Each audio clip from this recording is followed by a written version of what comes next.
Καλημέρα σας. Good morning. My name is Eleni Karandini. I would like to welcome you to Ioannina and TechFuse conference. Today's agenda includes a lot of different topics, and we are going to be talking about how AI can affect everyday life. And in the first panel, we will be talking about the digital future of banking institutions, and the participants are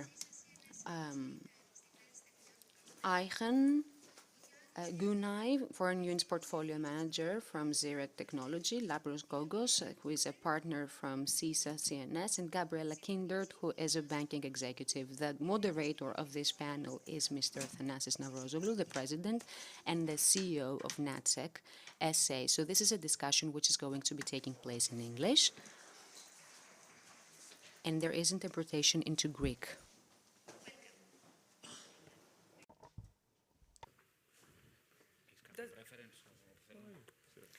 Yes.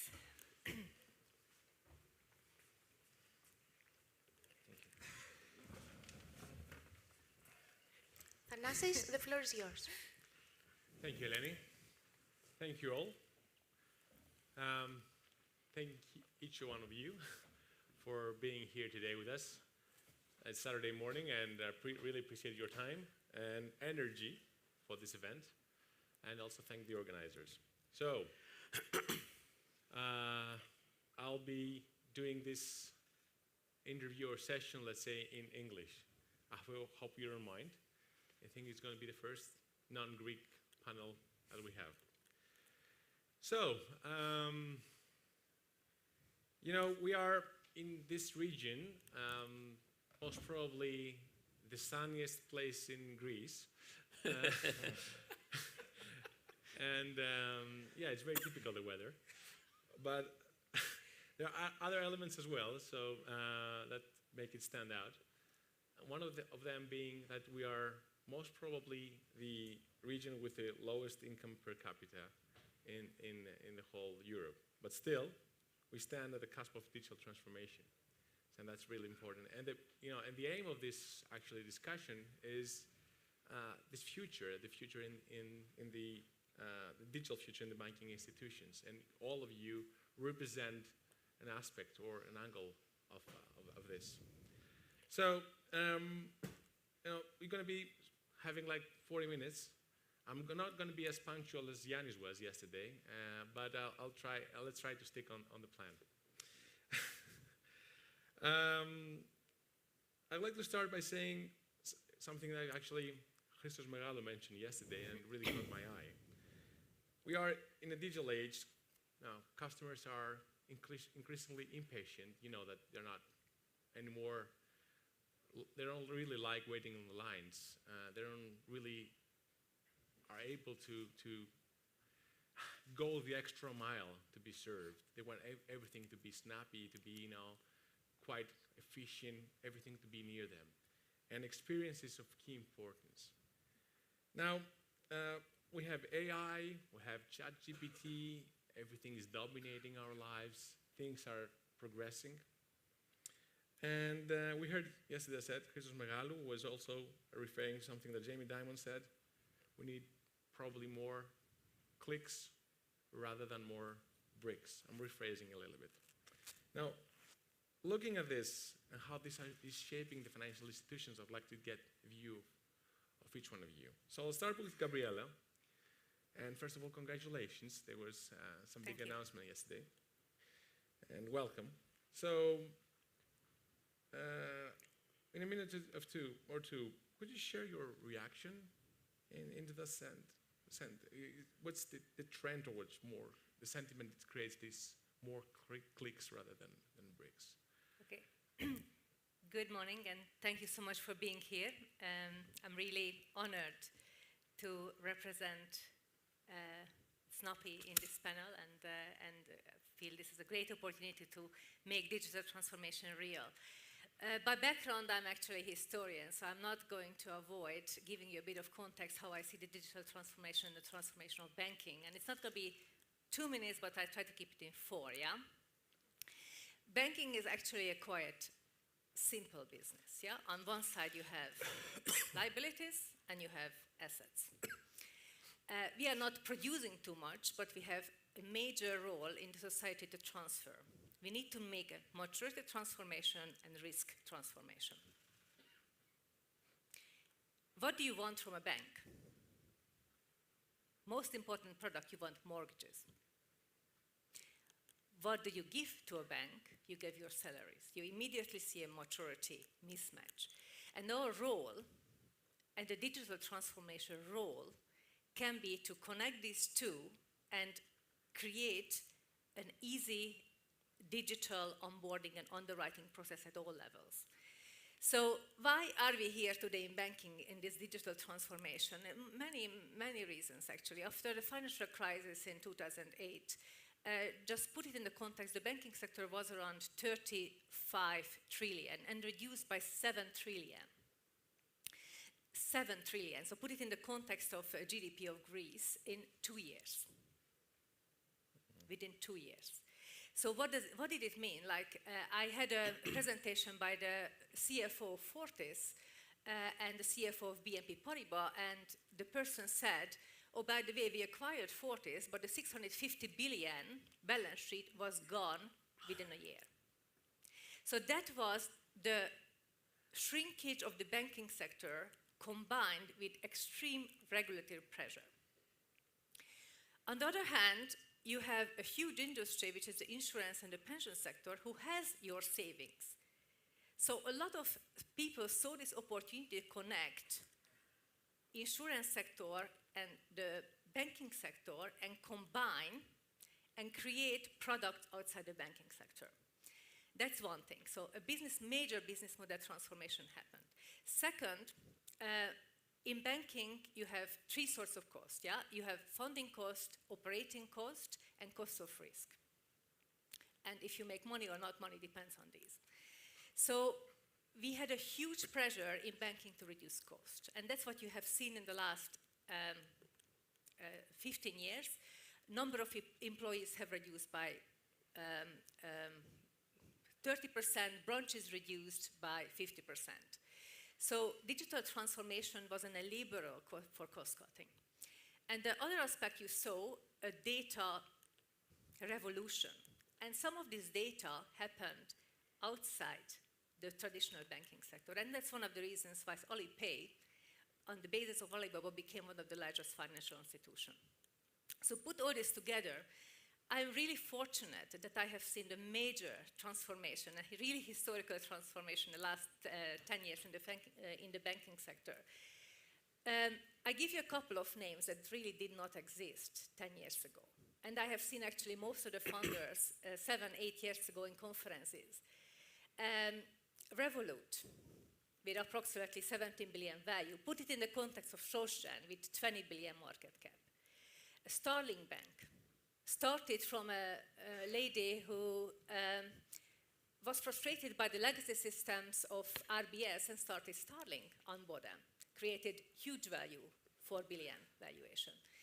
And I can go on and on, showing that the last 10 years created major opportunities based on digital transformation, but not only digital, it had to do with regulatory constraints, and also big data that enable the clients to have to capture data.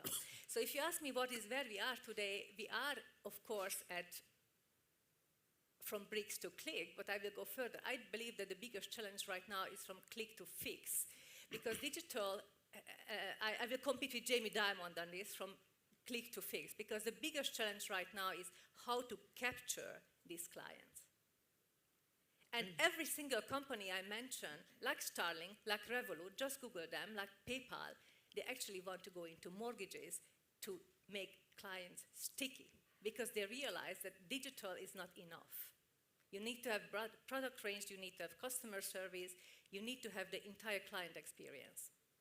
So that's my history of banking. Thank you. It's really, really important, and quite provocative as well.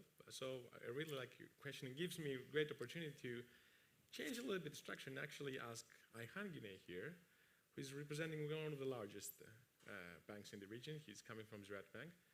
So, but also you're coming from a traditional bank. Yeah. And, you know, Gabriela told us about something really interesting and important and about, you know, the clicks to fix. So you coming from more traditional bank, but also from a technological company within the bank. You know, what's your own insights about traditional banking methods? Do you see there's an imbalance, or is the balance changing towards the digital payments and the digital strategies? What's your view on that? Actually, I think the future of banking will be a blend of traditional banking and digital solutions. Digital banks has still offer some really good advantages to the customers. Customers can go to a branch, have a face-to-face interaction with the representative. Some countries like Greece and Turkey, some customers like this kind of approach. Also, the traditional banks really have deep expertise on wealth management, also on business banking, on corporate banking. So they do have their own advantages. I think those advantages will stay. On the other hand, on the digital solution side, the youngsters love to use digital solutions. The digital solutions are fancy, they are quick. Also, not the youngsters, actually. The older ones, like us, the middle-aged ones, we love to use digital solutions. What they provide a seamless connection with fintechs anytime, anywhere. Also, on the transaction side, fast transactions, easy transaction, less commission. Those are the really great advantages just coming to my mind. Also, I would like to highlight some key points about the balance of traditional banks and digital solutions. First thing I would say is the hybrid model.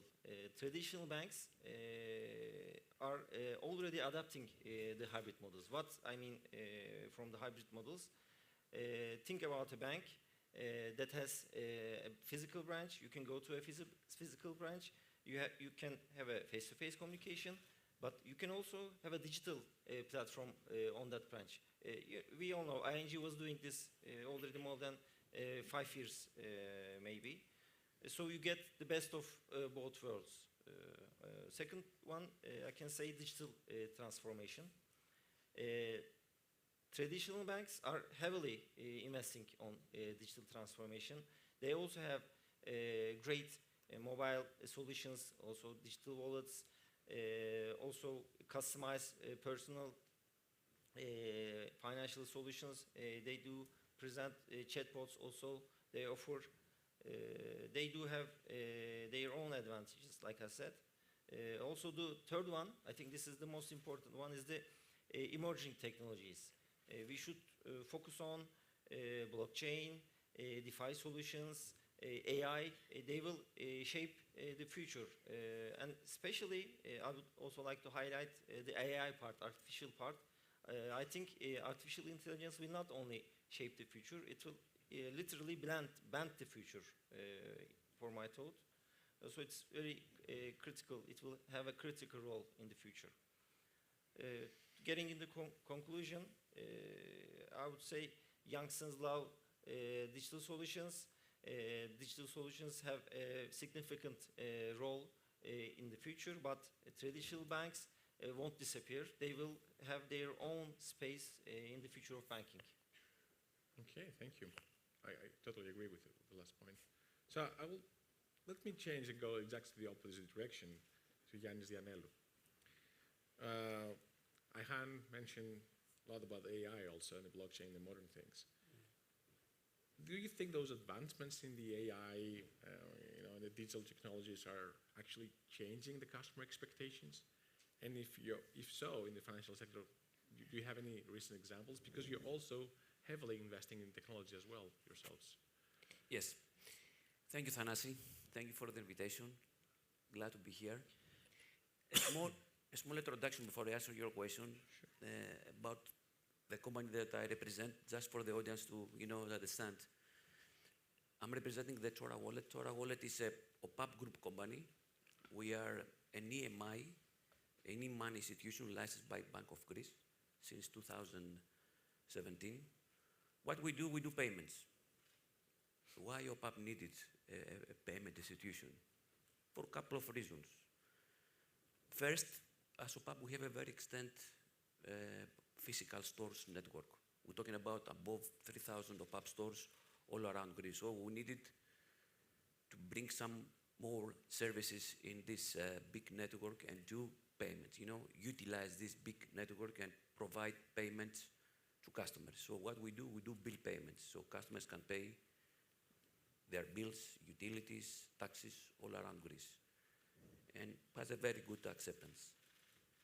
The second thing that we want to offer to the group, B2B services, we are processing right now thousands of card payments. So we are the main acquirer for OPAP Group, OPAP and Stichman, and we have huge, big number of payments there. So this is about Tora Wallet and what we do. Coming back to your question. And that's what the reason I asked, because you have a really strong Yeah, presence, that's why I want to, especially in that well, space. digital technologies, I mean, for sure have changed the way we pay the last years. I mean, the global trend is evident. If you think how we are paying 3, 4, 5 years ago, it's completely changed. After the COVID, the use of card payments is huge. Last year, I think we exceed 50 billion card payments in Greece. Huge number. It was completely different the case before 2021. Don't mention the Apple Pay and Google Pay, how it changed the way we pay. Can you imagine 4 years ago that we will pay tapping on our phone?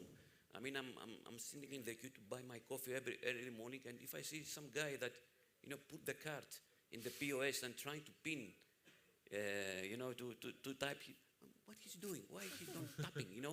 Have complete changed the way we're doing payments. So this came from technology, right? I mean, so this is the way forward. Now about AI, it's a big trend. You mentioned it. It's coming heavily. I cannot say that I have seen big change in our finance sector yet.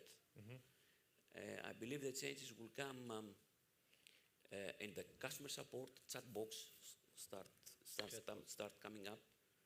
In the anti-fraud part, CRMs, these kind of things. And there's a lot of episodes to see yet, I'm sure. So we're waiting. So as an OPAP, we're trying, and as a Tora Wallet, we're trying to come up with the digital solutions.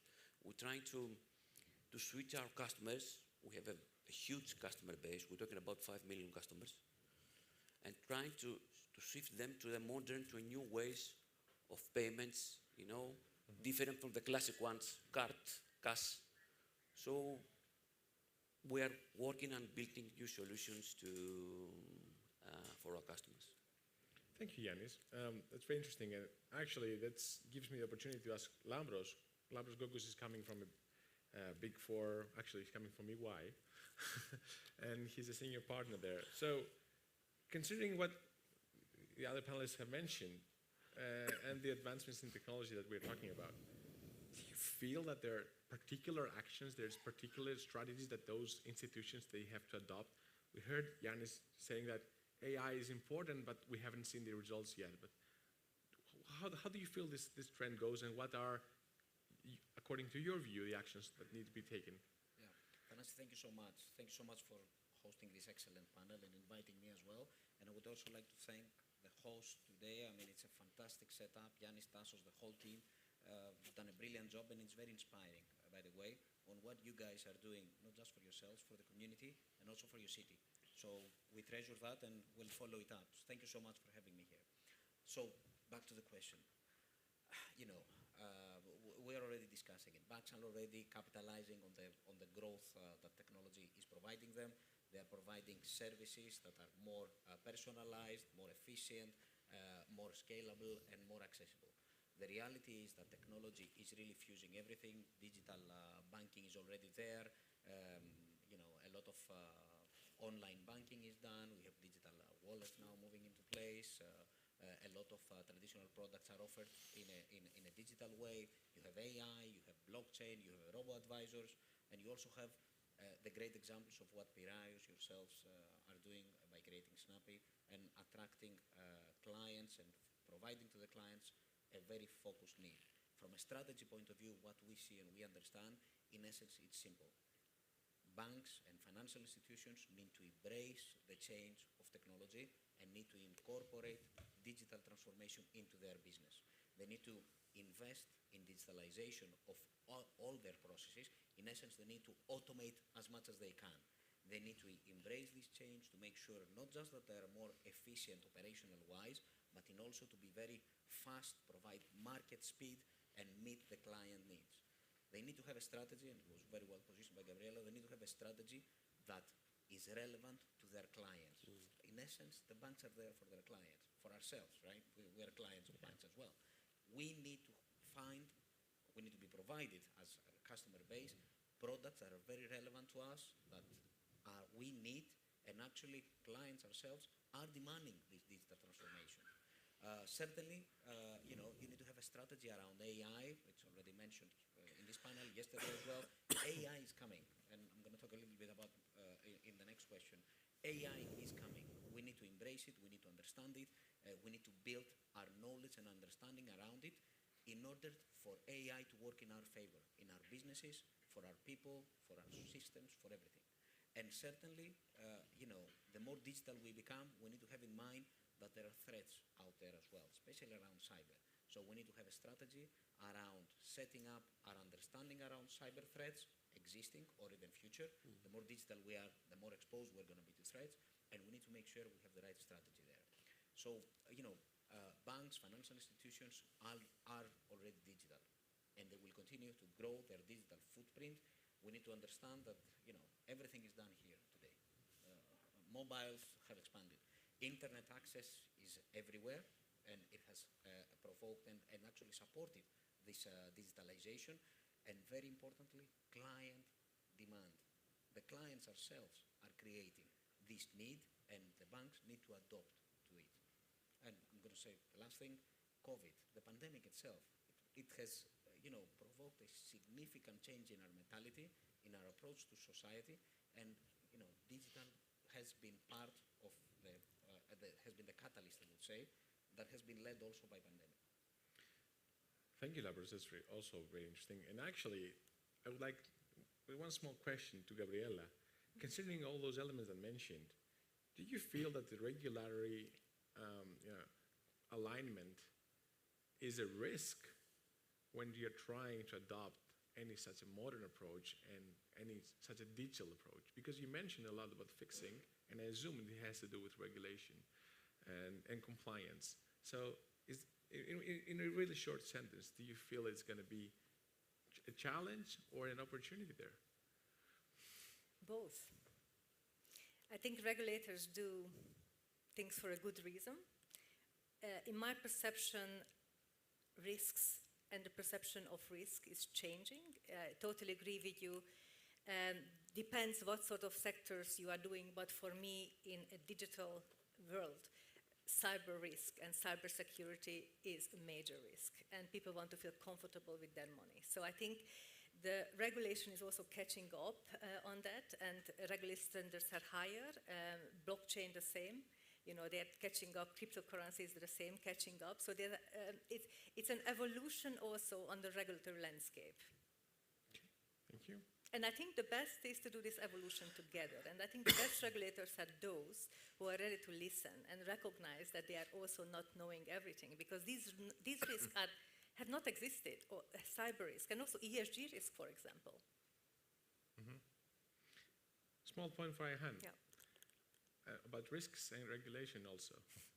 Being in so many different countries, do you see this country differentiating, every country being different, let's say, in the regulatory aspect, or you see that there's a common ground for this approach?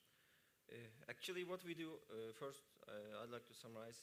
We are operating in 17 countries, more than 130 branches. It's such a huge organization to unify and lead the technology. But let me also tell you that what we do first. We first start from the customer side. We start from the customer side and set a common design principles for all our digital channels. First, we start with that.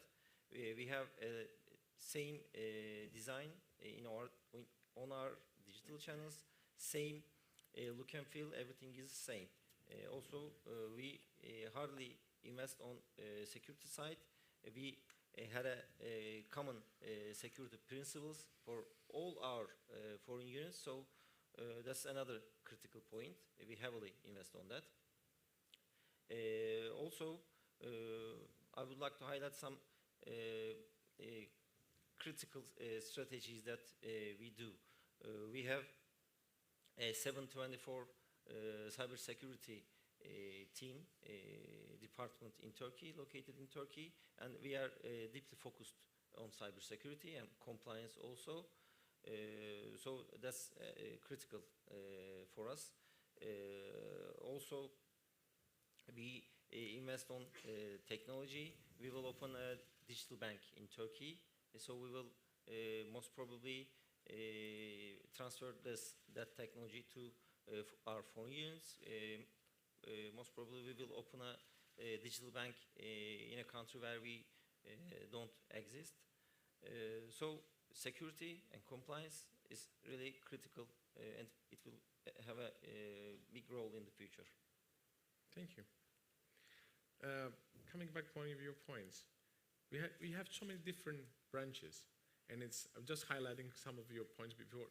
You have so many branches, physical branches, and you're trying to introduce more and more digital and payments, and bundle those things together. Do you feel there's a risk involved when you're doing? There's different risks involved when you're doing physical transactions versus digital transactions? Risk is always there. I mean, we are operating in a pub stores where there's a lot of cash. So, and when you pay with cash, always there's a risk. I mean, the AML thing is very top in our list. I mean, and also the gaming, the gambling attracts, fraud. So we in OPAP have the security and the anti-money laundering set up very high in our list, and we try to avoid this kind of issues and problems because we are operating in a very, by default, by definition, risk industry. Okay, thank you. So that leads me to the second point, because Lambros took a little bit more of his time. And actually, the second thing is quite interesting as well, because you mentioned a lot of elements, especially on the product side, especially on the risk, on the regulation. But I'd like to ask you something a little bit different and change the discussion a little bit to something that really intrigues me. Lambros, we are really moving, everything is being, we said that it is moving digitally. Okay, traditional banks, we heard that they're introducing new digital channels, maybe even digital banks, they're even competing against themselves. Everything is moving, and we're moving in a world that things are not that much, or at least as they used to be, that much physical. So there's always this sense of how can I maintain this competitiveness? What makes me different from anyone else there? And you are servicing quite many institutions. That's, I think, the heart of what you're doing. So what's the key that you see? What's the differentiation strategy? What is really out there that those institutions have to do? Of course, you cannot be just suggesting to digitize. There has to be some more behind that. Yeah.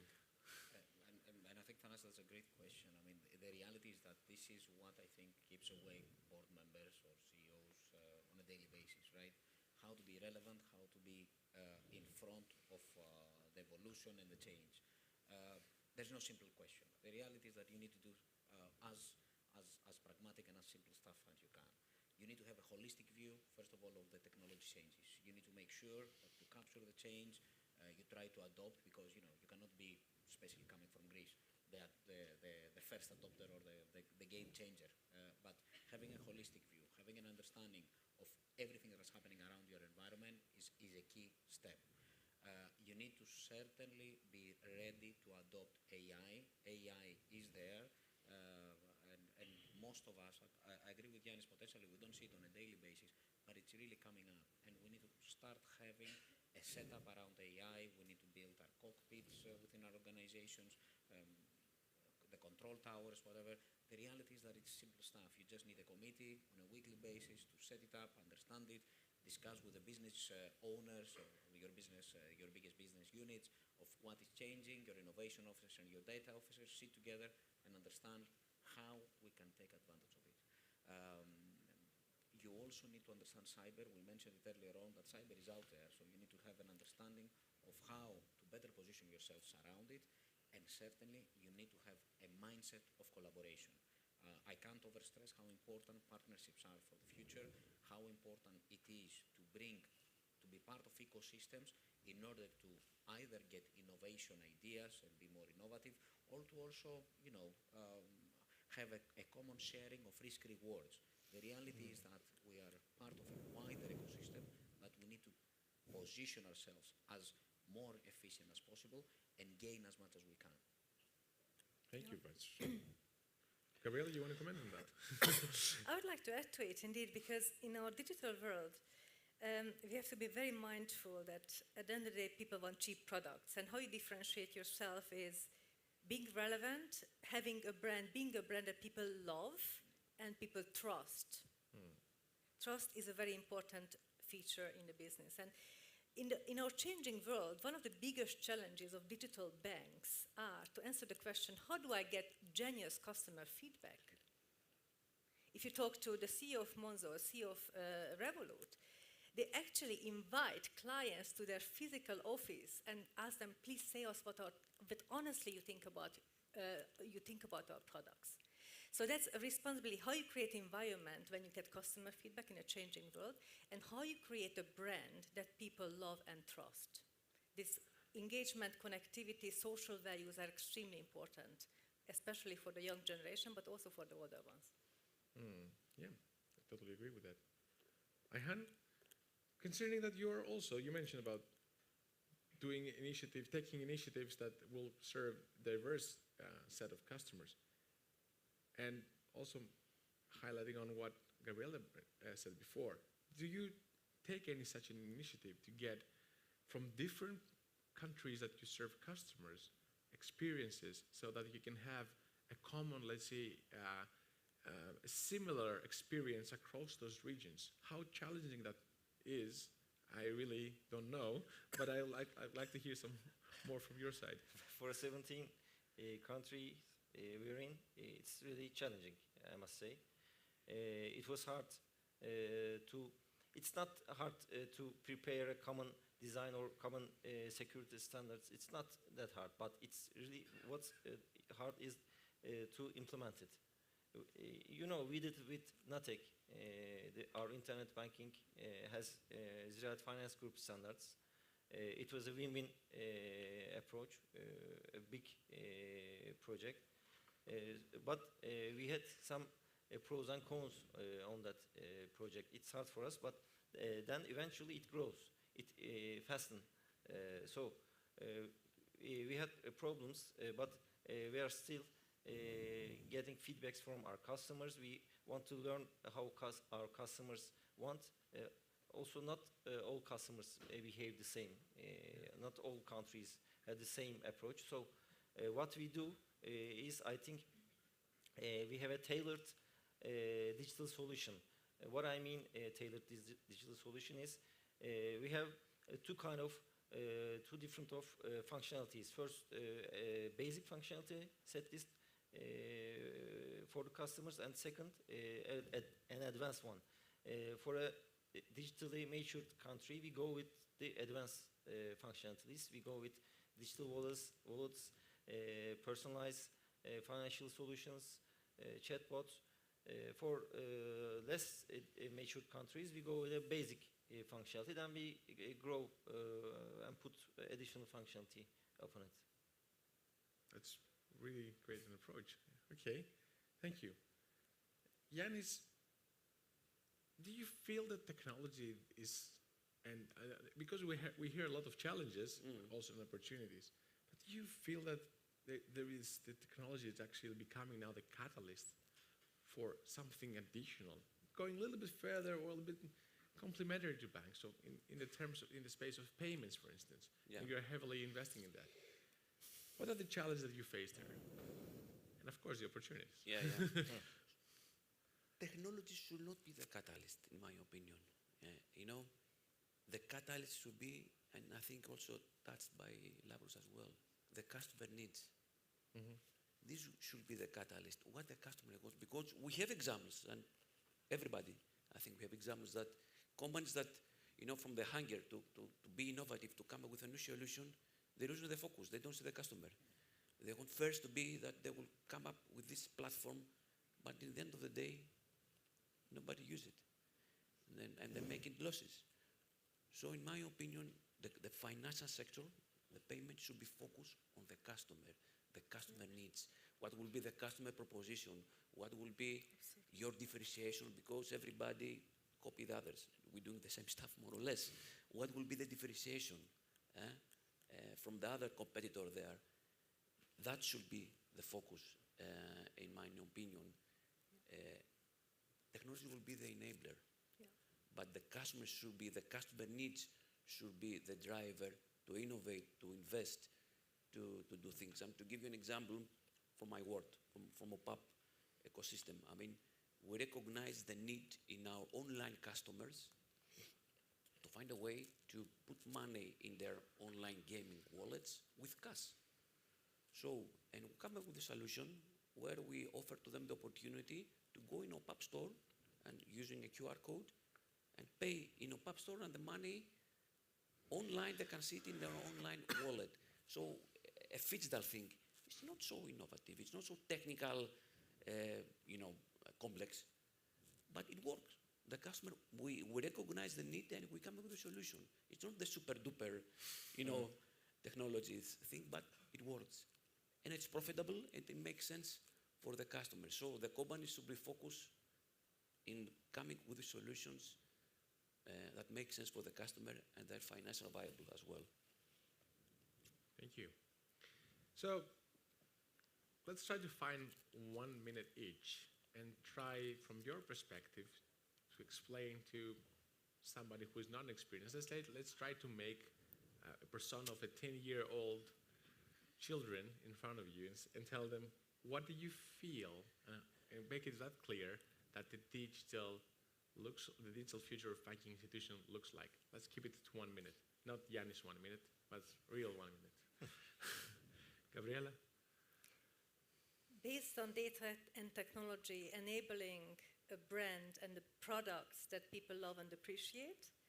And because I'm here today, I also want to say that for me, digital future means also involving regions like this and using the workforce to help us to create digital brands. Because in fact, no matter where you are, no matter whether you are sitting in Athens or here, you can make a difference in our digital setup. And I would love to create tens of people, young people who actually from this region contribute to the success of Snappy. It is possible. Myself, to be honest, I came from a village in Hungary, middle of nowhere, during the communism. And I know that if you are diligent, you have a vision and shared values, you can achieve everything. And I would love to create women and men to follow these examples from here. Thank you, that's very inspiring. Hi, Han. I believe the digital transformation or the digital age starts from ourselves. First, I think we should change our mindset. We should get ready for the future. So we should think, are we gonna be the change, or we're gonna be the slave of the technology? That's very provocative again. I love the question, Love Thank it. you. So I'm going to answer it in the way that I talk to my 10-year-old son. Take my 30 minutes. 30 seconds. No worries, no worries. Sometimes I used to talk, so I'm sorry for that. So I'm just going to very directly. You know, the future, it's like I'm talking to my son, right? The future is around you. It's around what you need, digital or physical or whatever.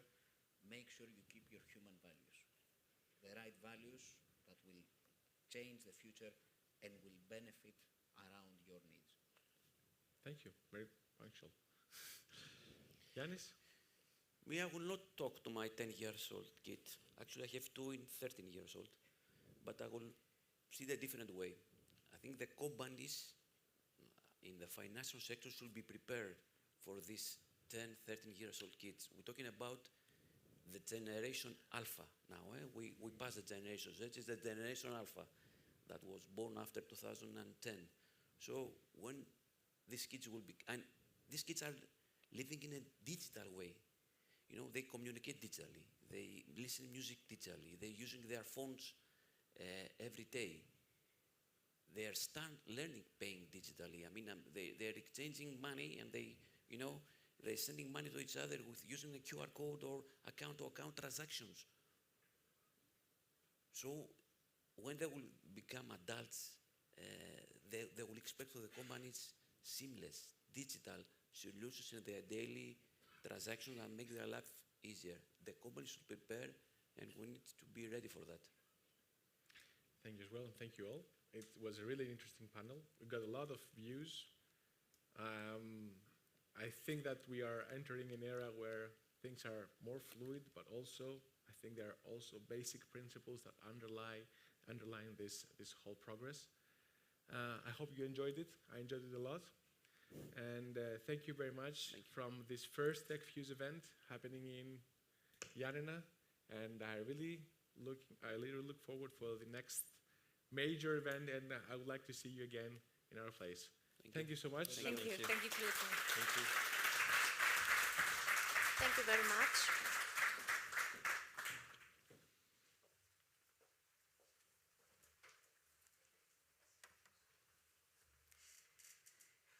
Και ύστερα από After this very useful panel on banking sector, we will move on to the next section, where we will see how the new technology influence the workplace and the public sector.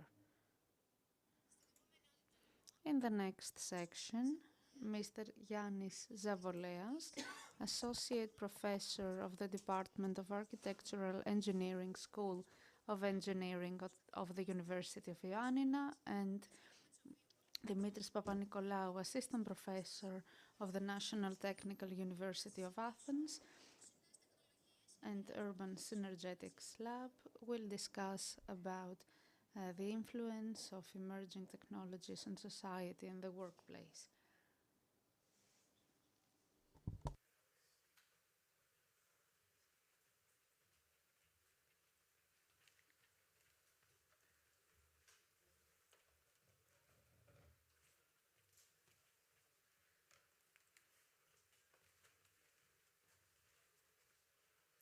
θα μας δώσετε λίγο χώρο μέχρι να προετοιμάσουμε το επόμενο. Please wait a few minutes until we're ready for the next panel.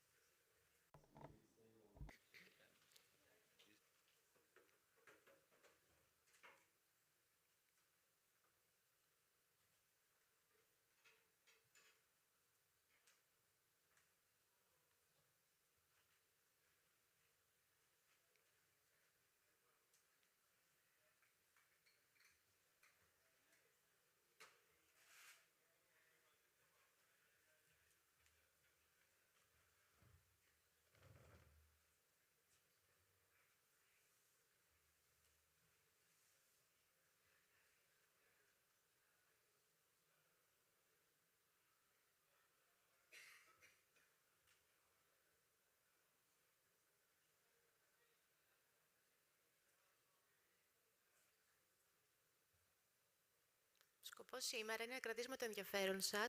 Our aim here is to keep your interest until the end of this section.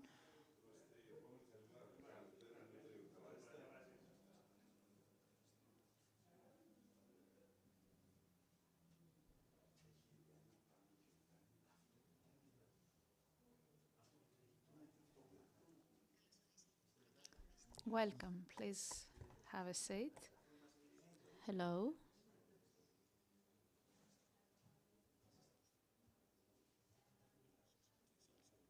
I will make a presentation first. A few words about our guest. I am Yannis Zavoleas, Associate Professor in the University of Ioannina in the Department of Architectural Engineering. And we are glad and honored to have as our guest Dimitris Papanikolaou, who is an architect engineer and assistant professor in the National Technical University of Athens.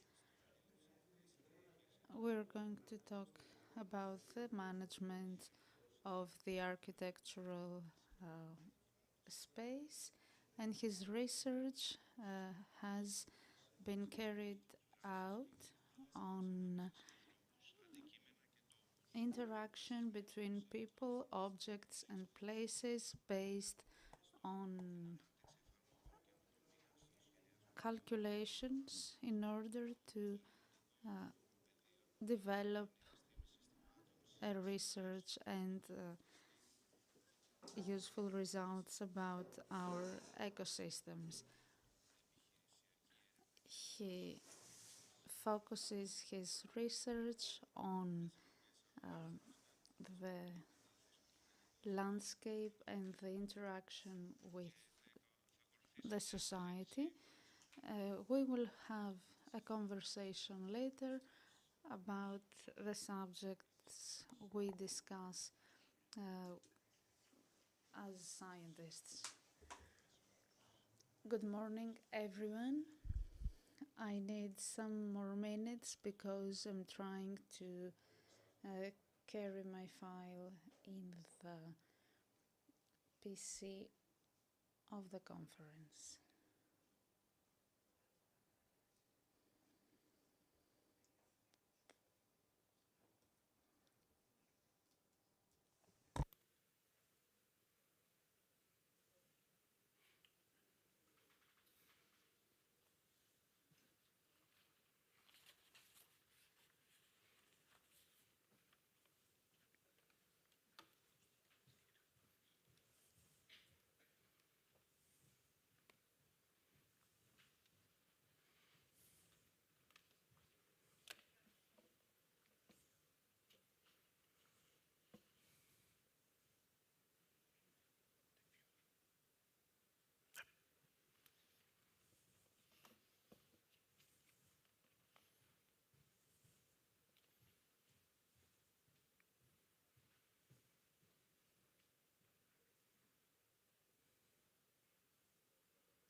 Υπέροχα, τα βρήκαμε όλα. Λοιπόν, καλημέρα σας. So, good morning. I couldn't hear what Yannis was telling about me because I was trying to find my slides. But we are here. As Yannis said, I am an assistant professor in the National Technical University of Athens. I have returned to Greece for the last 2 years after having lived in North Carolina, in the United States. I have worked also for a while in Microsoft Research, and previously I carried out my PhD and my master degrees in Harvard, MIT, in Media Lab, and previously in Greece as I graduated from the NTU University of Athens. All of this has influenced a lot the perception I have for architecture since 1950, when the informatics revolution began. We have an environment which is more and more interconnected and personalized. We collaborate with more people through our computers, and we project our preferences on the objects that we use.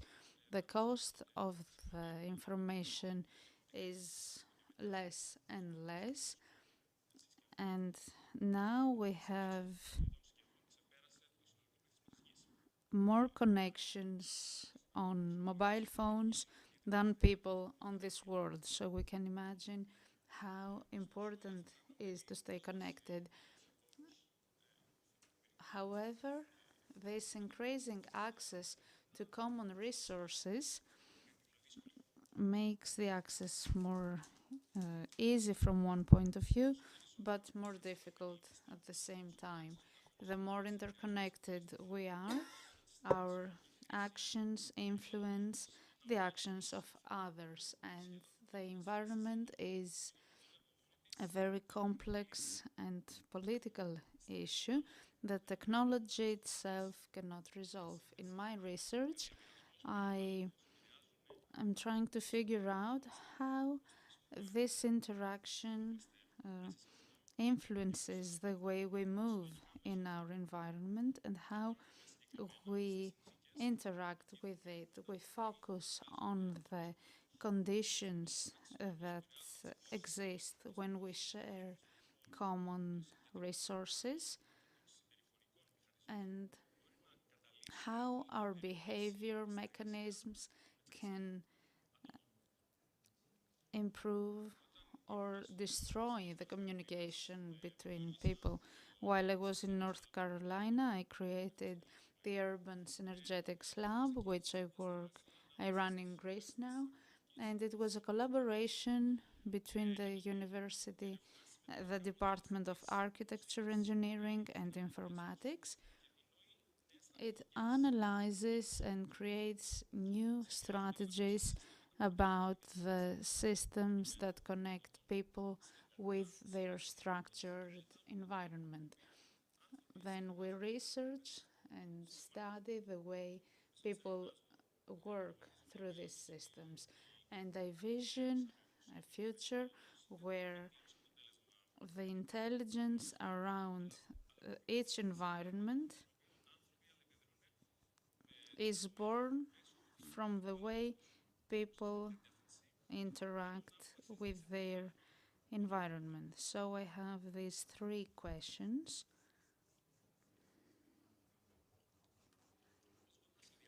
How can we design systems with more predictable behavior using data and simulation? How do the presence of people in the place affect the environment? And my research focused on the way people were moving in urban environments and how it interacted and influenced the way that the environment was developed. In the system of urban mobility, we can find some patterns that can be used in the development of the space.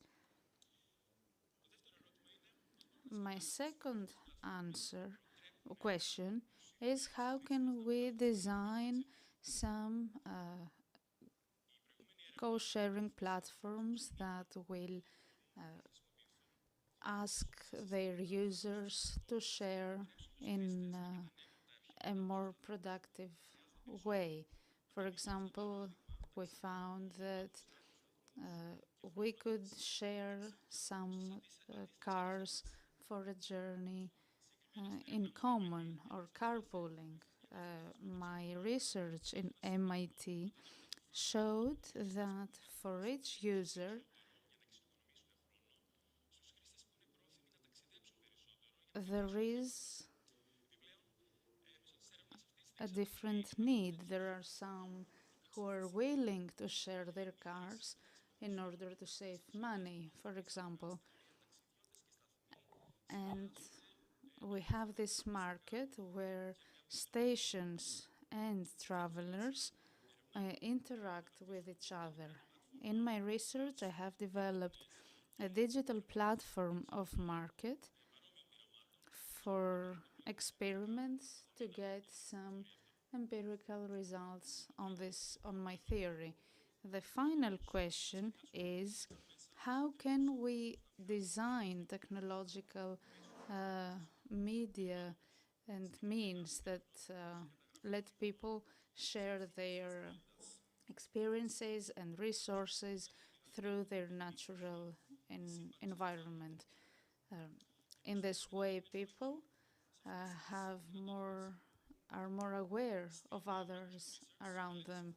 And Microsoft Research, I wanted to give an answer to my question through experiments. As you can see, we have the footprint of someone on the place they were sitting.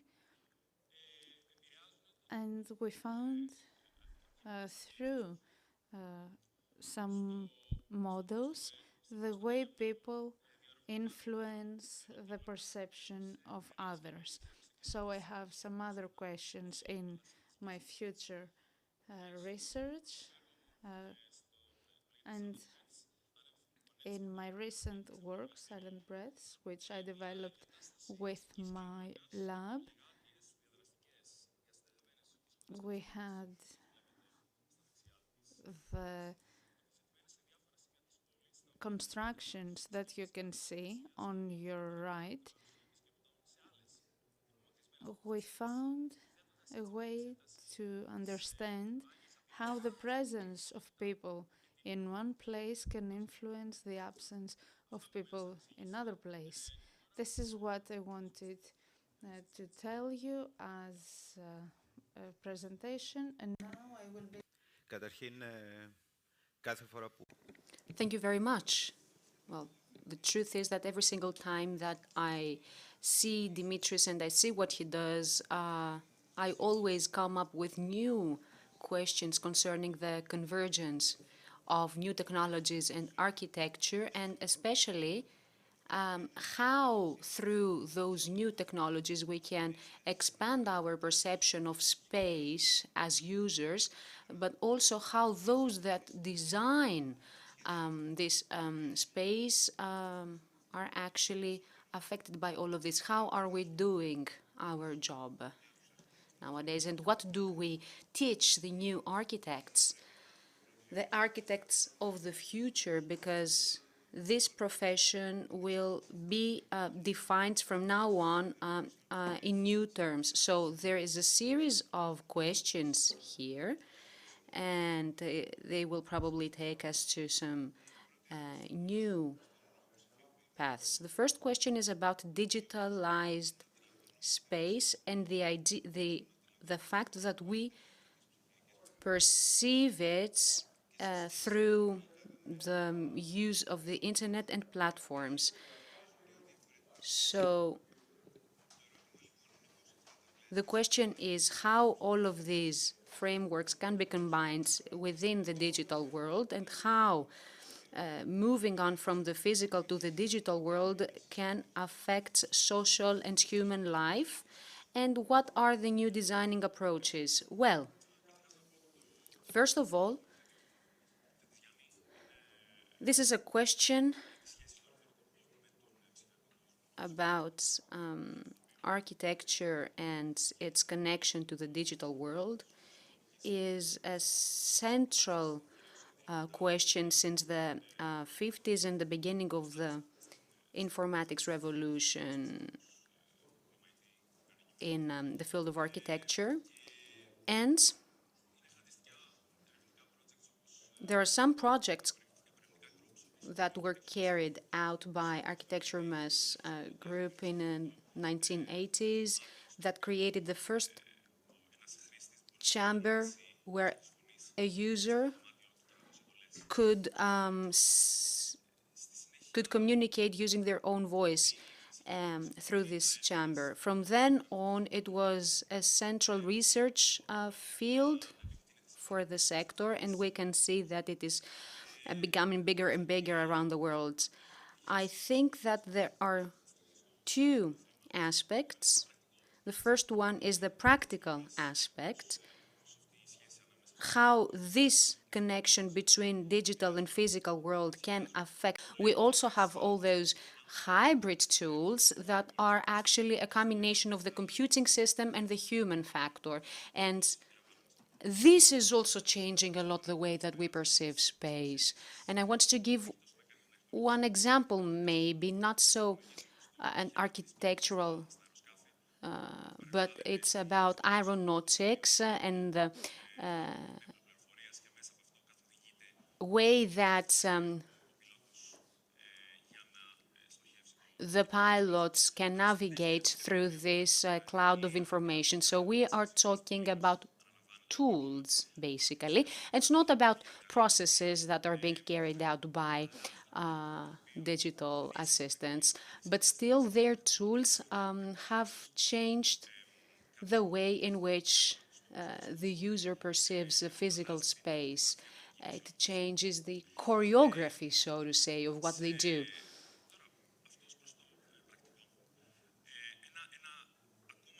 Another typical thing that I want to mention is that, as a general rule, if we think about it in a more abstract way, many of the things that we actually do in a physical space take place at a specific time in a specific place. So when some of these activities are also carried out by informatics systems at the same time, this can change the typology of the space that we need to design in order to have these activities carried out. For example, I want to mention lifts, the technology of lifts in skyscrapers. When they were first invented, it was actually the very first thing that gave space to the building of skyscrapers. But at the same time, there was the problem that the higher the skyscraper, the more the lifts that were needed, which at the same time meant that although you had a new technology that could offer connectivity, change the typology of the space, because the architect had to bear that in mind. So all those processes that are taken away from the physical space and are brought to the digital space are changed, but also the way that we perceive our movement within the space is modified. Concerning the philosophical point of view of it all, I also think that this is extremely interesting. I feel that although all of this dialogue about the connection between the digital and the physical world has been going on for decades now, up to now, our approach has been more of a sticking approach, so to say.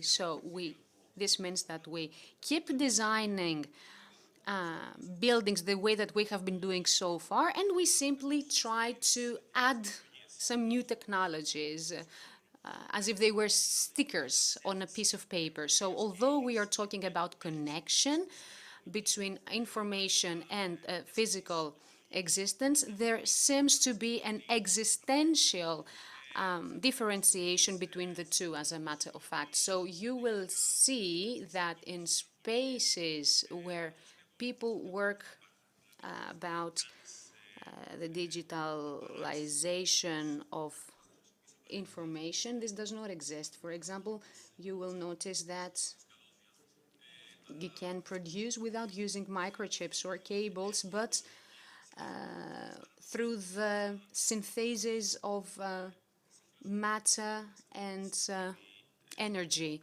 So this may sound all too philosophical, but it is very pertinent to architecture. So we have to think about how we want this connection between physical and digital worlds in a more critical way, and to go beyond that approach that we have adopted so far. So yes, the truth is that one could easily say that technology has, so in a small scale level, this is a little bit easier to manage. But when we grow bigger and we speak of a whole city, for example, where a lot of people at the same time, through their digital assistants, have got similar habits and similar expectations in similar spaces, then out of the blue, this begins to be even more complicated.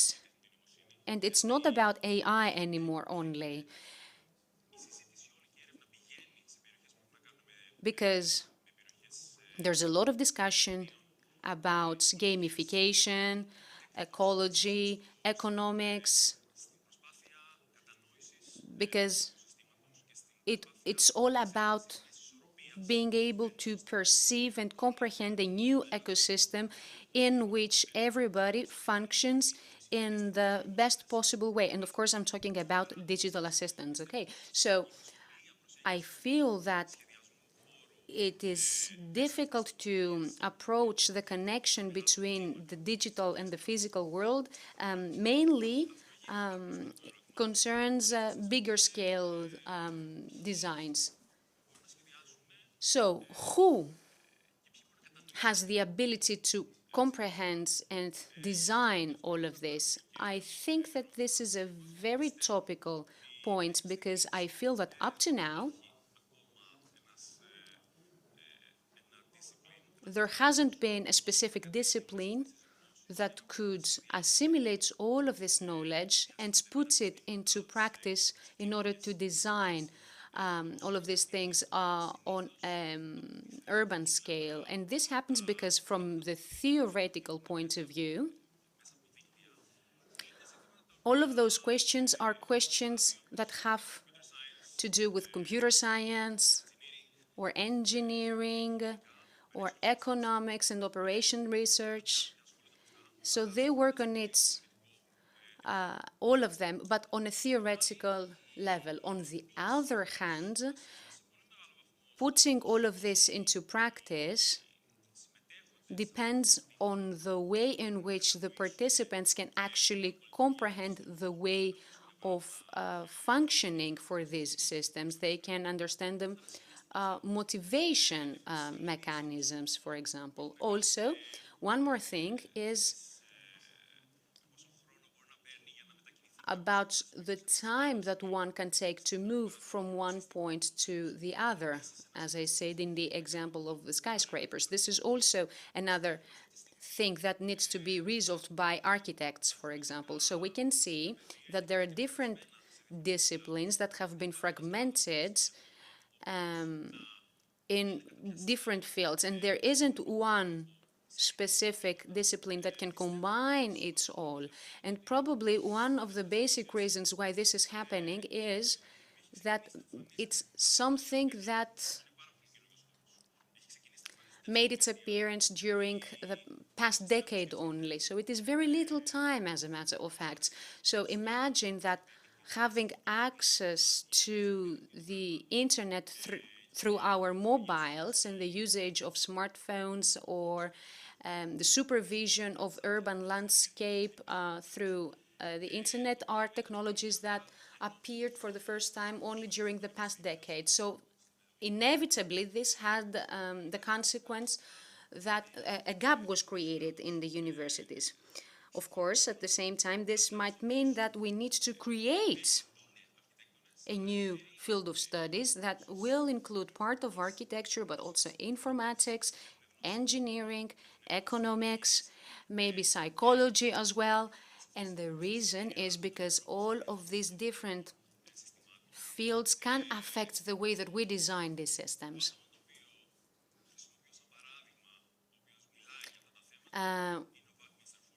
that Mr. Fuller is one of the people that has talked a lot about that, an American architect, and he was a systemist and an architect himself, and he used to say that architects should always be a hybrid of all these different skills. So an economist and an artist and an ecologist and a little bit of everything, basically. So speaking of systems, I would like to ask you one last thing. And maybe this is a more personal question and has to do with my own perception of the way in which new technologies are actually defining our relation to space. So recently, I've noticed that you tend to avoid terms such as smart or intelligent systems. Towards a similar direction, I have also read a publication of MIT speaking of the end of smart systems and the substitution of new systems that also combine the human factor. So, to put it simply, intelligence and responsibility goes back to humans. So, do you think that technology can actually be intelligent, even its most evolved form of it, like AI? Or do you probably think that all of this is just an invention of humans, but in reality, they have a deficit in capacity of being able to carry out all of those things with bearing some responsibility?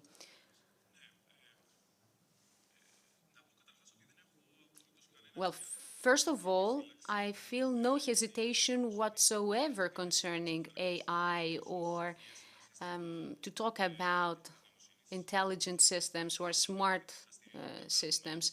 I feel that all kinds of activities that we carry out and its behavior can be recorded, tracked down through data. Of course, we can always create something that can be trained, the same as it happens with little kids.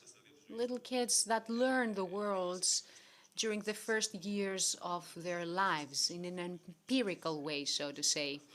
So I believe that in the future we will see the empirical way of learning being combined with logic, and probably these are going to be the next stages of ChatGPT. So, of course, let me be clear, I have no problem at all with all of this. But I am really a little bit hesitant with the usage of these terms in architecture and urban designing, especially when it comes to bigger scales designs. And maybe I will get back a little bit to what I mentioned before. To me, it's about scale. It's all about scale. When we speak of small-scale projects where we can actually talk about the real connection of the human user and the digital character of a room or a building, it's all fun and games. We can speak of a room that can have the ability to adapt itself in terms of temperature or lighting, but things get really hard and heavy when it comes to bigger scale designs. For example, a room with 30 or 40 different people, and all of these people have got totally different preferences. For example, one might need lights and heat, and someone else needs darkness, low lighting, cold temperature, someone else wants peace and quiet, and others need some noise. So there we have to deal with different challenges at the same time, because you need to be able to cover the needs of many different individuals simultaneously.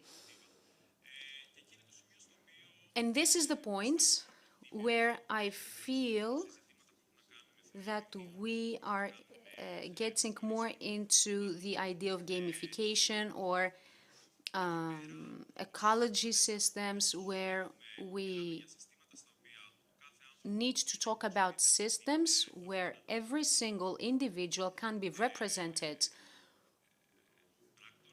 by a personal assistant, but the way in which those personal assistants will represent the interests of their humans has to do more with the conditions that can be found in the designing of markets or the designing of games, and maybe less with AI. So, summing up, as I mentioned before, of course, I am absolutely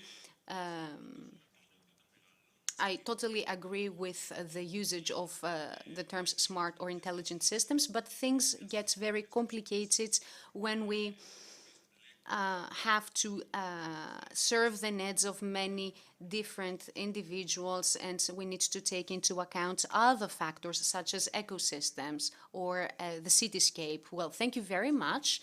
This has been great food for thoughts for us. Thank you so much to TechFuse for having us and for giving us the opportunity to carry out this most interesting discussion. I hope that you enjoyed it all. Thank you so much. Well, thank you for this most interesting presentation, and we really hope to see you soon again in a similar events.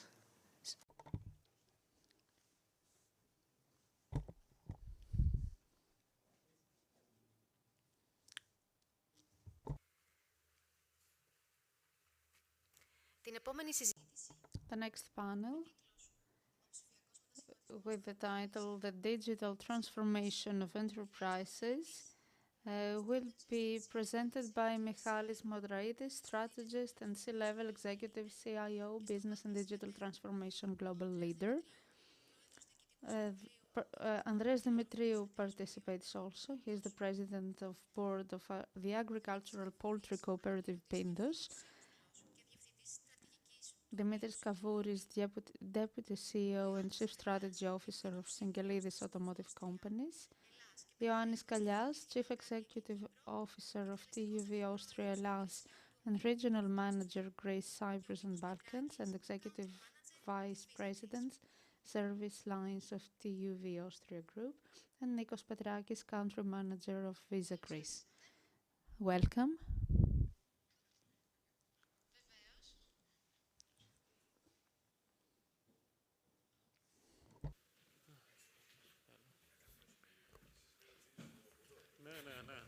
Εσύ το έκανες bypass.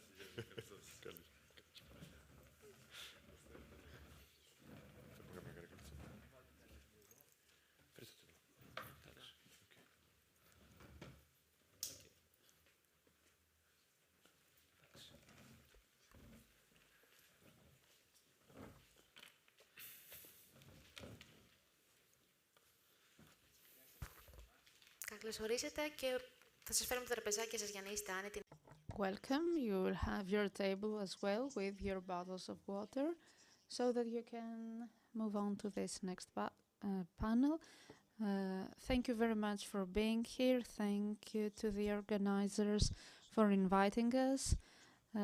I will begin by presenting you the speakers, and we will discuss about the digital transformation of enterprises. We have Nikos Petrakis, Country Manager of Visa, Mr. Dimitris Kavouris, Deputy CEO, Chief Strategy Officer of Singelidis Automotive Companies, Ioannis Kallias by TUV Austria, and Mr.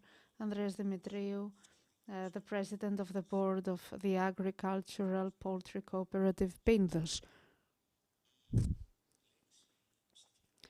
The word digital transformation is, I would say, a chewing gum lately in Greece and all over the world. We have been talking about it a lot. It's sweet, but I think very few of us use it in a proper way. We don't understand it. We waste money. We get disappointed because we fail. We think we are doing something, but we are not. So we disappoint our clients as well. It's a very concrete action that needs a vision, investment, and it's not a 10 meters race.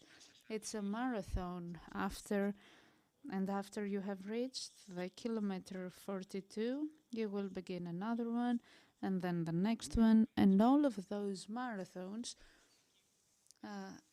are a hard way up. So in this way we will begin by talking about the companies and what does the digital transformation means in the enterprises.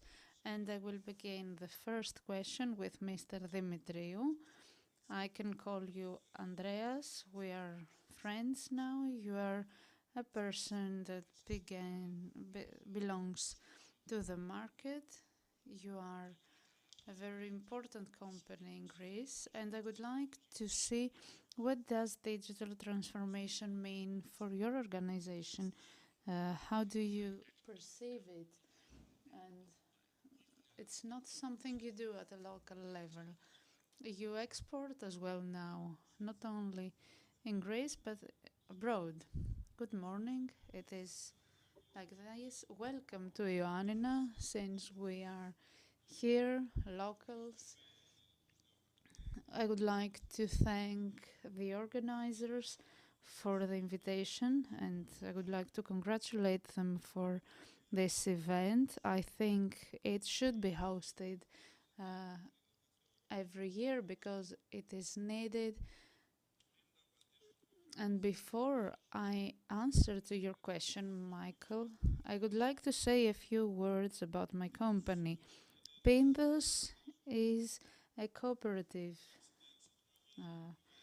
enterprise. We have been working since 1958, and we have been progressing all these years. It's an industry among the first 5 in the country in the food sector, and you can understand that we are the leader of Greek poultry. We have 600 producers and more than 1,200 workers. Most of them are here in Ioannina and some others in other places. They produce, they manufacture and commercialize, and they have establishments of their own property. The digital transformation for us is the incorporation of the new technology in every sector by changing the way of organization, the structure, and the culture of the enterprise, offering to the whole ecosystem this transformation. Our aim is to offer products of high quality, of poultry, having in mind always the safety and hygiene of the consumer, who has been for us our stricter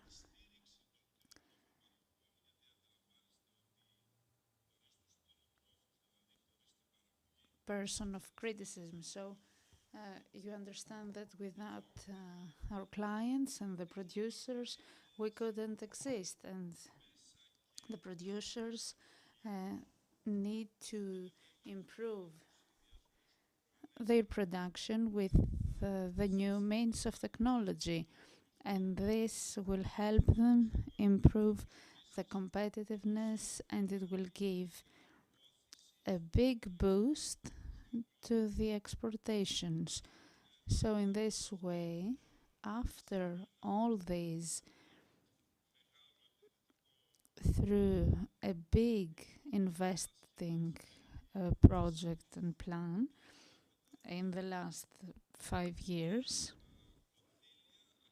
many millions of subsidies have been invested in the digital transformation as well in order to introduce new technologies in the totality of our production. To set some examples, we have this new ERP system that we have been implementing for a while, a digital transformation in the factories as a whole, automized systems and new technologies in the production, education and training for the producers to go into this direction, and we organize as well new systems of technology. And last but not least, the cyber safety, which is very important, and we should at an organizational level succeed in this field because it will help us protect all the other sectors of our production to have an efficient way of working. Having said all that, I think that Pindos will have the opportunity to follow the developments of technology and the future, and it will continue to be one of the leaders of the Greek poultry and all the modern technologies in this place. I translate this as something that you have been changing lately, and you're talking about your vision. And when you talk about vision, some people react in a bad way. What should we do to turn our vision into a strategy and to explain that we align the digital transformation with the goals of the enterprise? How can we do this? Michalis, kalimera. Good morning, everyone. And to all of you who are here and waste or invest their time today on a Saturday morning in such a beautiful town, on such a bright day. So apart from thanking the organizers for this conference, who should be hosted regularly, I want to come back to what you said.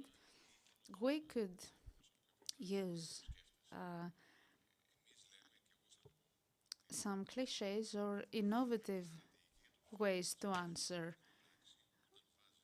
The vision turns into reality when you put your workers, your employees in the center of your goals. Whatever your goals are and whatever your efforts, we are looking, for example, at AI lately and things that have to do with digital transformation. If we don't put, though, in the center of this transformation our people, the employees, we won't succeed what we want to. So I answer with a cliche, but in a pragmatic and realistic way. If we don't choose people and their training, their education, and you don't persuade people that you have a vision, and I think the case of Andreas and Pindos is really emblematic about how a cooperative can succeed because it's a unique case in Greece. So I think that it shows the way because I have been following what they're doing. So if we don't put people in the center of all this vision, we can't succeed. Yesterday, I got a certificate about digital transformation, and At the end of the seminar, it was written human-centric and customer-centric. Customers are human as well, so we should invest on people and human beings. So if we don't aim to how human beings will be a part of the result, whatever our big visions are, will have no result at all. Dimitris, you come from the automotive, from an automotive company. You represent many big brands. You have a big share, 25% of the market. You can set some examples. We have been working for 55 years, since 1970. Citroën, we represent Citroën, Peugeot, Opel, DS Automobiles, Mazda, and recently, since last year, MG as well, the legendary MG motors. And I know this, and every time we have a brand from abroad, we should understand what they want and what their culture is, and it means that you have included 5 cultures, and you should distinguish every part of their vision and their culture and put this in one common box for Greece. And when we, common mortals, go to buy a car, we want everything the way we wanted it, and we want it now. So how can this digital transformation helps recognize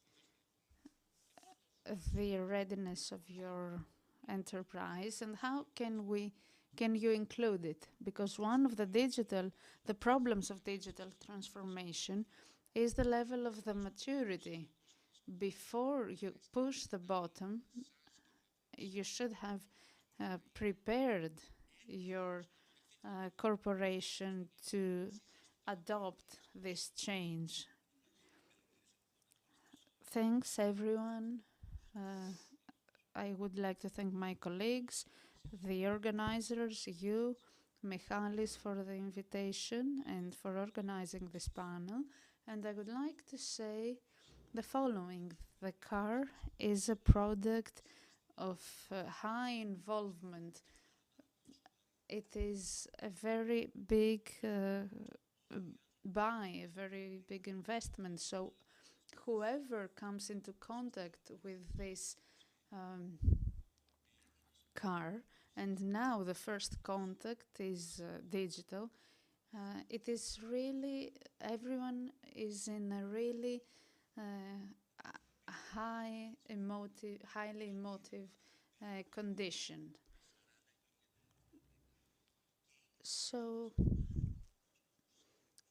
it is a very big contact and very big market and a very big sector who needs a physical presence.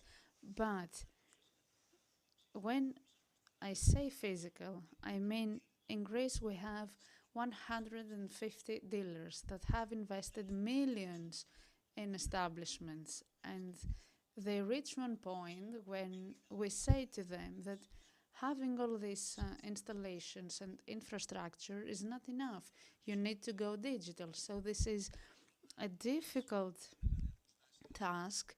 You have very big factories, huge investments, and many things that take place in a digital environment. And now we need to adapt all the things that are going on abroad, here in the environment of Greece, because here it's difficult, the competition is really big. We have 25% of the share of the market, so it means that we're doing something right, and we have been doing something right, but in the last 4 or 5 years, we have seen a change. Human beings are in the center now.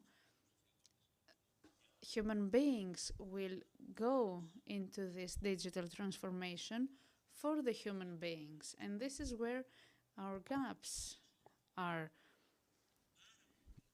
because we have some executives in Greece and all over Europe who know what they know how to do their job, but they don't have the maturity for this transformation.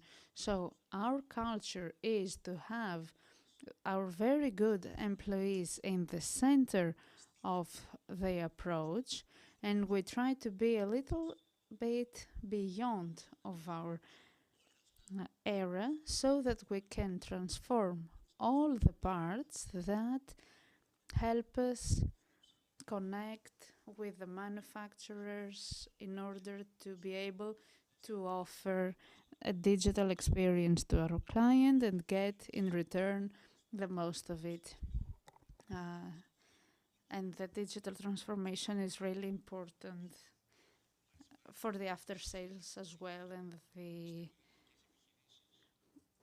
communication to the clients. I like the part about the digital maturity you mentioned. We know what digital is, but we're not mature enough. We think that everything is applicable, it's easy, but it's an illusion. It takes really much investment, cost, and organization. It's not something that happens with a click.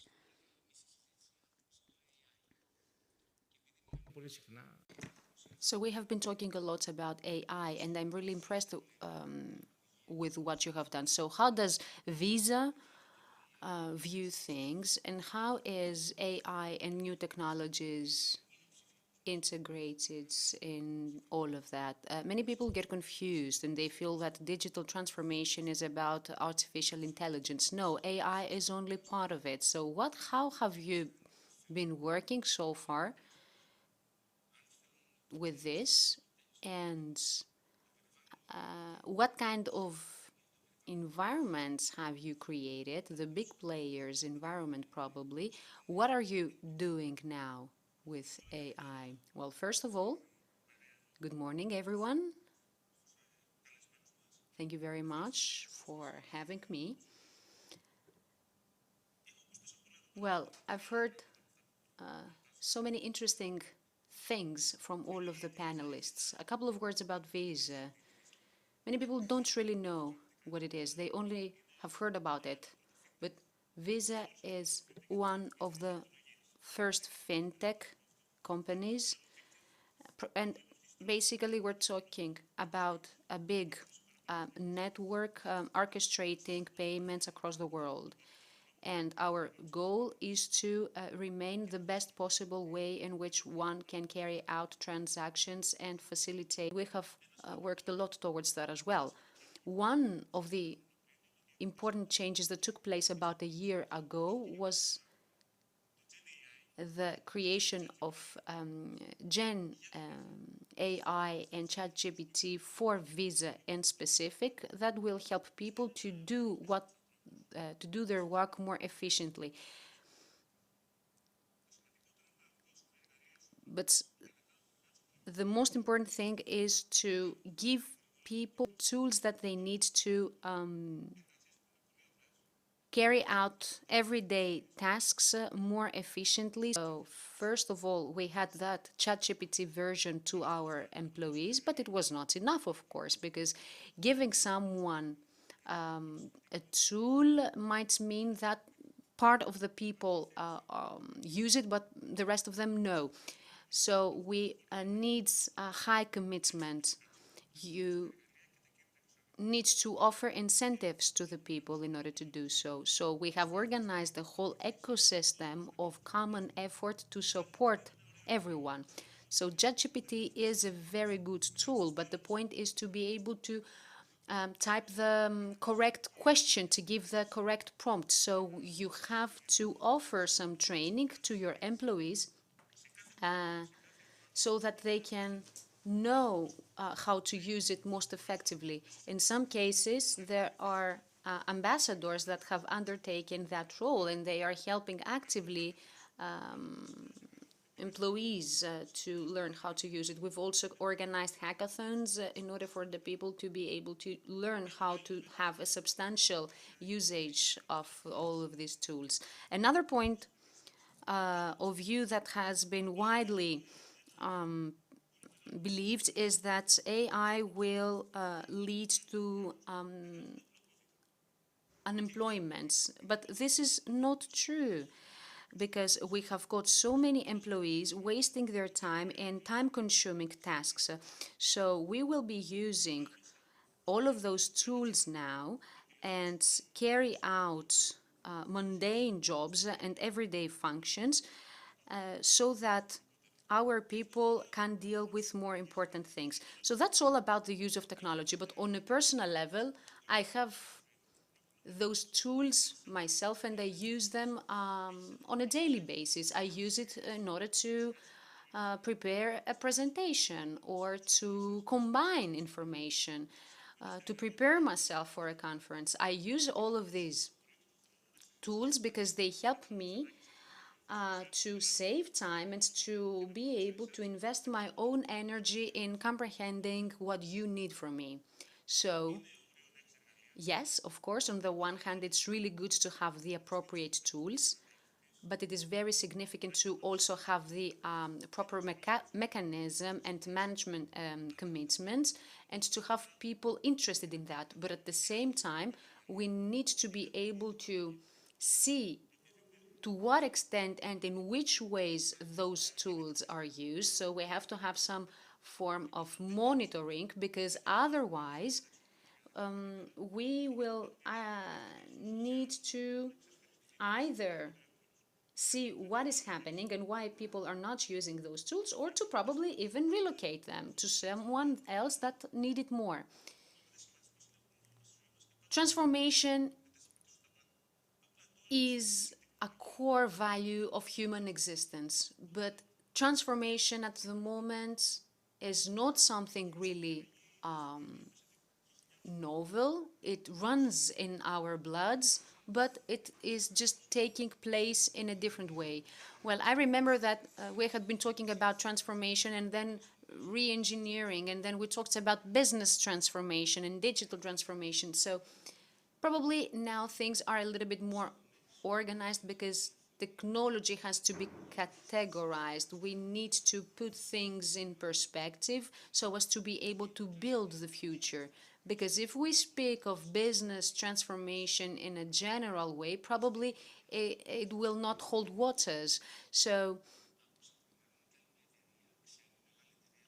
what I heard from you and also from other representatives of big companies is that we are trying to measure the usage of those tools, and if we see that one of our employees is making the most out of it, they can get a bonus. And if they do not use those tools that they are provided with, first thing we do is to try to spot why this is happening.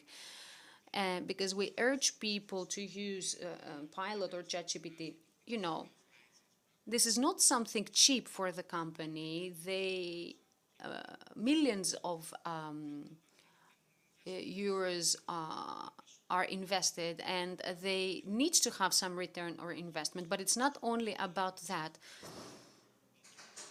It's also about creating something that can serve the customer so as to have more loyal customers, so as to expand my clientele. So it is a customer-centric approach again. So how do you think that we should move from now on so as to make sure that the main focus is still the customer? Because, it's also this realization that in some cases we may create wonderful things, but customers are not interested in them.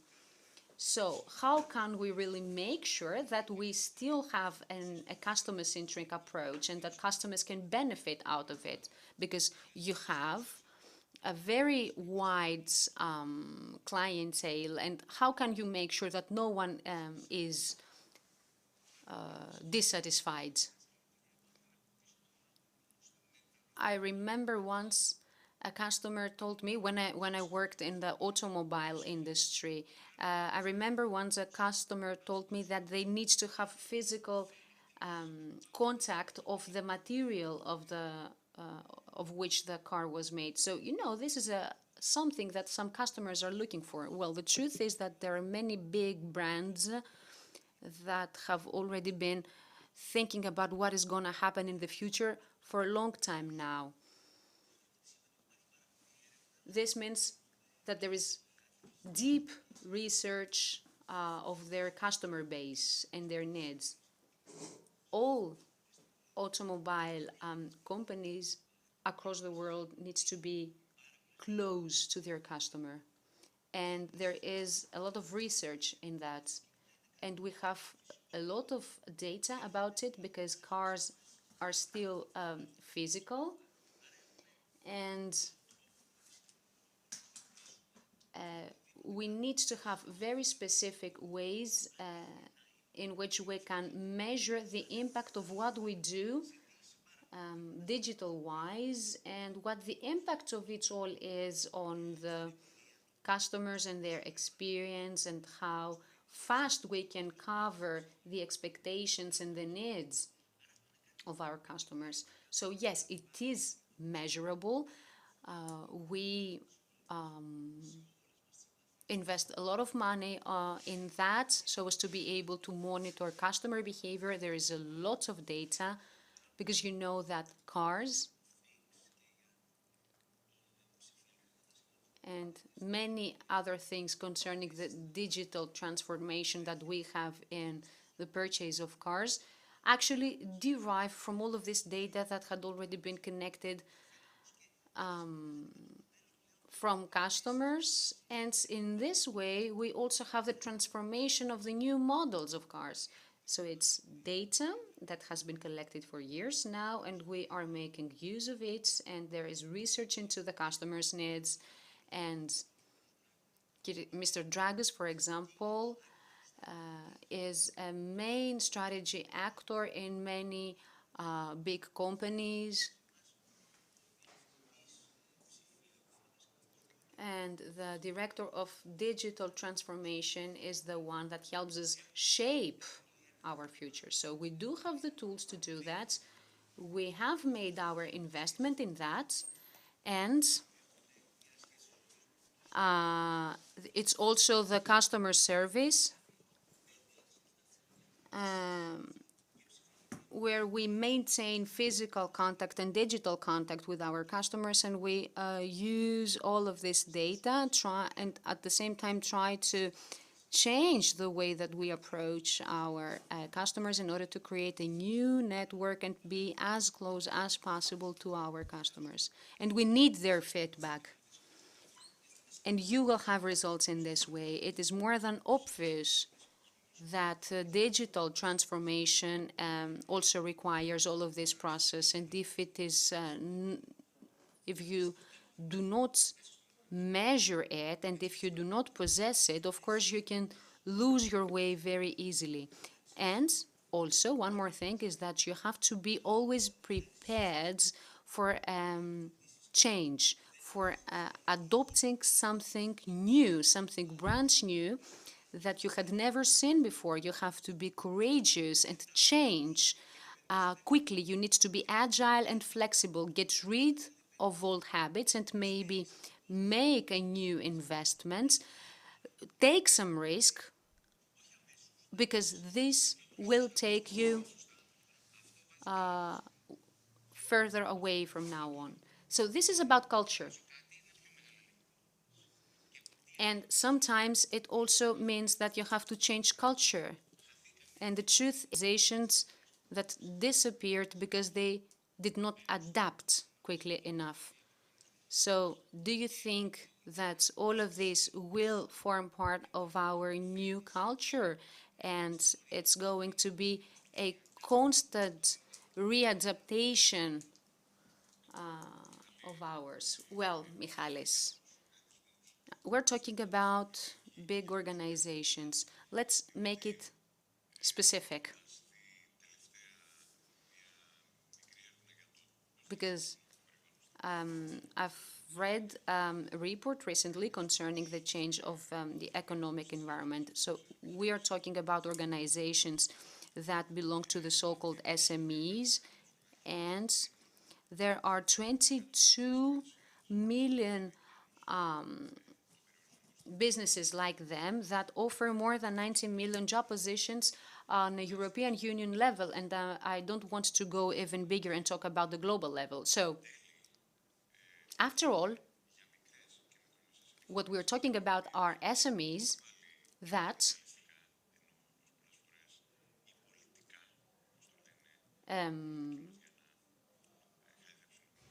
what they are doing is to support small societies. And it's not, a personal opinion, it's based on statistics. So,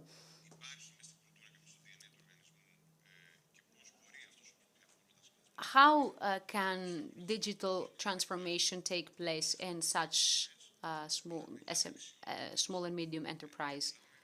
So we are talking about training and skills and also infrastructure. When it comes to infrastructure, there is some money that has to be invested so as to have digital transformation. But where can this money come from? We all know that despite the fact that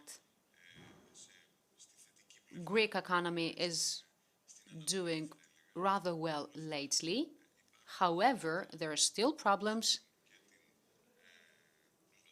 and problems have to do with access to capital and innovation and research, and how we can manage all of this digital transformation that is taking place, and what is happening in the end with our people, because it's all about people. We need to keep in mind that people have to have skills, people have to have access to training. So we have been in this field of offering certification, and we have an ecosystem that supports also workshops and labs and research teams, and also we offer OAK security and some services of certification of digital skills and professional skills in collaboration with the Aristotle University of Thessaloniki. And we also have ACTA, and all of this altogether are shaping a new system where certification based on standard procedures have created the typical criteria according to which businesses can carry out good practices and take their steps further, because only in this way will they be able to offer their products and services in an effective way. The customers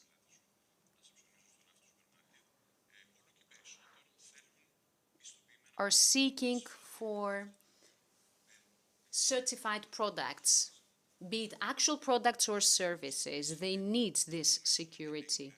So certification actually plays the role of a transformation enabler, because it is actually the passport, so to say, for those businesses, and it is supported by the digital environment, of course. And it's about having people's skills certified, having people trained. And in this way, we will be able to have the connection of the markets and tertiary education and university institutions.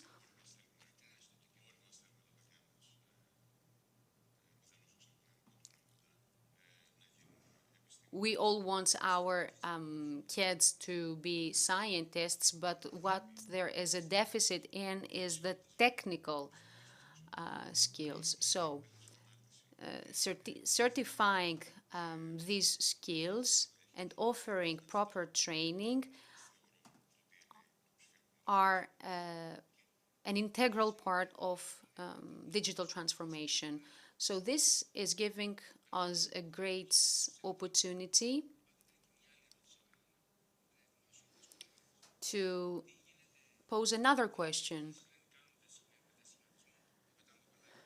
So administrations usually talk about digital transformation and then they step back and they leave it to the hands of the people. But digital transformation has to be supported by the administrations first and foremost. So my question is, are actually administrations ready to support all of this and be active participants of all this and be the leaders in this attempt together with people? Well, first of all,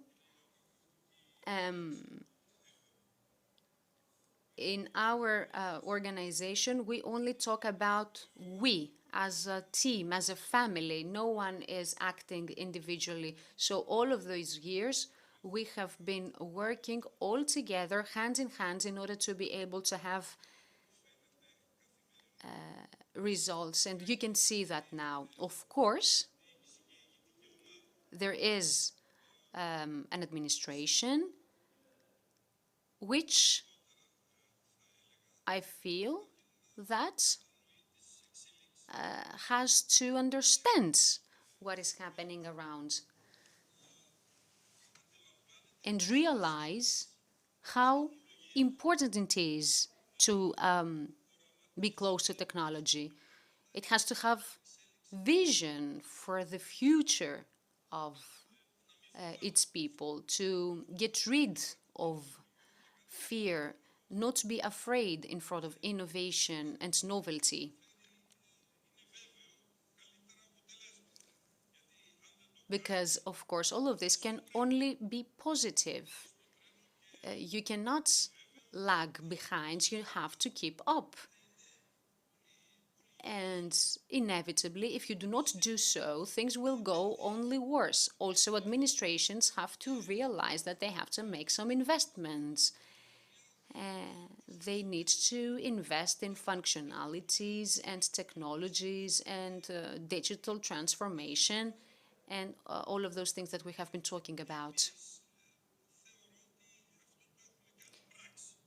I feel that we have done all of those things because looking back, you will see that we were the first ones that created the directorates of monitoring digital transformation because we needed to have a body that would be able to follow up. It started with just a few people 5 years ago. It was just 2 people in the beginning, and now this team consists of 10 members, executives that are strongly opinionated towards this direction. Also, there are all those external partners that we need them. They support our efforts. They can contribute really positively to that. And we have also increased our budget, our technology budgets, because we realized that we couldn't do otherwise. So I think that the administration is able in this way to share the vision and push things forward. And in this way, we will be prepared already for what is to come, for the close future, the near future, that is forthcoming through AI and this digital transformation. Okay, 2 brief questions, although I have even more, the truth is, but we have to stick with the schedule. So, AI was mentioned, and ethical questions is another topic of discussion. So, are there really any ethical questions? What do you think? I'll be brief. there are only questions, but no answers. AI has been here for many years now. Great changes came with ChatGPT and Gen AI. And yes, there are many questions concerning protection of privacy, transparency, ethics, bias, supervision, control. Are there any limits? Unfortunately, we haven't got any answers to that. Can you control this information? Because you know that when there is a certain tool, it's people that use it for a positive reason and people that use it for a negative reason. What's happening with deepfake, for example? All of these people are using these technologies in order to steal data from others. So this is a huge talent. One last question. We are in the city of Ioannina, a region that was rather isolated until the road network was developed. Do you believe that now Ioannina can be the epicenter of this digital transformation in Greece? Is the city and the local people ready for that? Or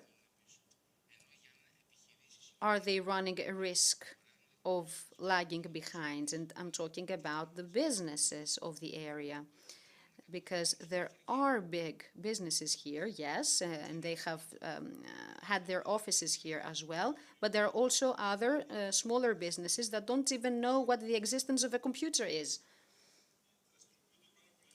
Well, there are so many different businesses, you know, and some of them have done really well. But things are changing, that's true. The city of Ioannina at the moment is a center of technology, and I think that businesses need to envision their future and try their best to get closer to it, because otherwise they will be left behind, and then this is only going to be negative to them. So they have to act now and to be assimilated, and this basically concerns SMEs, but SMEs are the backbone of Greek economy and the Greek society.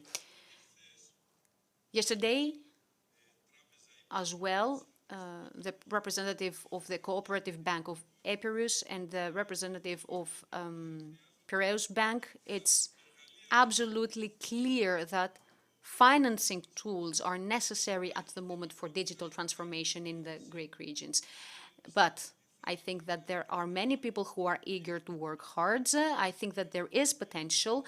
I think that we will be able to catch up and be part of the future, because it's more than certain that challenges appear to us in order to fight, to give us some incentive, and we will only be benefited. So, one last minute and a short summary. Digital transformation is here to stay. We need to accept that, and we need to fight together with it. If we resist, we will only lose. The digital transformation is a battle, and it requires organization, involvement, engagement, strategy, vision, investments, of course, and access to information.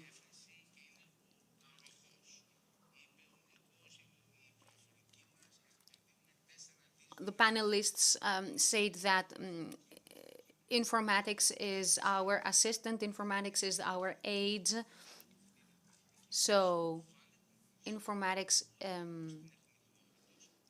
is also an equal player, and use it to move forward. Don't be afraid of change. Look into that, design your next steps, plan what you're going to do, and in this way you will have digital transformation. And digital transformation means radical change in the way that I have been operating my business so far, new organizing of systems so as to be competitive. Thank you so much for attending our panel. Thank you so much to my panelists. Thank you, Mr. Moraitis, and the rest of the participants. And yes, the truth is that maybe the most important idea here is that in this journey of digital transformation, we still have to keep in mind the human-centric approach. Thank you very much.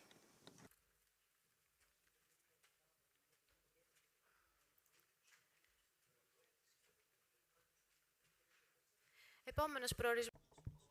Our next destination is the AI journey. As we understand and as we know, AI is very high in the worldwide agenda. And recently in Davos, it was the most important topic. I will invite Mr. Michalis Kotas, AI engineer in IBM Greece, who will present us this AI journey. The floor is yours.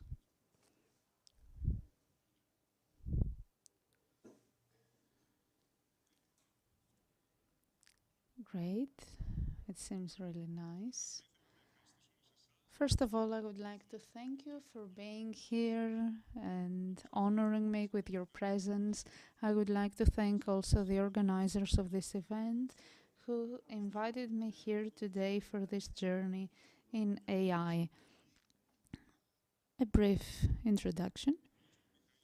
My name is Mikhail Kotas. I am an AI engineer in IBM.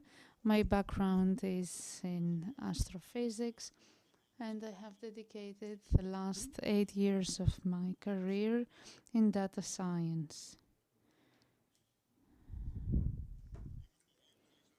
I'm really glad I'm here today because it's one of those rare moments in history where a really innovative technology changes drastically both society and the industry.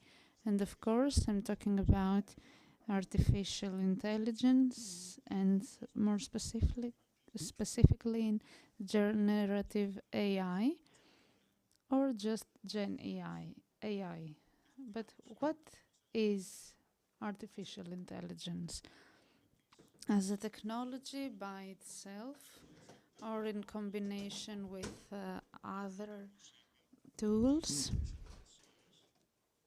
carries out some tasks that otherwise would need the intervention of human intelligence or some feedback from human beings. Some very popular applications we have in AI are the digital assistants,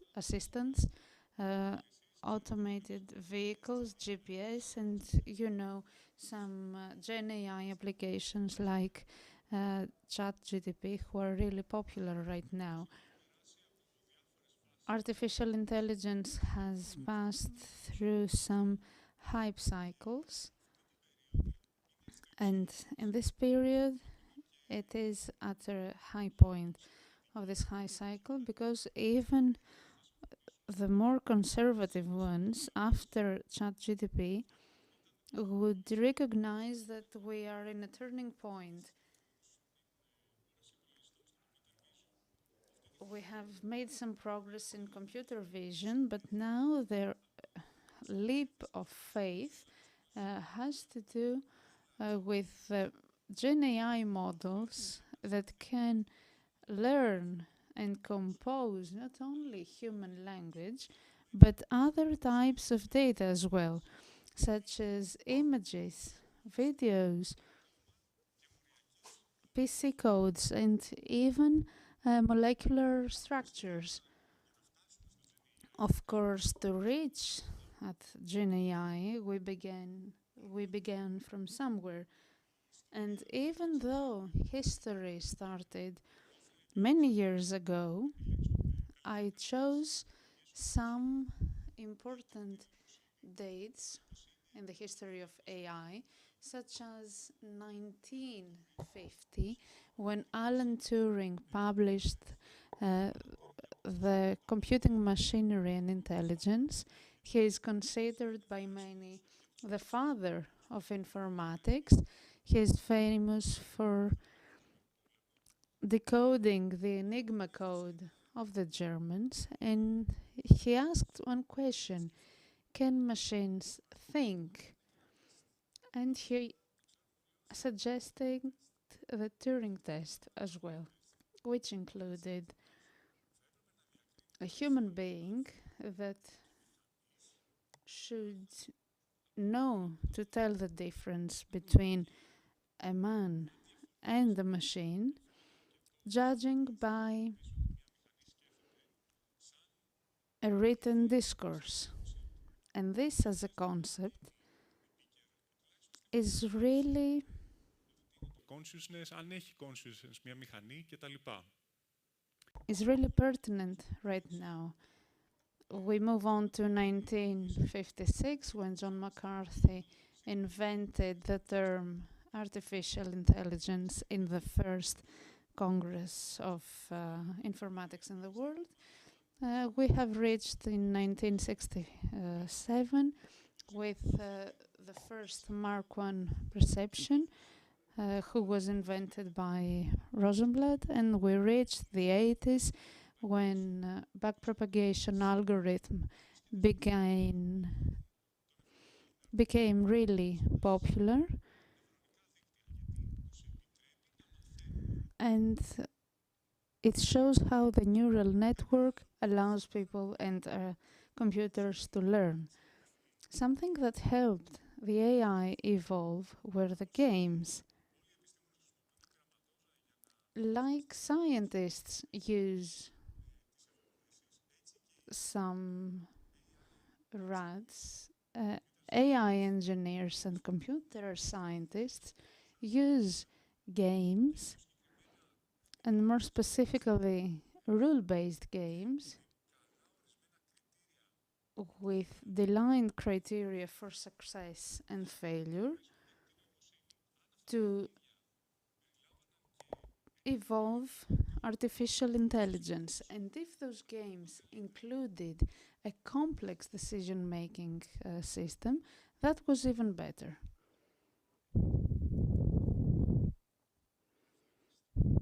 Here we are. And which game fits better the previous description than chess? It has been considered the perfect test for many years to decide whether a machine can beat the human brain. And this is because chess is a very complex game which has some difficulties. Chess has a number of 43 zeros for level of difficulty, and we can imagine that in order to create a digital chess master, we should have a very strong computer. And we began in 1957 with the first complete computer run on an IBM 704. In 1962, the first program to play chess by IBM was run on a machine 7090, and in the 1970s, some programs could participate in chess tournaments. It was 1997 when Chip Test wins the North American Computer Chess Championship, and it was a turning point for chess. And IBM hired in 1989 someone who created the program with the nickname Big Blue.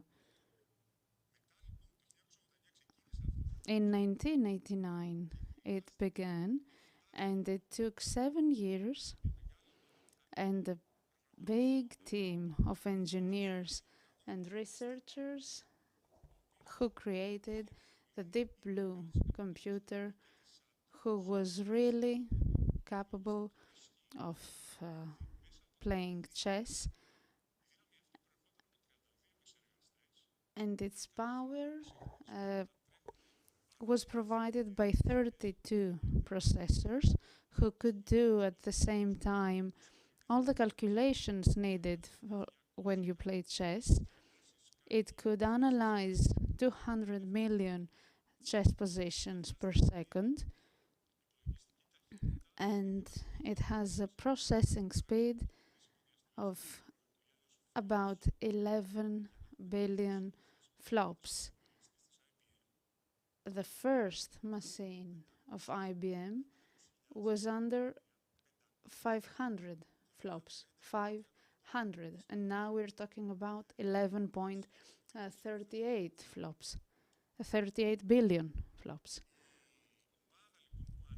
So the team that developed Deep Blue had a goal to beat Garry Kasparov, who was the champion back then. And the first test took place in Philadelphia in 1996. And in the first match, Deep Blue beat Kasparov. And it was the first time in history when a computer managed to beat the champion of that period.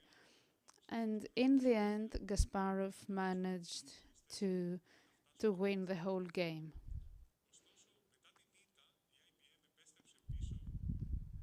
It was the first time a computer system managed to defeat a reigning world champion.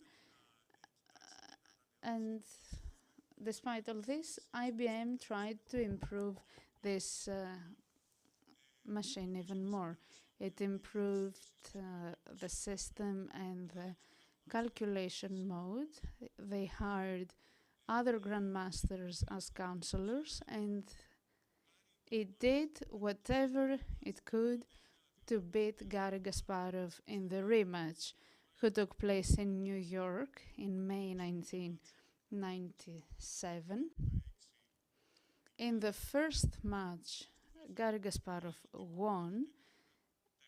In the second match, they had the computer run. They had 3 more ties, and Deep Blue took the revenge for the machines, for the first time winning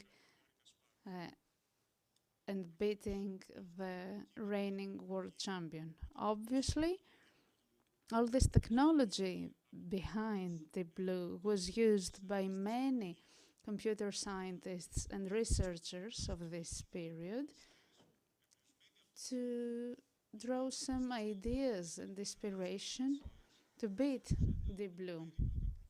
And they thought that those computers could solve many problems of that time. They could analyze data of shares and portfolios in very few seconds, or they could predict the weather conditions. But apart from the applications of Deep Blue, his win against Garry Kasparov is his biggest legacy. And Kasparov said that for the first time in the history of mankind, he saw something similar to artificial intellect. And he said that very few people in the world could handle this pressure by Deep Blue. So since IBM won through Deep Blue and defeated Garry Kasparov, they had been trying to find a new challenge in the game between humans and machines. When in 2006, an engineer of IBM convinced his bosses to create a computer who would participate in the Jeopardy game.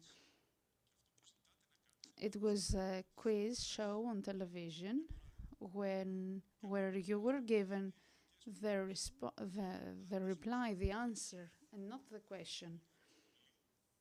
For example, you have a wonderful city next to a picturesque lake and famous for its contribution in arts.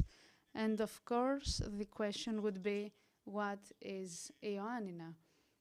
This was Jeopardy game, and so that a machine could do something like that, it took 5 years.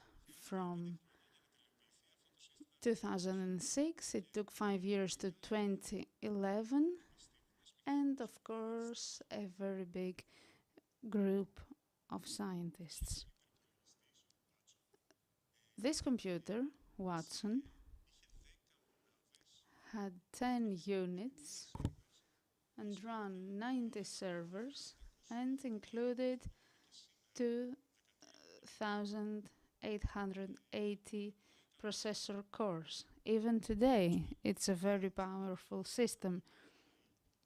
It was run on a machine called DeepQA, and it could ingest mountains of information from Wikipedia or encyclopedias, religious texts, novels, and other kinds of texts. And through an algorithm, he could take and analyze the information from all these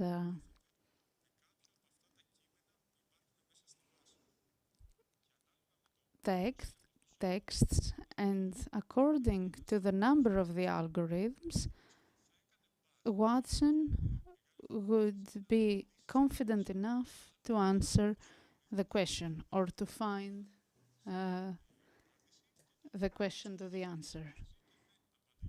If it wasn't a very big number of algorithms, he wasn't confident, so he wouldn't answer. And what happened in the end was that Watson was put to the test with the 2 Jeopardy champions, and he managed to win $77,000 against the 2 champions who managed to gain about $20,000. All the money was donated to various charities, but Watson's victory highlighted the aim of IBM, that didn't want to find something to beat human beings, but to find a way in which they could use technology and bring this technology to people through numerous applications. For example, the weather company, where Watson provides forecasts for weather, or we could say that about 70% of global finance institutions use this program to analyze data, and they use this technology to find where there is a problem with water in some states like California. So, moving on our journey, we talked about 1997 when Deep Blue defeated Garry Kasparov. 2011, Watson defeated the 2 opponents, the 2 champions, in the Jeopardy game, and in 2020s we have the rise of large language models. We have GDP 3 or 4, and we start to embrace in our lives these systems which bring a huge change in the performance of AI and its potential to drive enterprise value.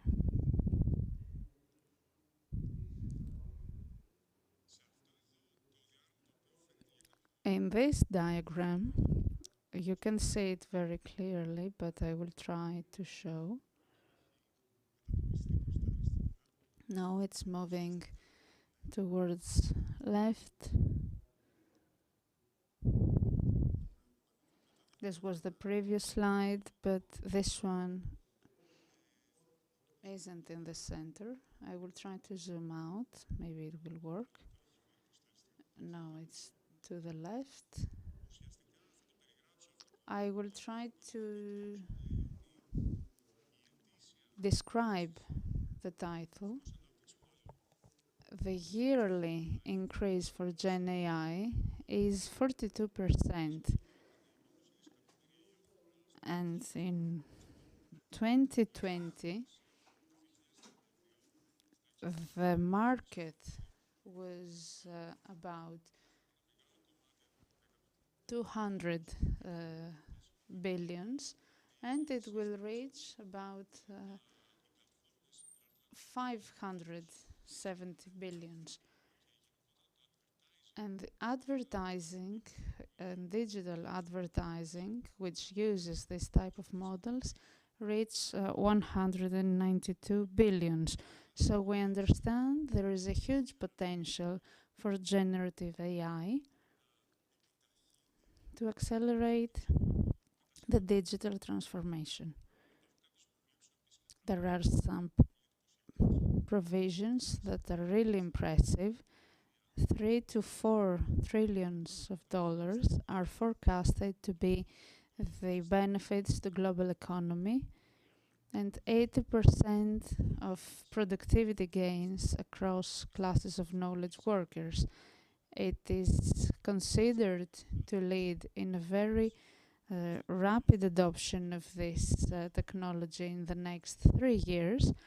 So 80% of the enterprises will have incorporated Gen AI into their business processes, and 70% of software vendors will have integrated Gen AI in their applications for their enterprises. However, there are some concerns that have to do with explainability, ethics, bias, and trust. We need explainability according to business leaders so that people can trust the results of AI. There is also a concern regarding the safety and ethical aspects of generative AI. Of course, regarding bias and trust, because at last, trust is the permit of an enterprise to work. Without this, the whole progress of AI would be irrelevant. So, we are convinced that foundation models or large language models are a turning point for AI, but how enterprises define the value has to do with the way this technology will be adopted. So IBM has a point of view with 4 pillars about how Gen AI should be adopted by the industries. The first pillar is to be open, so that we could base AI on the best way available for the community.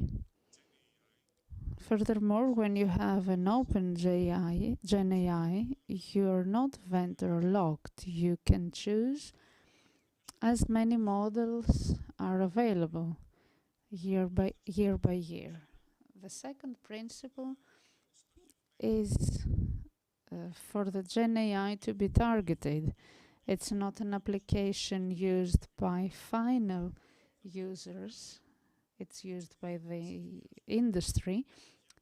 So it should be designated for the industries so that the results can be efficient in this concrete field the industry and the business operate. The third principle is to be trusted. It should offer security and data protection. It should be built with governance, transparency, and ethics. And in this way, it should be in compliance with the regulations by EU Act. And of course, it should be empowering. We should have a platform where you bring your data and create your models or use the existing ones and tune and deploy those models. It should be running anywhere, not only in the cloud, but for some businesses like banks who run some important data, they should be safe enough. The response by IBM, it is Watson X. It is the new platform by IBM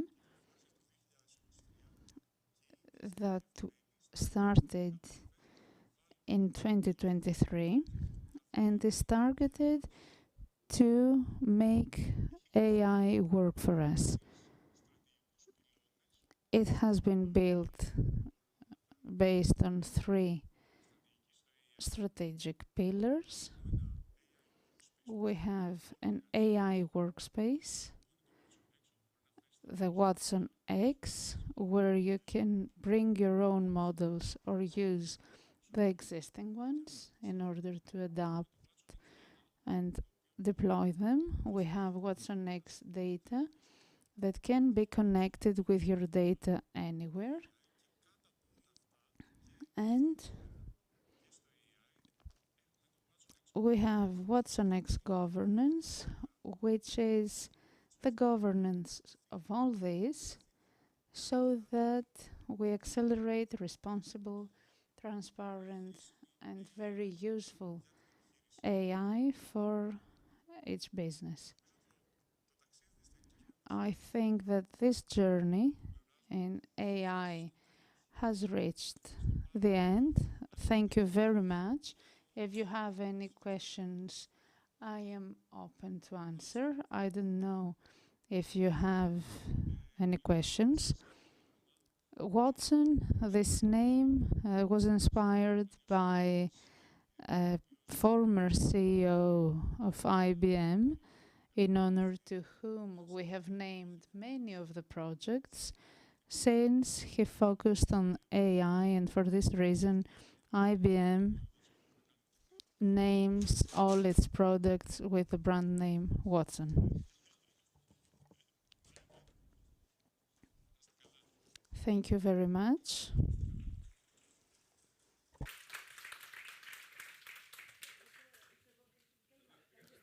Ευχαριστούμε. Είστε καλά.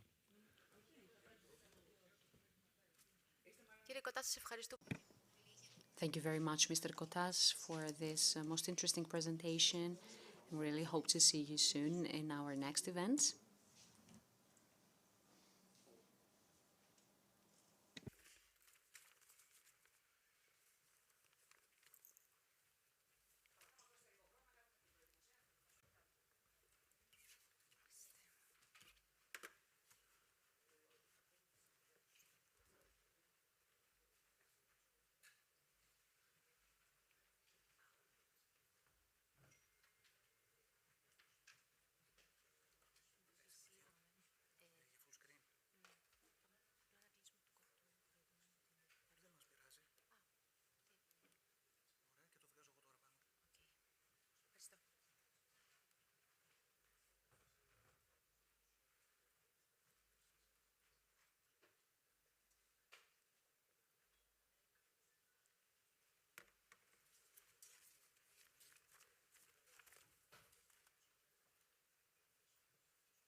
Είμαστε έτοιμοι να συνεχίσουμε.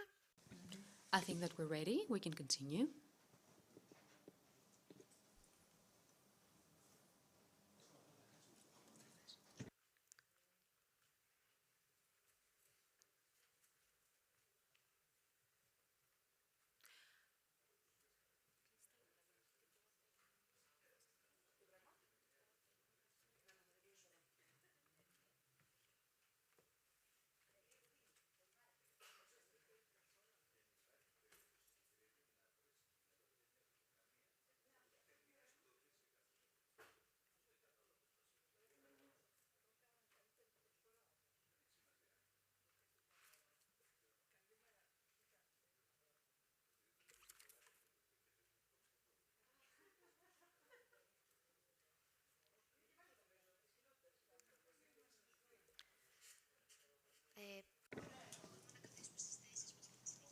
So please take your seats so that we continue with the following panel.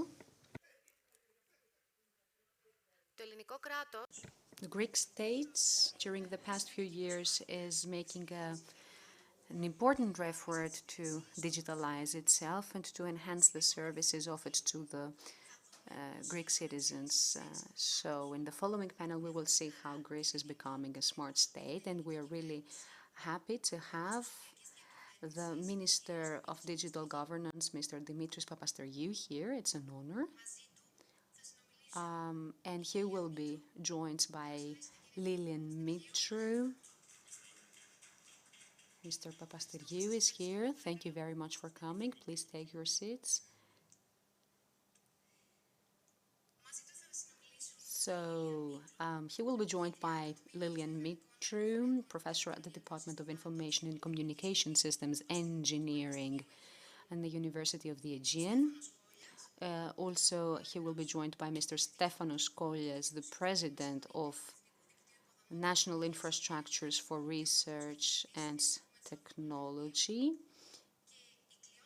and Ms. Clio Zgropoulou, a professor of Informatics and Computer Engineering.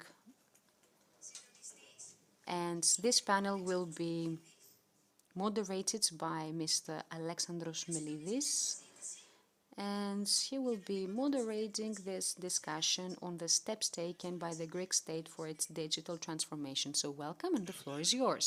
Well, welcome. Thank you very much for having us, and congratulations to Ioannina, the co-work community, for organizing this beautiful event. So this is a panel that we organized together with GRNet, and we are also very proud to have had a panel, to have organized a panel with gender equality. This is also important. So we will be talking about the way in which the Greek state is becoming a smart state. So in this panel, we have got the representation of 4 different institutions. I myself am the director of Open Technologies Alliance, and we collaborate with universities and education institutions across the Greek territory, working on openness for businesses and education institutions. We also have the honor to have the Minister of Digital Governance and Mr. Kollias, Ms. Mitru and Ms. Zgropoulou, that can offer to us the academic insight. So, smart state. Of course, many of us here are part of this great challenge that is posed by digitalization and digital transformation. But the challenge is to digitalize the red tape. But as we are moving on towards the idea of the creation of smart urban landscapes, so this is a new aspect, because the mantra of this new era is automatization, and we need to be very careful so as not to automize other things that we shouldn't, such as prejudice, injustice, and inequality, and social gap. So I would like to ask you a question. How many of you do you really feel certain that you can define of what a smart state is? Can you please raise your hands?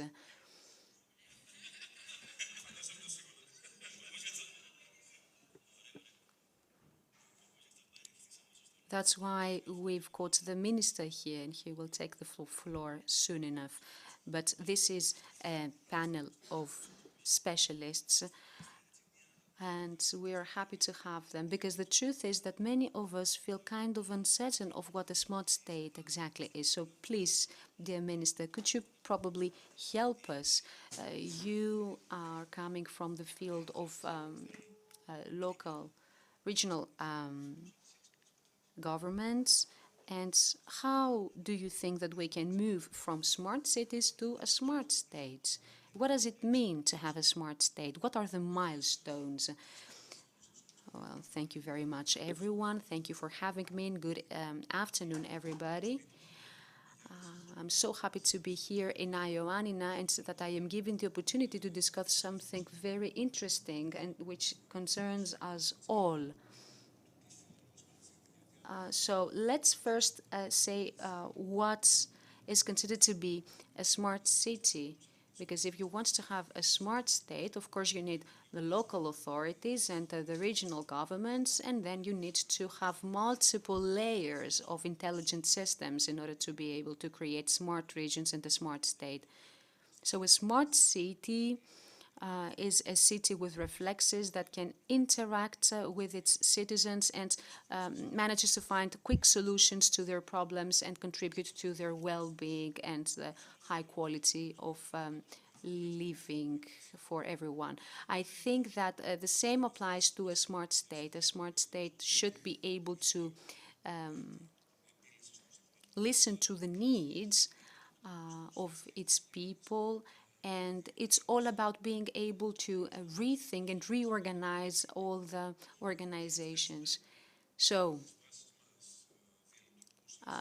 laying the foundation in order to be able to have all those systems interacting among themselves is a principle, but it's not the only one. Because if you digitalize anything that is going on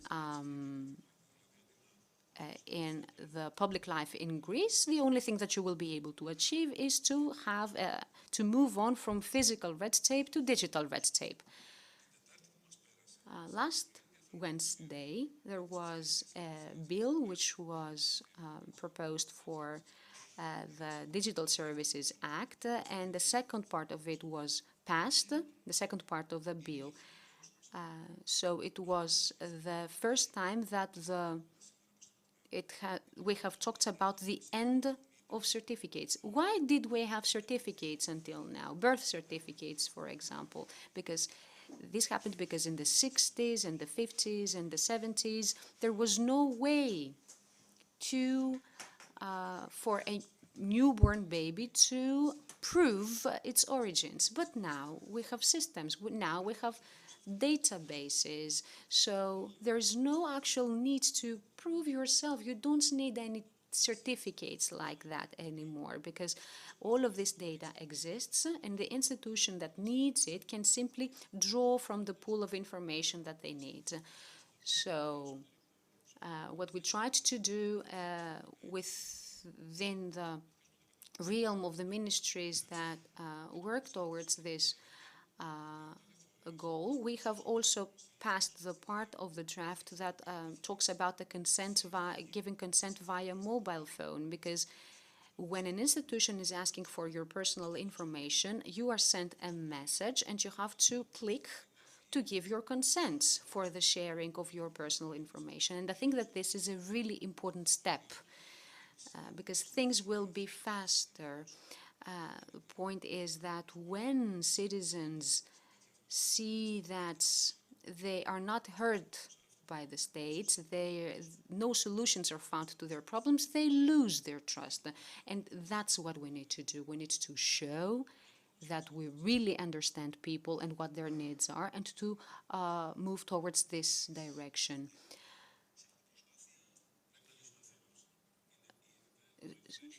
Sorry, we need to make it clear, Mr. Colles, please let us know what is the acronym of the organization. It is GRNet, actually, the English acronym, which stands for the National Infrastructures for Research and Technology in Greece. So, yeah, this common confusion, a common source of confusion for the people, because the acronym can be interpreted in various ways, but in English it's rather clear.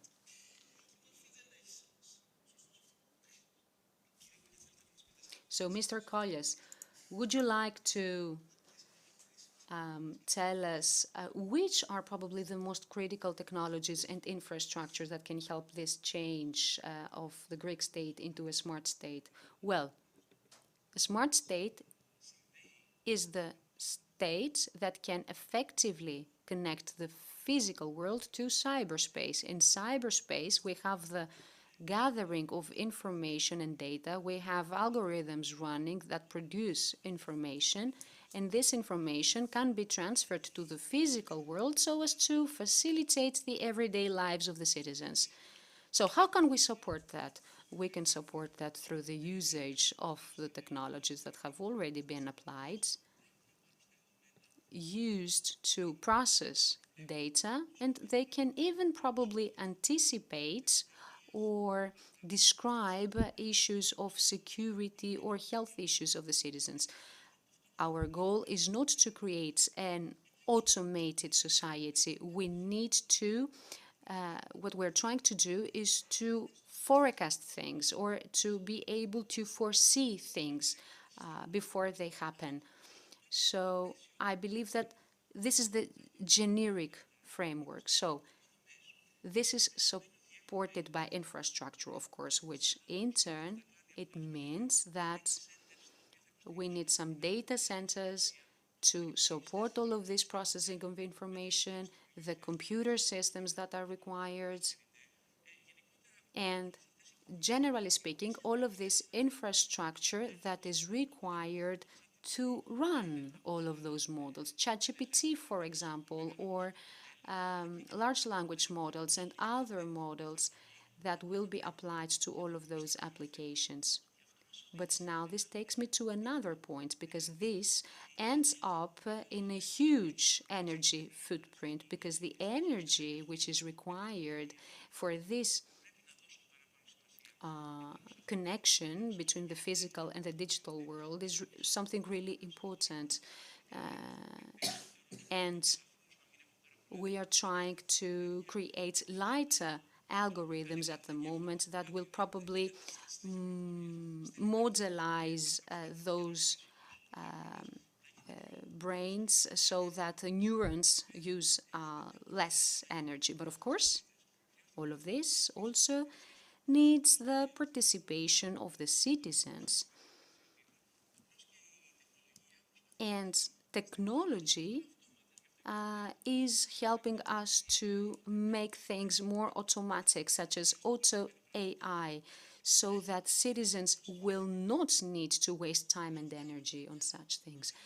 I think that this is probably the depiction of a series of technologies and infrastructure that are required in order to achieve all of those goals. But that's all for now. I don't want to take up too much of your time.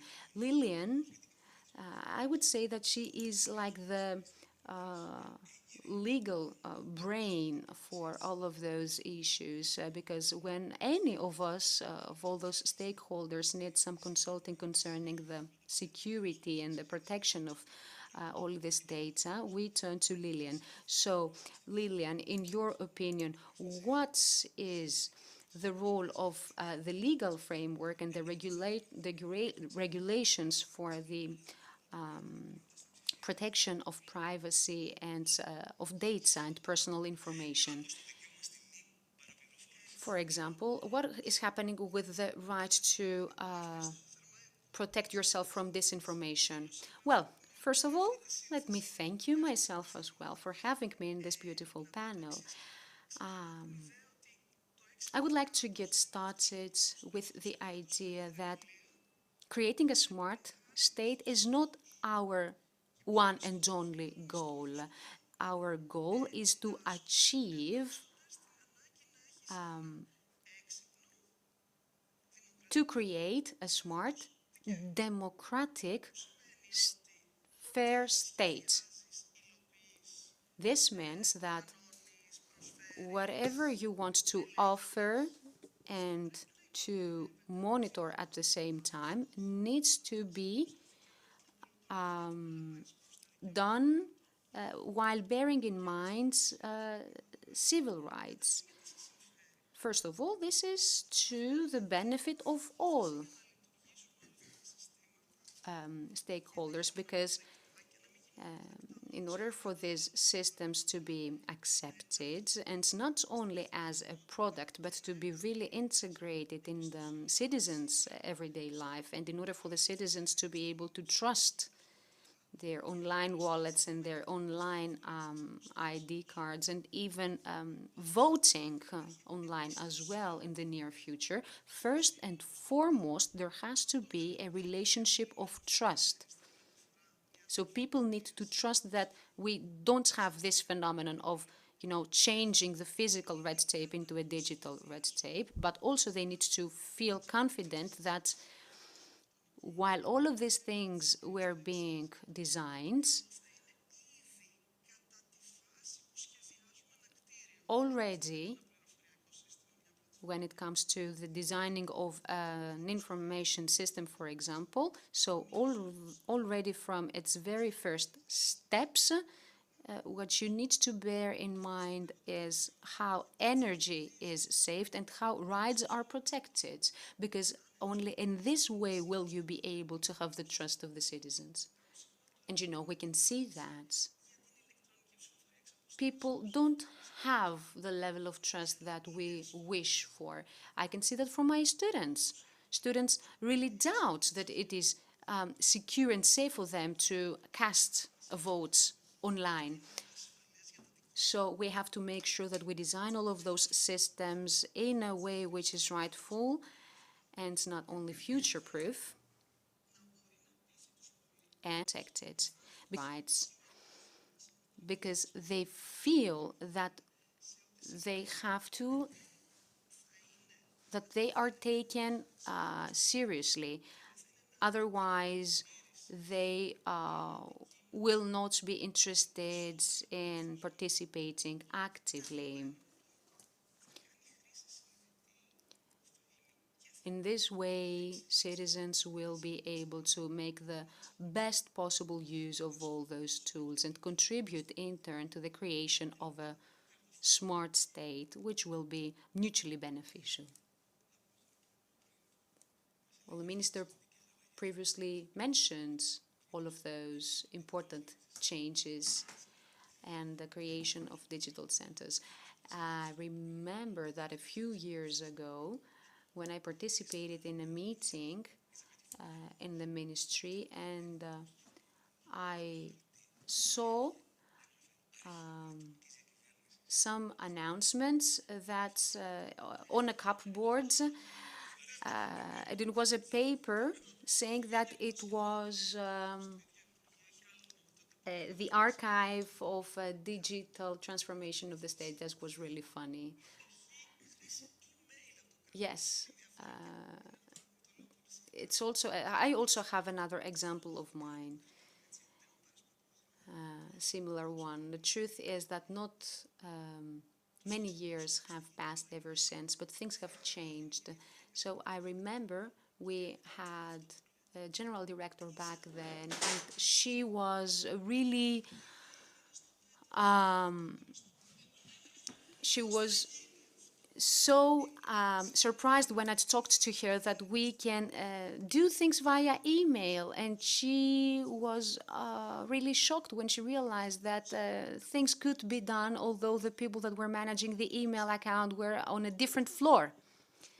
So yes, Only a few years have passed in the meantime, but things have changed drastically. And the truth is that, yes, in the past we used to send an email to many of the services of the Greek state, but then we also had to make a phone call so as to make sure that the email was received. But yeah, of course, things have changed ever since. But if we want to really manage this digital transformation and to create a smart state, what do we need to do on an academic level? Well, now everything is taking place very quickly. So things have really changed, and this means that also citizens and we as representatives of these institutions, we have to be able to catch up. So at the moment, everyone is getting to know a new reality with all of these technologies, and this requires a new way of shaping your own personal life and the way that you interact with other people, you work with other people. Human relations are affected. The way that they communicate with public services is also different. New job descriptions have appeared, and job seekers need to be to adapt in order to be able to find the job that they're looking for. So all of these are very important issues that are of central focus in national and international policies. We have already the digital compass that talks about all of these skills that are required. So skills are a pillar themselves, and the Greek state since 2021 has introduced some very ambitious plans concerning the usage of those skills, and there is a continuous effort to introduce new standards and new tools that will help us understand what exactly those skills are. What are the skills that employees and people need to have in order to be able to cope? So we have the reference framework for the digital training of citizens, and this is the so-called Digicom, and it talks about the basic fields of capacities that need to be developed. Also, we have informatics literacy, because people have to be able to know how they can look for information, find information, process this information. Another very important pillar is communication and collaboration through the new media of communication. So these are skills that are also of vital importance, and being able to resolve problems and to apply critical thinking. And this is of high significance, because we need to be even more flexible nowadays concerning this. And finally, security issues that have to do with privacy protection, protection of personal information, and also the safety of those networks that we are using. So all of these issues are our axes of activity, and they need to be kept into account always. But the truth is that the goals of this digital decade are very ambitious ones, and every single state has its own indices.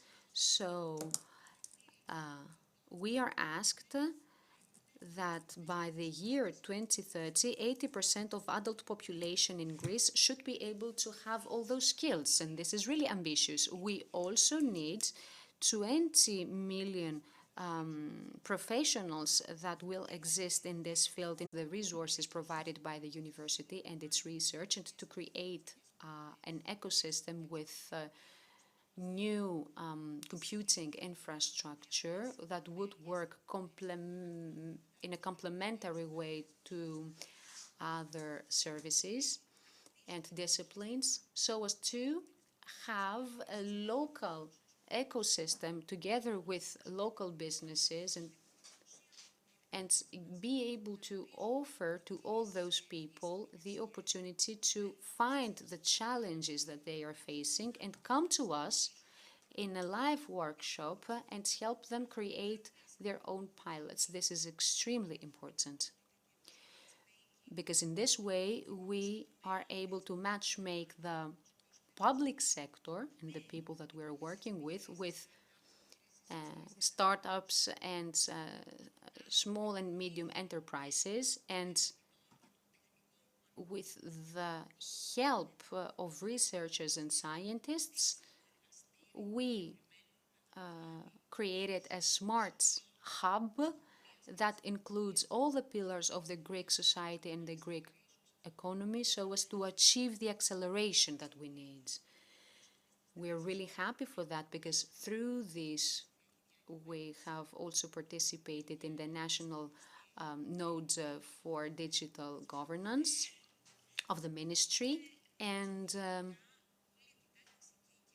I feel that this innovation and this acceleration that is taking place in public sector has many different starting points and can expand to all aspects of life.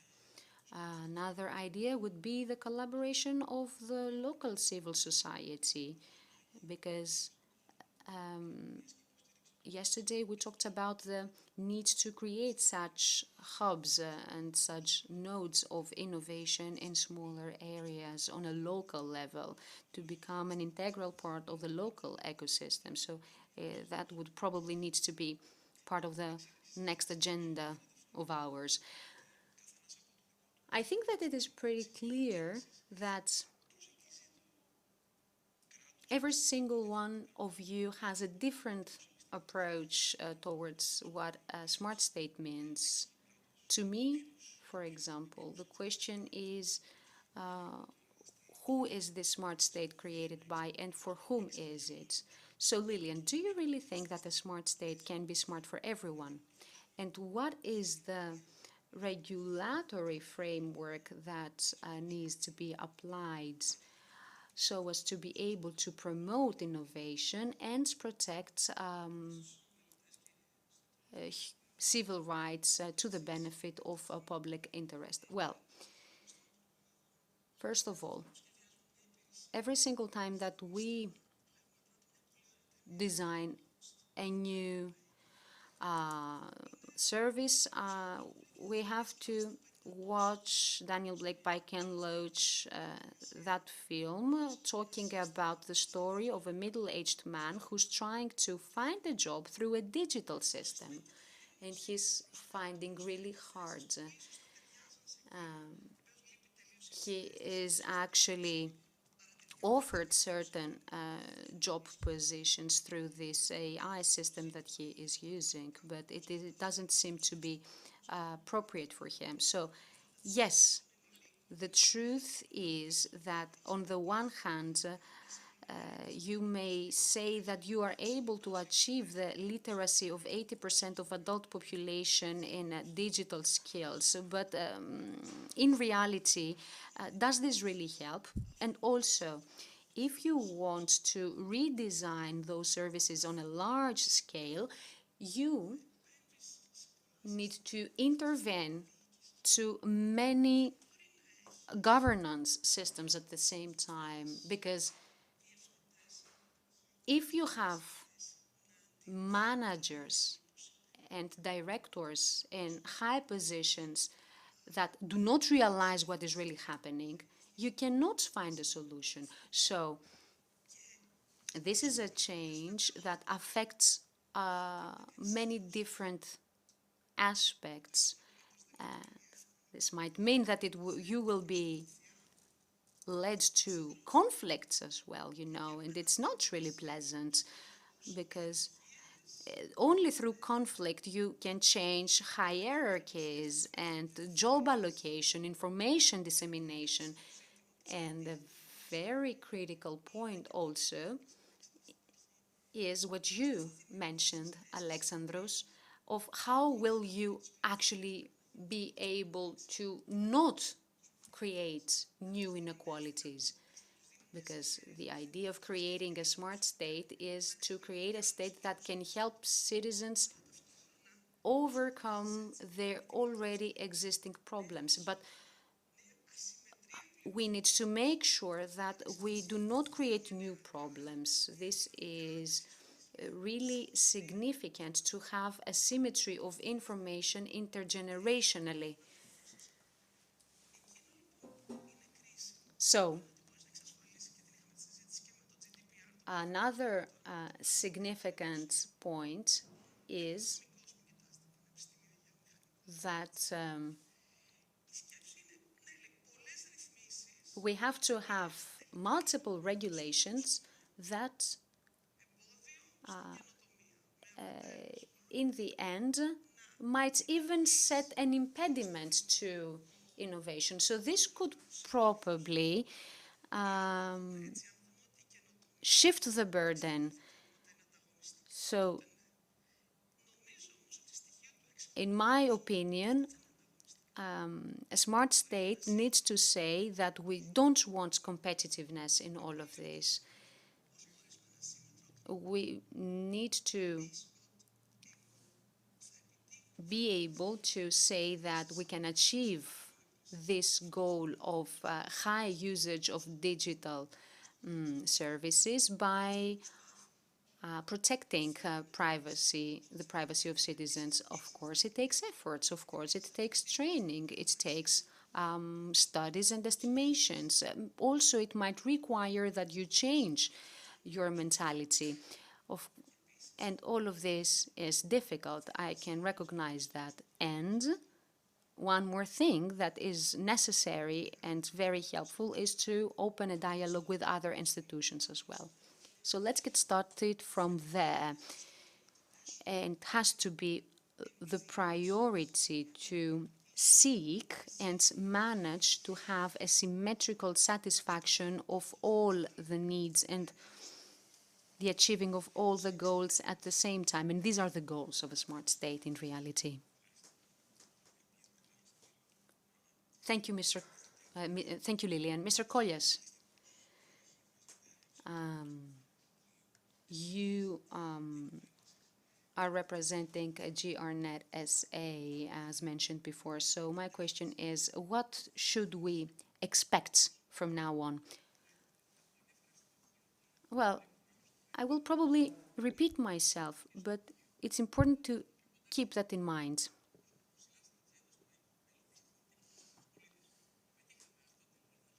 What we managed to do so far is to prioritize things, but we are still working on that. So, first of all, when it comes to infrastructure,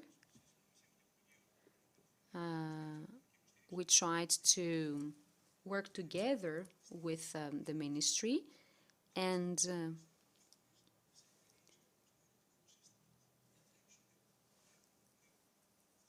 we managed to create some new systems that will help people achieve their goals and create new products, but they haven't got the resources to do so. In the meantime, we also tried to offer cloud services from big providers, but under our control, so as to create systems that are really useful for the society. For example, recently we helped them to create the first Greek LLM. And similarly, we worked with ELAC for goals like this. So we are producing systems that can support this development. At the same time, we are also helping the existing infrastructure, and we are participating in this effort of the ministry to enhance digital skills of the Greek citizens. And this helped a lot to build on a strong partnership with the ministry. So since there is willpower on the part of the ministry, we will be able to do so.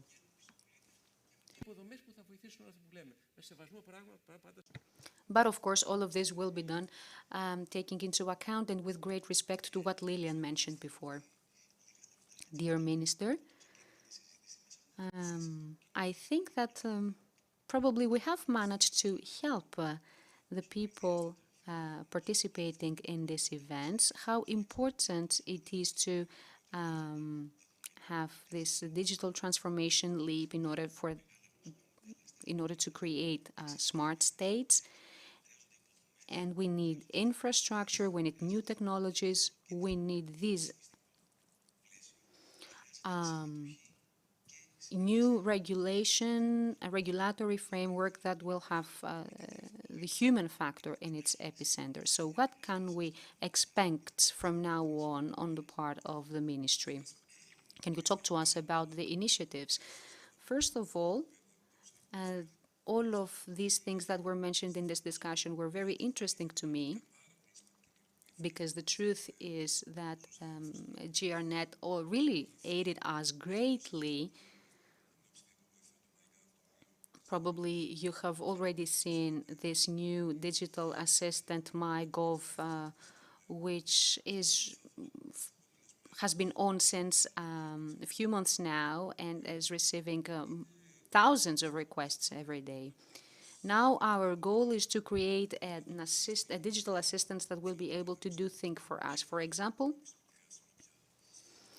to ask for a certificate and to have it sent immediately. So this is really a constantly evolving process, and we're really passionate about it in the ministry and in the GRNet in order to be able to offer new services. So action bots for the certificates that people need. Or even to ask the digital assistant to fill an application form automatically and send it where it has to be sent. Another step is the designing of some applications. Last year we had that movements by certain people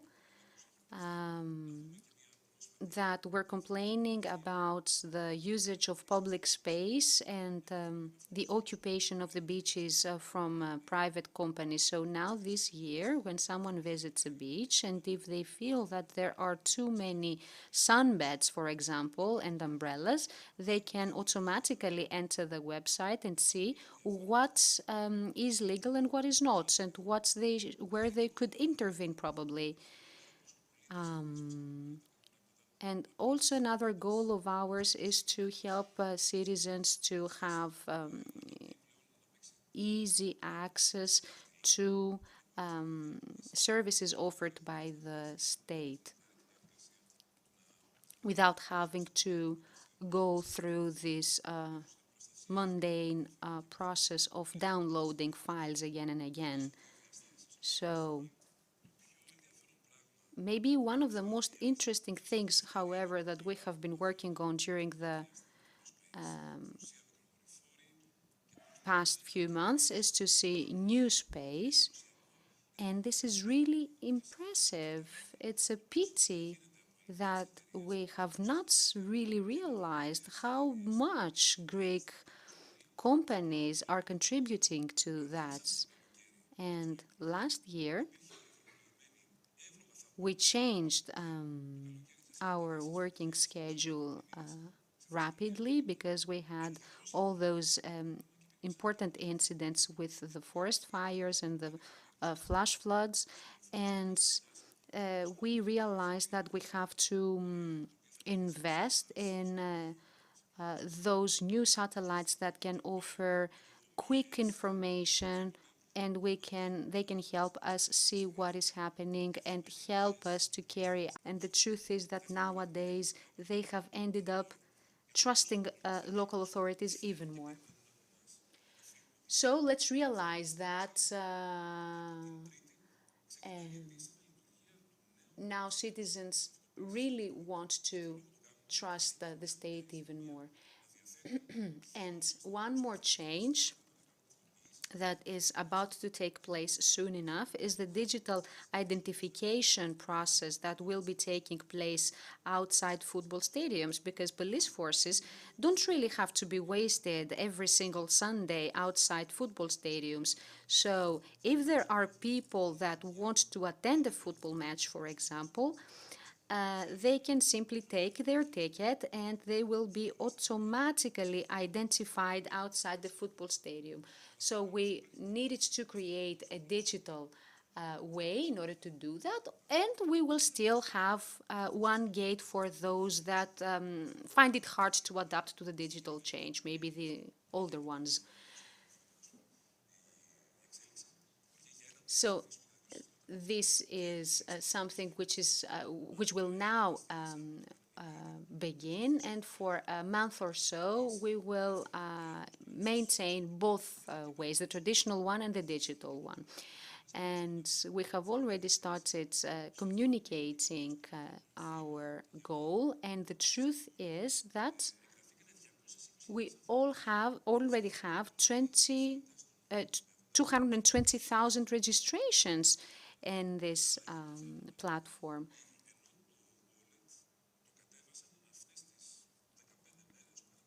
And 110,000 people have downloaded wallets and they have registered in that. So those who really want to make use of those services are trying themselves as well. They are putting their own efforts. They will probably bump into certain obstacles, but we are here to help them.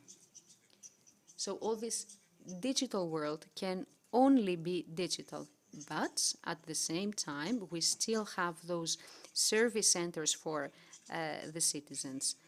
And they will never vanish because we have to still be able to offer all of those services even to the people that are probably older or don't have access to information, and we cannot exclude them. We cannot step forward too fast if the society cannot keep up. Yes, this is extremely important. This is the social involvement aspect that we need to always bear in mind, because we want the involvement of the citizens, and we need to have this in mind. I think that we were rather punctual with our panel. Thank you so much for your most interesting contributions. I think that it is high time that we took a break now, right? So there is one question, I think.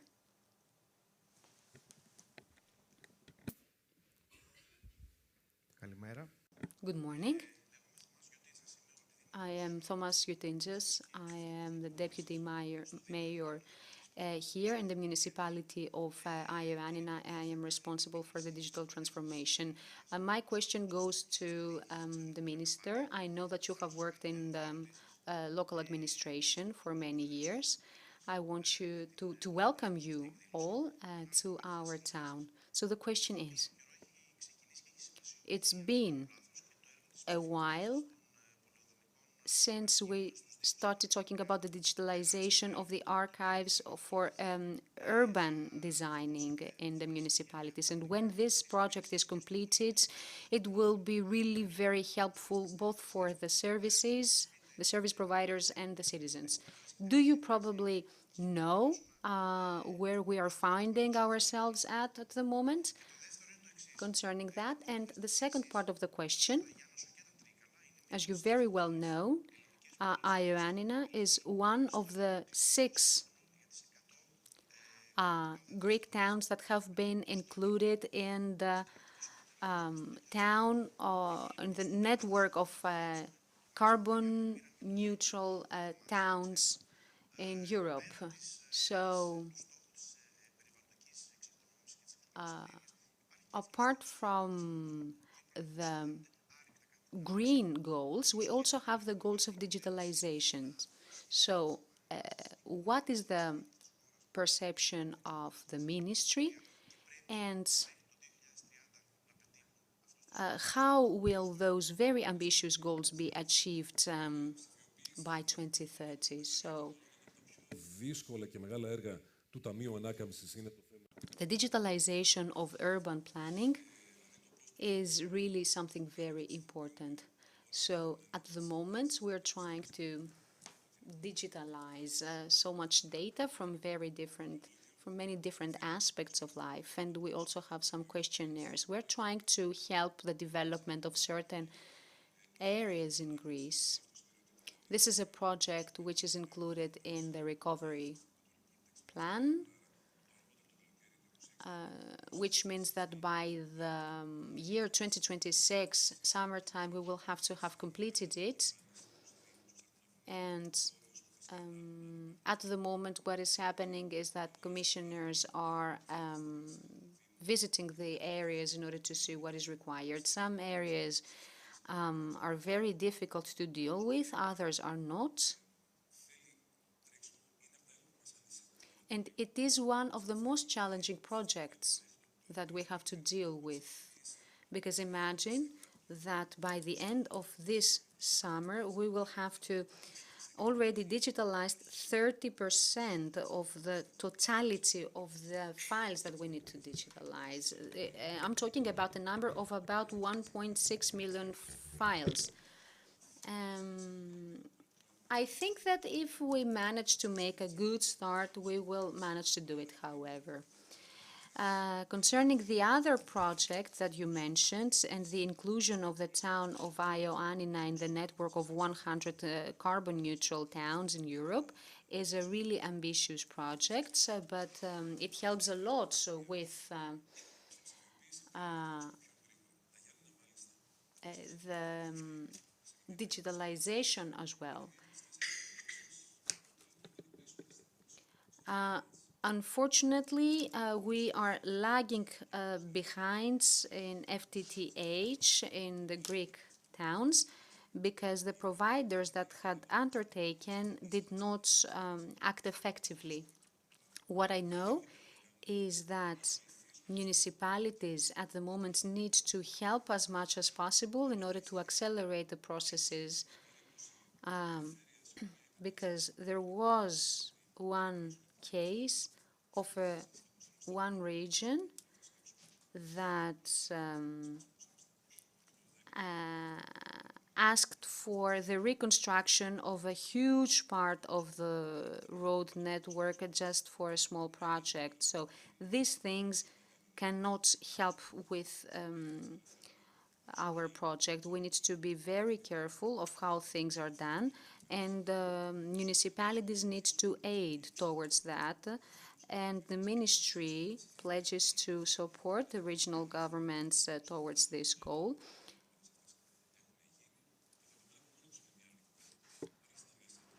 So there has to be close collaboration with the ministry at all stages so as to achieve all those goals, which are really ambitious, as you mentioned. Is there any other question, probably? Someone else?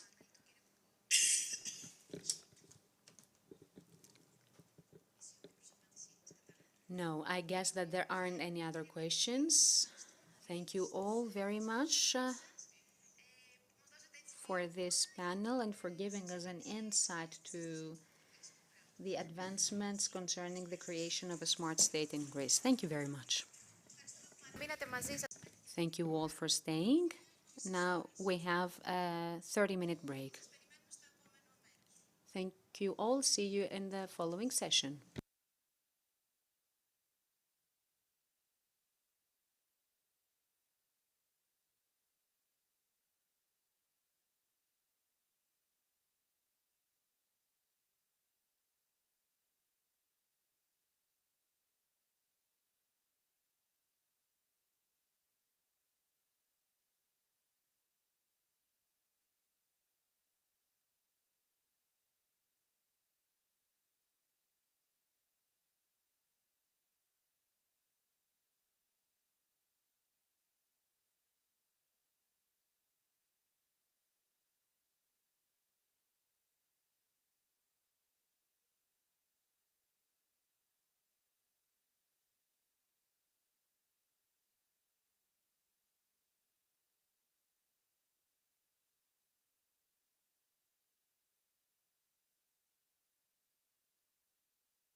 τελειώσω. Θα κάνεις εσύ. Θα το...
Ladies and gentlemen, good afternoon.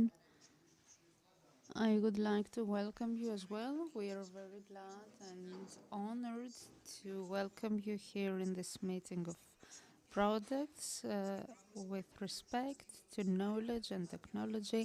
We gathered here today many scientists who want to inspire you and make you think. We are coming back with a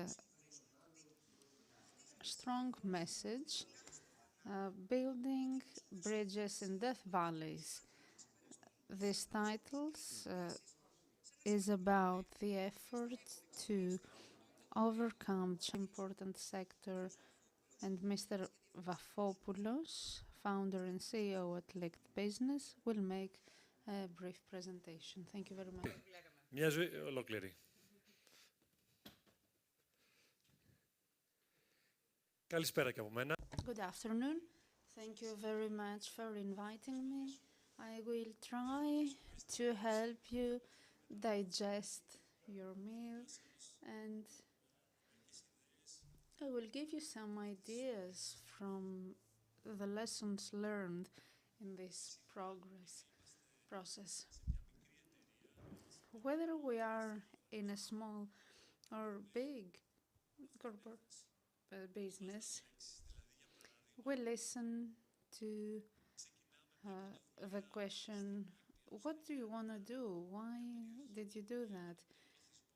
We start a business in Ioannina, in a region where everyone goes away and it only contributes in 3% of the population and 2% of the GDP. We listen to the same question when we try to make value out of open sources data. And researchers, friends, and professionals asked, how are you going to read an image of a balance of many enterprises that have many mistakes on their certificates? Whether you decide it or not, whether it is a transformation project or a research for medicine that you really believe in, this valley might seem open, but it's a valley of 60 degrees. It's the death valley. You have these signs, stop, don't go by. You see the cadavers, the dead bodies all over. And I will try to explain you what lessons I have learned from the Death Valley. The first one is to understand that when we try to do something new, we try to decentralize the opportunities. I have the result of a research, I want to turn it into a useful medicine for many people. This is how we thought when we began with those networks. And I suppose in Ioannina, in TechFuse, you think that you want to decentralize the city that is not functioning. You want to attract people towards the countryside, but how can we create a crucial mass? Because in order for someone to live what they were doing until now, it means they should get rid of inertia. And I want to share my thoughts with you about how to fight this inertia. So we made a research. We tried to see the data in Diavia, data from enterprises all over the world, products in Amazon, and we analyzed them and we tried to understand what the interesting questions were. And later on, the second and most important thing that I wouldn't change is to be part of communities that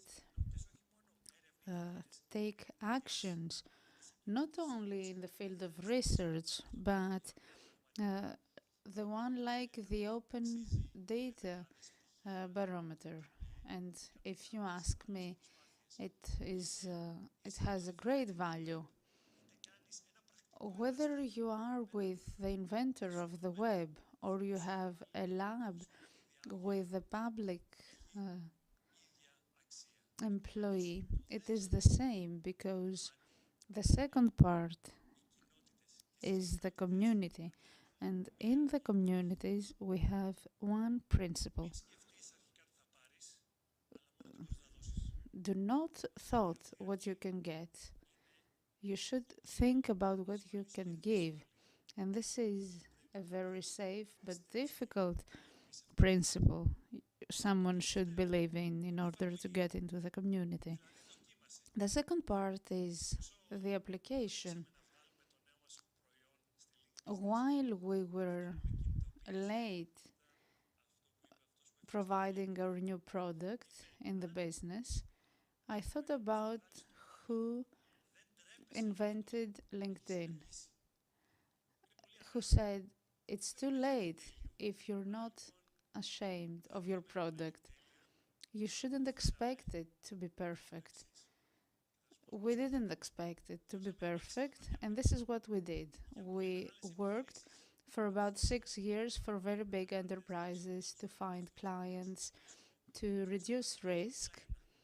So it was enough for the craziness of someone to turn into reality. You shouldn't wait for the universe to help you. You shouldn't wait for the state or the government to help you. And thirdly, you never know, they might follow you afterwards when you have already crossed the Death Valley and they want to come with you to prove that they have been together with you since the beginning. Thank you very much. So we have digital data, it's the new gold. Thank you very much. I think this is your laptop. Since we don't have time for Q&A, I will be here at your disposal at any time. I think we can move on with the next panel. Please bring your chairs with you, if you are so kind. Is the role of innovation in business models.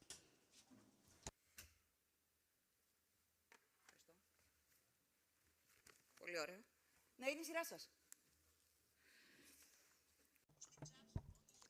So Steve Jobs once said, "I'm proud for the things that we have achieved, but for those we haven't as well." Innovation says no to 1,000 of things. Innovation is the motor for the evolution of the models in order to provide with more improved infrastructure. It gives the opportunity to the enterprises to be sustainable and more competitive. In this way, innovation is an essential element for the success of the enterprises in a competitive market. Mr. Michalis Moraitis is the moderator of this panel, Digital Transformation Executive and IT Strategist, and we have with us Mr.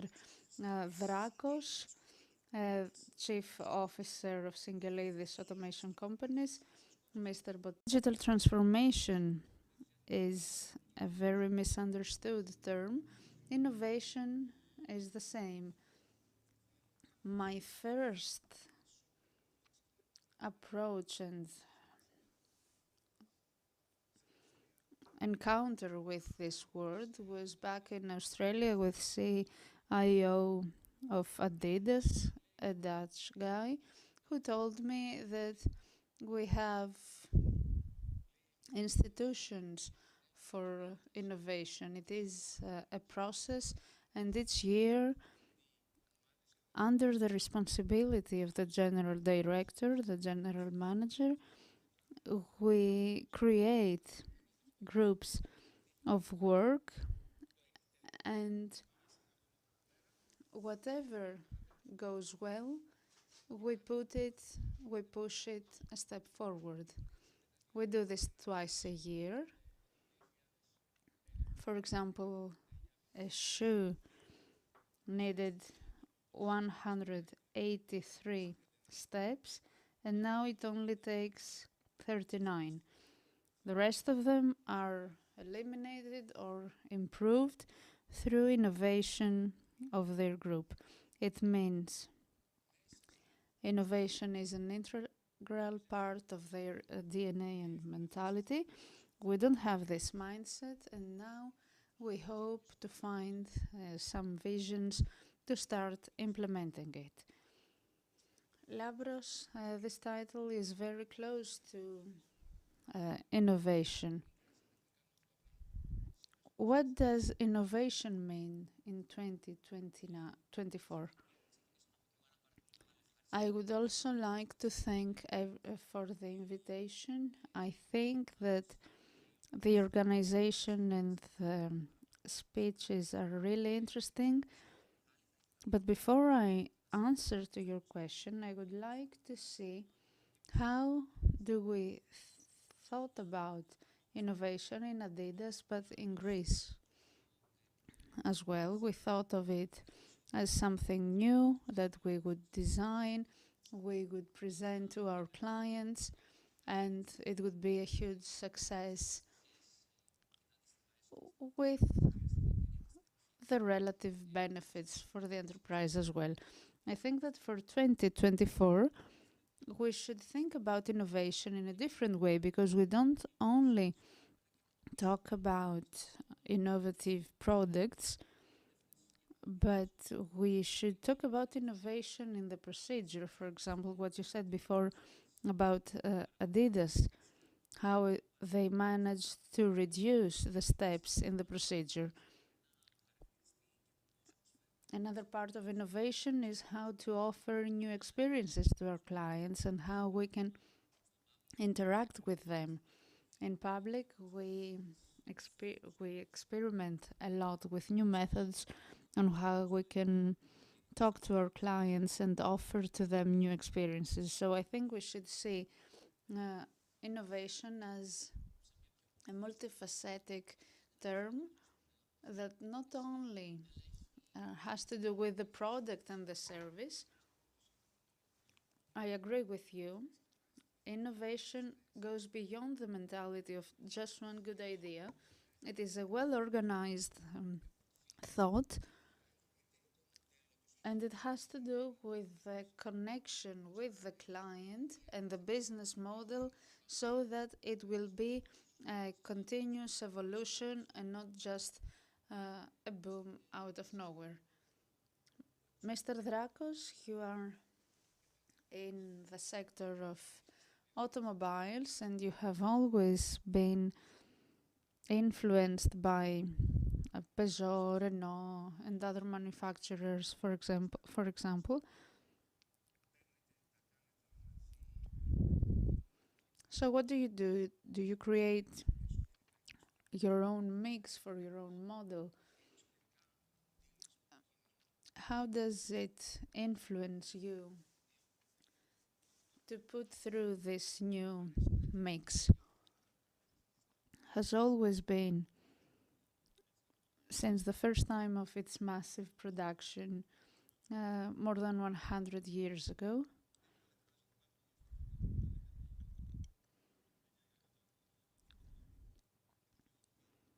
I would like to explain how it works. Any type of car you want, as long as it is black. So he changed the way the car manufacturer was functioning completely. This model, even if there are many dimensions, went a step forward with Elon Musk, a great visionary who took many steps ahead the electric cars. It turned it into a mainstream product. He thought that he should create many recharge stations all over. So I would say that the cars are part of our digital transformed world and we are highly connected, but I would say that the car is the ultimate mobile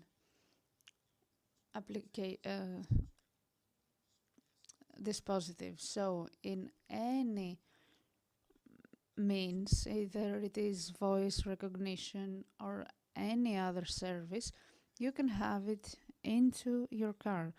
And it's not that simple. In order to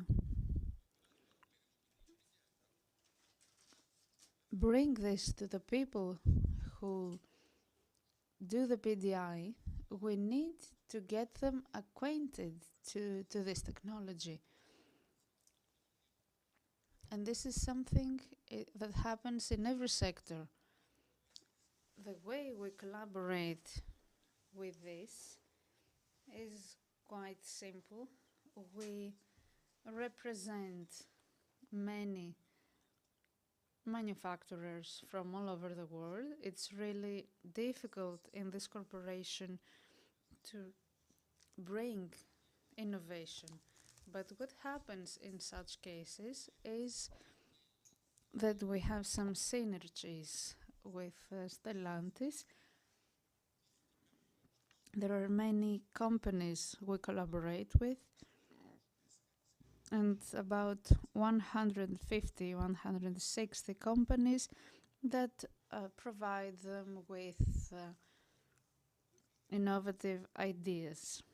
And by 2030, they would like to have been transformed into a company of digital mobility. So they hire more developers than anyone else, and they have a collaboration with Amazon too. We will have similar conferences. You talked about technology and innovation. Those are two interconnected terms, especially now. We have many technologies that have disrupted industries. The first one has to do with blockchain in the Εκτείνονται σε ένα διευρυμένο δίκτυο που περιλαμβάνει αλληλοσυνδεόμενα και αλληλεξαρτώμετα συστήματα λογισμικά παραγωγής, μηχανολογικό εξοπλισμό, που πιθανά προέρχονται από διαφορετικούς vendors και παρόχους μηχανολογικού εξοπλισμού, και αυτό αναπόφευκτα οδηγεί τις επιχειρήσεις στην πρόκληση της ασφαλούς ανταλλαγής δεδομένων μεταξύ όλου αυτού του οικοσυστήματος, τόσο στο ενδοεταιρικό τους δίκτυο, αλλά και σε ό,τι έχει να κάνει σχέση με τους ανταγωνιστές τους. Μίλησες για ιχνηλασιμότητα. Η τεχνολογία blockchain εξασφαλίζει την ασφαλή ανταλλαγή δεδομένων και μπορεί να είναι χρήσιμη και σε αυτόν τον σημαντικό παράγοντα της βιοασφάλειας. Η δεύτερη καινοτόμα τεχνολογία είναι το κομμάτι των ψηφιακών διδήμων, τα digital twins, που ουσιαστικά μιλάμε για την ψηφιακή αναπαράσταση σε ένα εικονικό περιβάλλον όλων εκείνων των χαρακτηριστικών που υπάρχουν σε μια φυσική εγκατάσταση. Και μέσω της αυξημένης προσομοίωσης, οι επιχειρήσεις και οι οργανισμοί μπορούν να βελτιστοποιήσουν πράγματα στην παραγωγική τους διαδικασία, να εντοπίσουν πιθανά hotspots στην παραγωγή που χρήζουν είτε αλλαγής είτε βελτίωσης και να τρέξουν ακόμα και what if σενάρια για το παραγόμενο προϊόν. Και το τρίτο κομμάτι, που θεωρώ ότι και στη χώρα μας έχει αρκετά μεγάλη απορρόφηση, είναι το κομμάτι της ρομποτικής και του αυτοματισμού. Τα σύγχρονα πλέον συστήματα αυτοματισμού, κάποια από αυτά διαθέτουν και δυνατότητες τεχνητής νοημοσύνης, μαζί με τα ρομπότ αλλά και τα cobots, τα συνεργατικά ρομπότ, μπορούν να βοηθήσουν στην εκτέλεση εργασιών ρουτίνας, να εξασφαλίσουν σε αρκετές περιπτώσεις την ασφάλεια των εργαζομένων στην εκπόνηση επικίνδυνων και επίπονων βιομηχανικών εργασιών και φυσικά να μειώσουν τόσο το κόστος και το χρόνο παραγωγής ενός προϊόντος.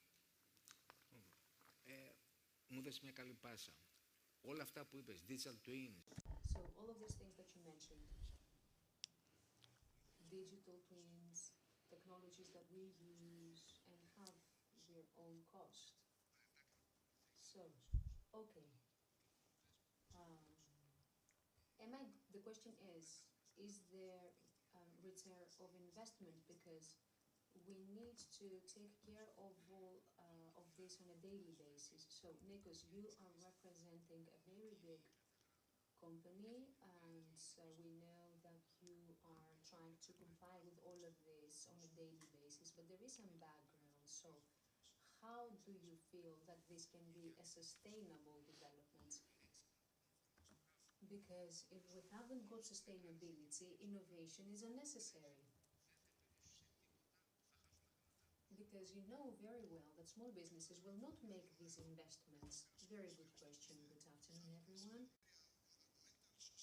Codes, all of these ideas which are connected to sustainability, trying to measure up the ways in which an enterprise can have a positive ethical and social impact. These are the main criteria that concern sustainability. And it's for everyone, not only for big or small businesses. These are the basic criteria for everyone. And this is what customers and the society expects from enterprises. So that's all about sustainability.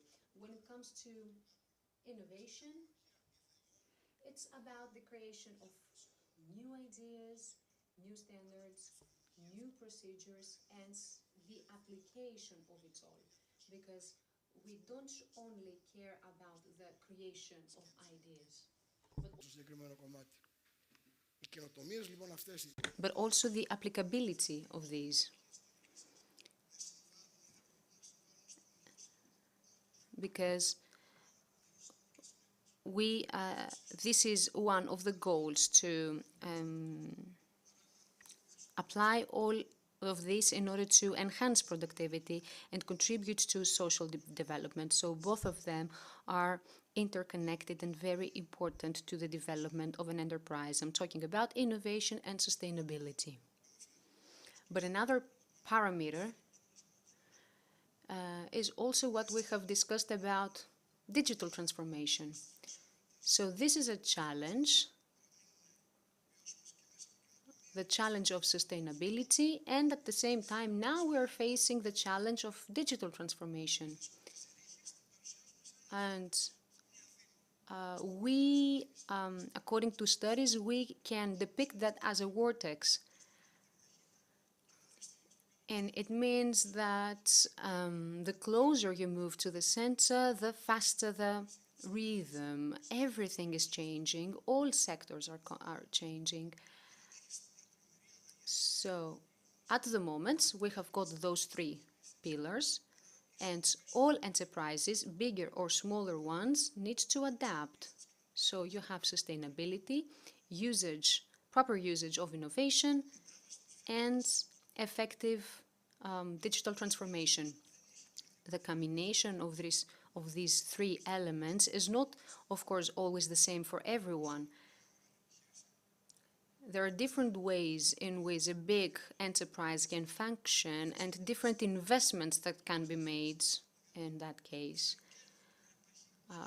But at the same time, they have a bigger return of investments. When it comes to smaller businesses, we have to bear in mind the creation of hubs and networks and ecosystems that can help towards that.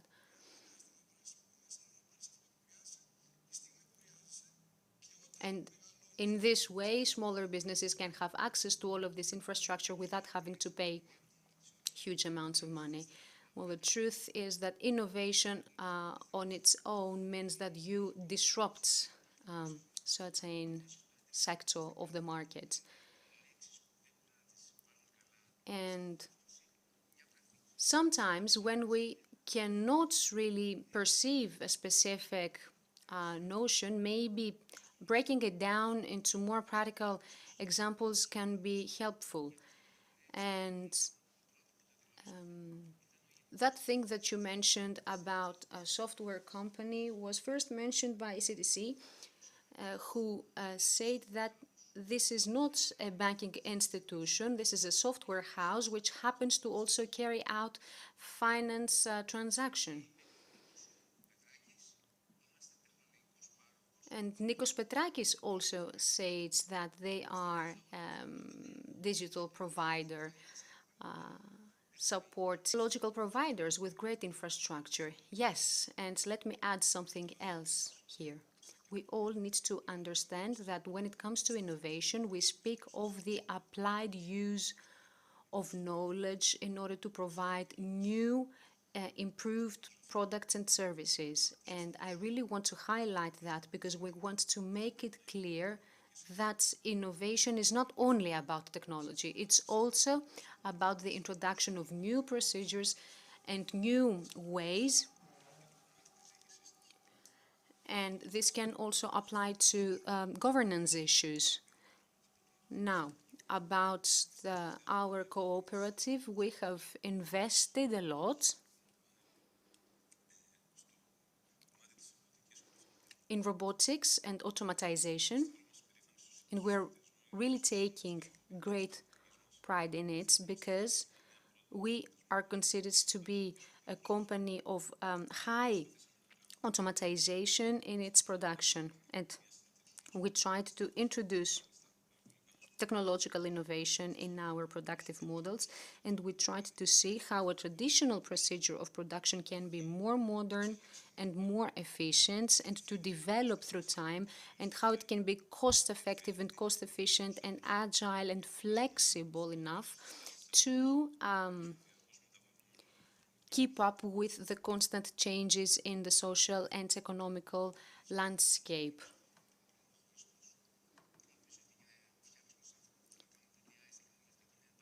So this takes us back to what Christos mentioned and the issue of culture in some cases. But and in my opinion as well, many things can change, but cultures cannot change that much. The administration. So how can we achieve that? Well, you're absolutely right. Every single case is unique, and you need to keep in mind factors such as the size of it or the productivity of it, because on the one hand you may be encouraging innovative ideas and talk about them and try to apply them. But every single case, every single enterprise is different, and we haven't got a solution for all problems at the same time. So this is extremely challenging at the moment, and it all starts from the top. Because otherwise it would be impossible to have real innovation. It's like a family. If you have got a family, and if you have a little kid and you simply tell them, please don't do that, of course they will, because they are following our example. It is completely irrelevant if you simply think that by telling someone to do something, they will do so. You have to lead by example yourself. For example, we've seen that startup companies are much more efficient in that, because usually they have got a flat hierarchy. They haven't got many different levels of hierarchy. They always encourage open dialogue. They do not have a culture of punishment, of penalizing people for making a mistake. And we can see that, generally speaking, those principles can be more easily applied. But when an enterprise grows bigger, things get a bit more complicated. In our case, for example,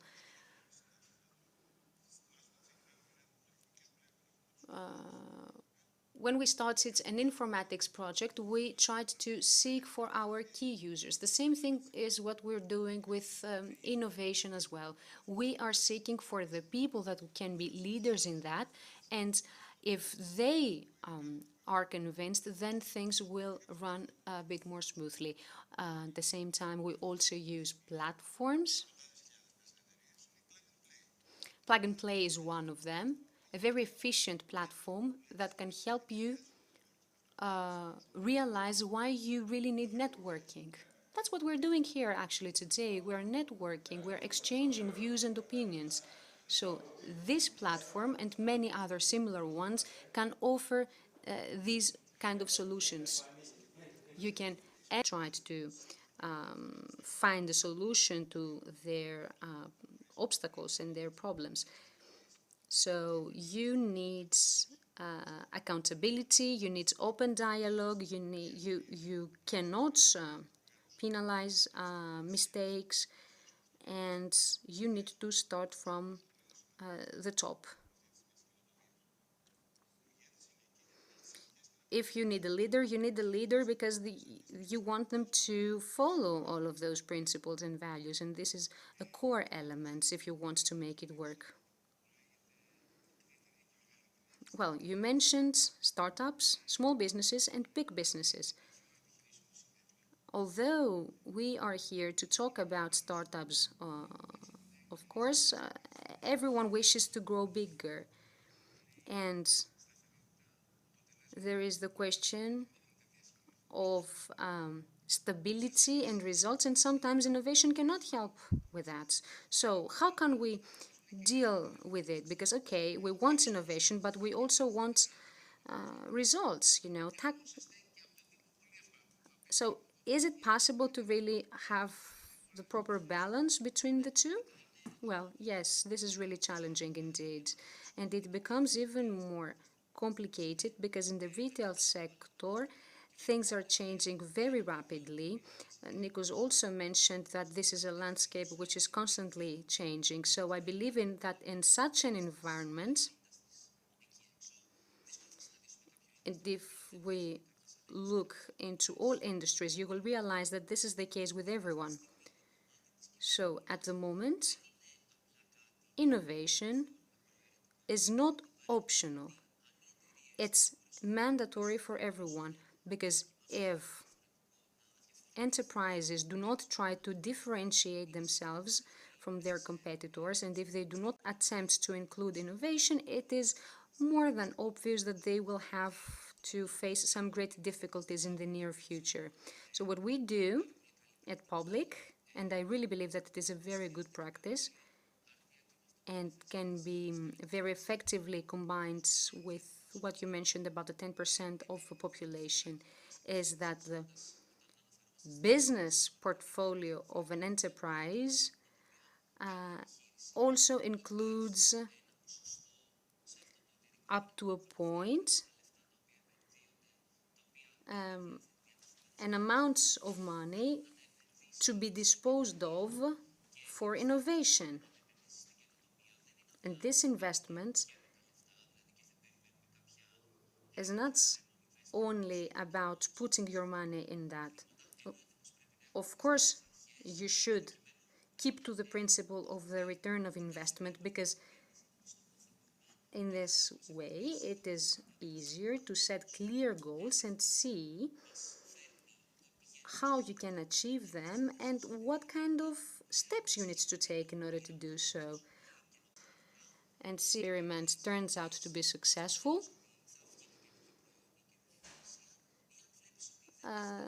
you can continue with this model, or if you realize that it is not effective, you can stop, learn your lessons, make use of this knowledge, of this new knowledge that you have acquired, and through this whole process of experimenting and getting feedback is a very good practice, and it can be useful for all enterprises. The truth is that every single time that I participate in a conference of yours, you always say that you are waiting for the new versions of certain models. This tells me that you are constantly trying to design new things and to launch new ideas. And there is a strategic design of my innovation, and this can take me one step forwards before my competitors. So how can you manage to organize all of this?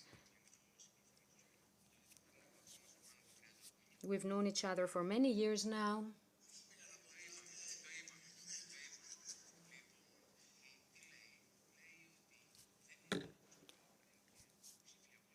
So digital transformation is not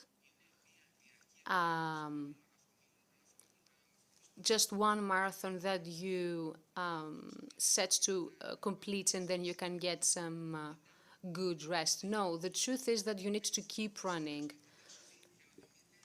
And you have proven that you're doing that. So how are you doing it? Well, it is a never-ending story, as a matter of fact. You keep running, and actually, we are at the forefront. We need to innovate, because otherwise we will be dismantled. We will be trapped in the eye of the vortex. And it's the three pillars that we are based upon. The first one is R&D.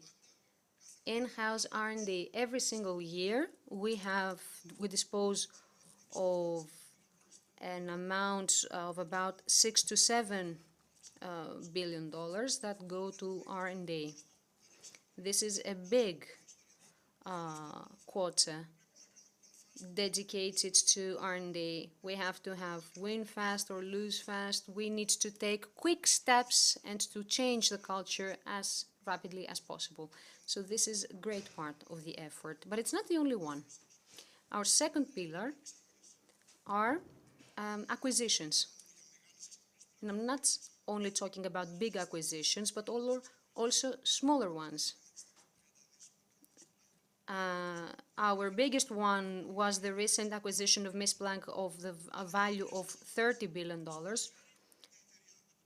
But also there are smaller ones that was acquired by Cisco recently. We have carried out more than 200 acquisitions during those past 40 years, and part of our culture is to address businesses that produce like startups. So R&D and acquisitions are two of the principles that we always follow.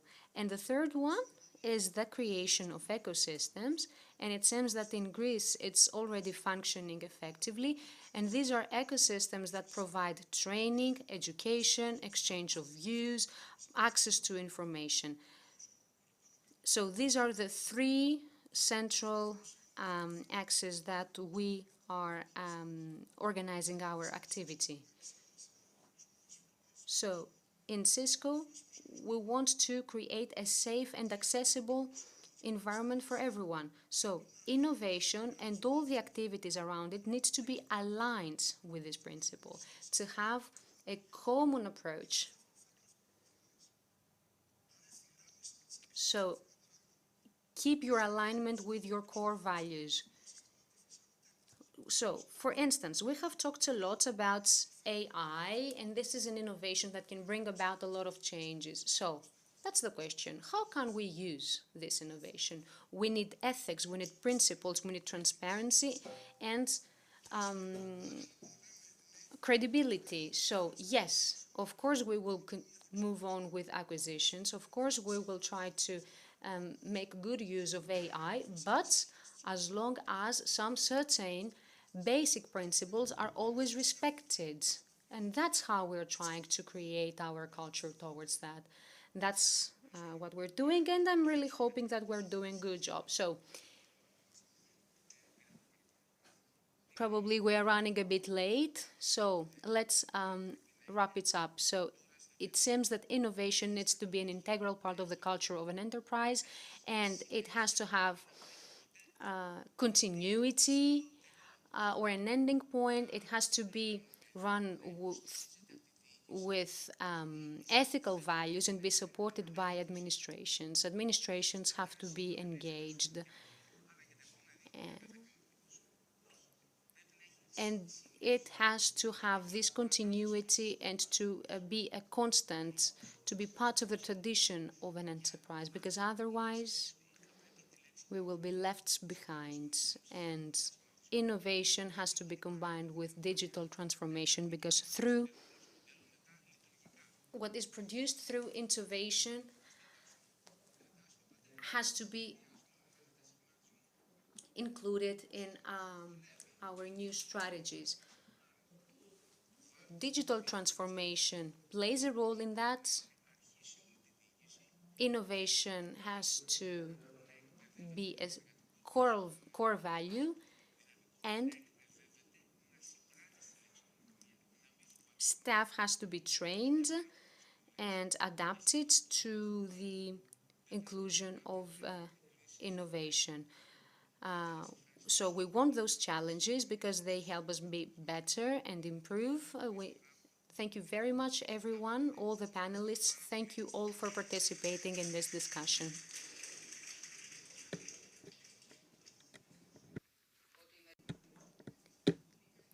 I just want to add that sometimes, even when you innovate, you can make mistakes, but it is always a good idea to admit that and move on.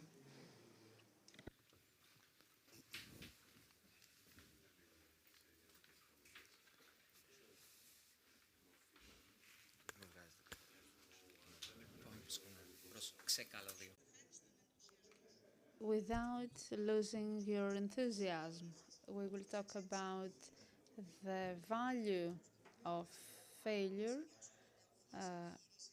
I would like to mention that the startup companies become really popular since the last decade, because the financial crisis has shrunk the big enterprises, and many Greek citizens have begun to search for new opportunities. The big success of startups that started in a garage like Google created not only an enterprise environment, but what we call today an ecosystem. I would like to invite Ms. Panayotopoulou, Chair of the Education, Innovation and Entrepreneurship Committee of the American Hellenic Chamber of Commerce. She will be the moderator of this panel. She will be discussing with Mr. Dimitris Zacharakis, co-founder and chief executive officer, Pantelis Zacharis, CFO at Techcom, Yannis Zacharis, Kikidis, Global Ecosystem Lead, Renaissance Electronic, Haris Kolios, Founder CEO of Bio3DVET, and George Sidiropoulos, Managing Director of Think Silicon, an applied materials company. Please be patient.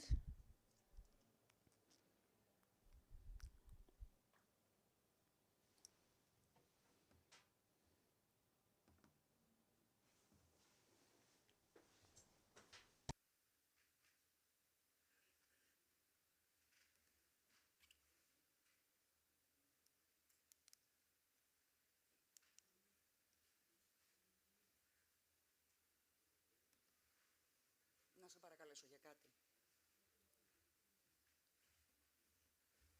Να. Όχι, δεν το έχω πατήσει εγώ. Να σου πω. Καλώς τους. Welcome. Έλα να δεις. Τι σου έλεγα. Ότι αν επιλέξω... Περίμενε. Δεν ξέρω από τη τεχνολογία, να ξέρεις. Λίγο παρακάτω. Ωραία, ναι, το ξέρω. Τα έγραψε τα όνομα. Μπράβο, ωραία. Το είπα, όχι. Πολύ, πολύ ωραία. Εδώ είμαστε. So here we are. Είμαστε λάθος. Ωραία. Ναι, δώστε μου. Ευχαριστώ. Καλησπέρα, μπορείτε να ξεκινήσετε μέχρι εγώ να προσπαθήσω τέλος πάντων να βάλω από πίσω το slide σας. You can begin while I'm trying to put your slides on the screen. Welcome. So we are waiting for Yannis. Now I know how to do it. Mr. Kikidis. However, we can say hello, good afternoon. Thank you very much that you're here on this Saturday afternoon. So it's all of us now.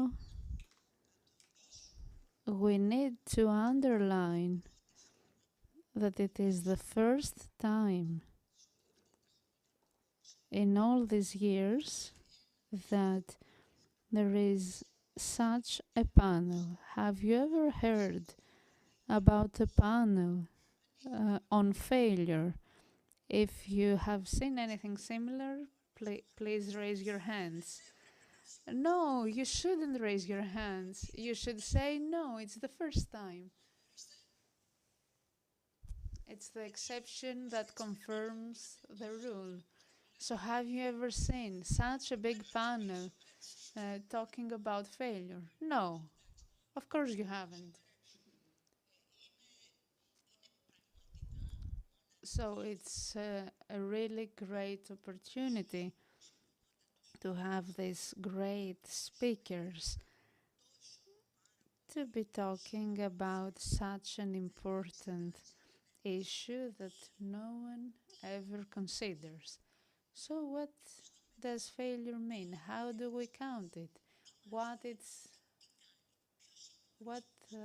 results does it have? How do we define it? Does failure happen in our everyday life, in everything we can do? So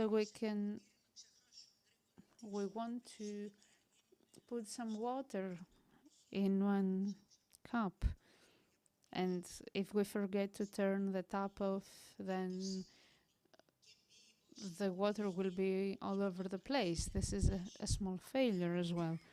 So maybe failure is the best means to succeed afterwards.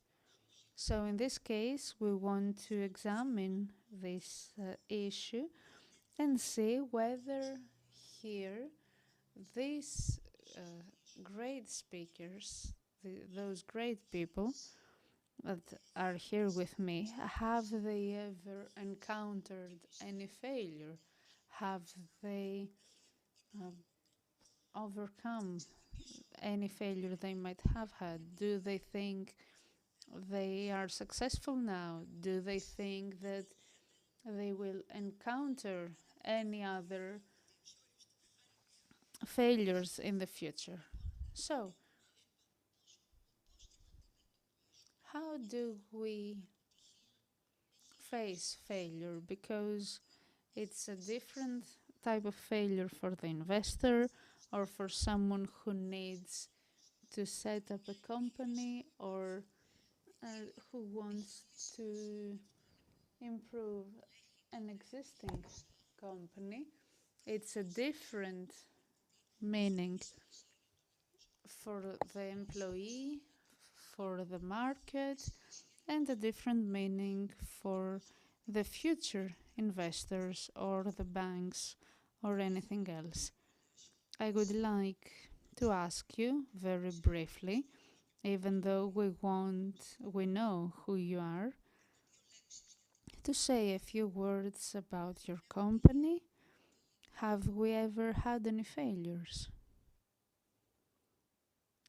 First of all, I would like to thank you and congratulate the organizers for this conference.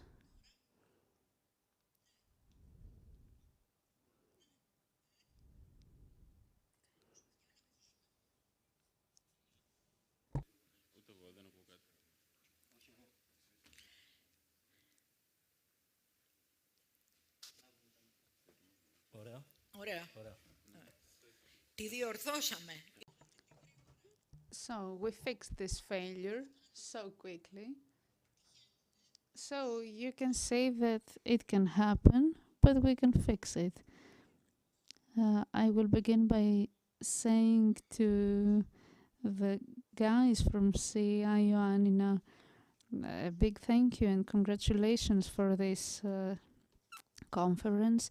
I think we are very lucky that it takes place in the city of Ioannina. The town shows to be adapting in the new developments and that it can hear the needs of this new era and it reacts as an enterprise, and this is really important for its sustainability in the future. So Bio3DVET is a company that uses engineering for printing, trying to give solutions to cases of veterinary and in the sector of health in general. And this is our business model. So regarding failure, it's difficult to find a definition because there is no person on earth that hasn't faced it, and we keep on facing it every day. We will face it again in the future. It's not forbidden to fail. It is forbidden to make the same mistake twice, and it's really crucial the time in the lifetime of a setup of a startup when the failure comes. If it is in the beginning, it's even more difficult, but whether you are already well organized, you can handle the failure in a better way. The sooner the failure, the bigger risk for the sustainability.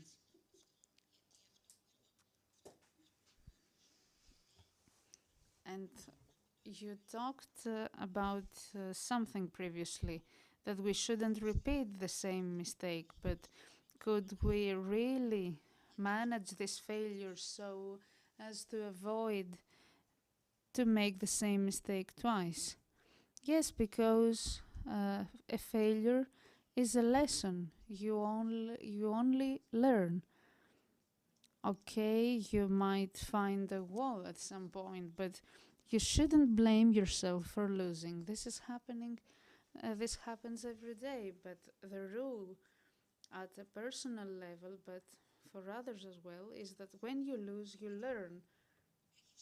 Dimitris, do you agree? We have the same question. Thank you very much. It is a great conference. I am Dimitris Zacharakis, co-founder and Chief Executive Officer of Terracom. It is a company that started before the term startup was mainstream. We were really extroverts offering technological solutions for the management of workforce in outdoor conditions. You can imagine cases where they should exchange data or other information, but field physician physicist. I always thought as a kid that I would become Einstein, but I failed. And you see how I'm now. So I feel lucky that I failed because I found something better. So your failure at one point had great results. Personally, with me, it worked really well because I found what I wanted to do, and I think that I'm really far less failed regarding technology. In Terracom, during the financial crisis in Greece, we started as an ICT company, and out of the blue, we saw that things during financial crisis didn't work in the same way. We had no banking system, and then we started to change this model. We decided that we should do how the whole world worked, because Greece was not enough for us, and this is how what we started back then, and it really worked. This is the second lesson we learned now. Things were really tough back then. We started a journey of extroversy. We didn't get desperate. We didn't stop trying. You used this to get another direction to reach the results you have always wanted. George, I'm really impressed from the first time I talked to him. I won't say the same. Oh, you won't? Oh, it's a pity. We will talk about it in the end so that you know why I'm so impressed. I'm George Sidiropoulos, co-founder of Think Silicon. We create what led to your failure so in order to reduce the cost for one meeting, for example, I went alone there. But then I didn't make the same mistake again. We decided that the next time we would pay a little bit more for the transport, but we decided to send a proper team in the next meeting looking for investments. Many times we say what we want to say, but we don't listen to the others and what do they want to hear. Yes, this happens when you are really stressed. You want Padelis, could you share your experience? My name is Padelis Zacharis. Is really important because it's a different thing to start your own.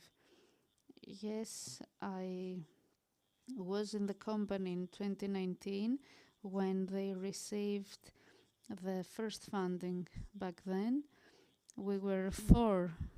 It was four of us back then, and now it's 20. It started in 2013 in Ioannina, like a project house, creating custom softwares for clients. In 2019 we received the funding, and it was a turning point for the development of an innovative product. And now we have physical presence in Ioannina, London, and in Italy, in United Arab Emirates, and we are failure in the beginning might be really different and difficult and might lead you out of business. Do you agree with all this? What is your story, Yanis?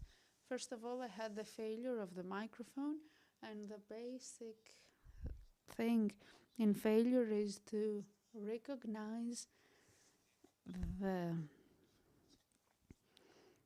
elements that led to it and see the lessons. I don't want to hear what you could have thought differently. You should have been proactive so that the next time you could do this thing even better. In my current role, I'm John Kikidis, ecosystem lead for Renesas Electronics. We create microcircuits and we have 21,000 employees and capitalization of 30 billions, and we are inserted in the shares market of Tokyo. And in my procedure, in my itinerary, I have been working for more than 30 years in the field of technology. I have had the opportunity to set up a startup, enter a scale up through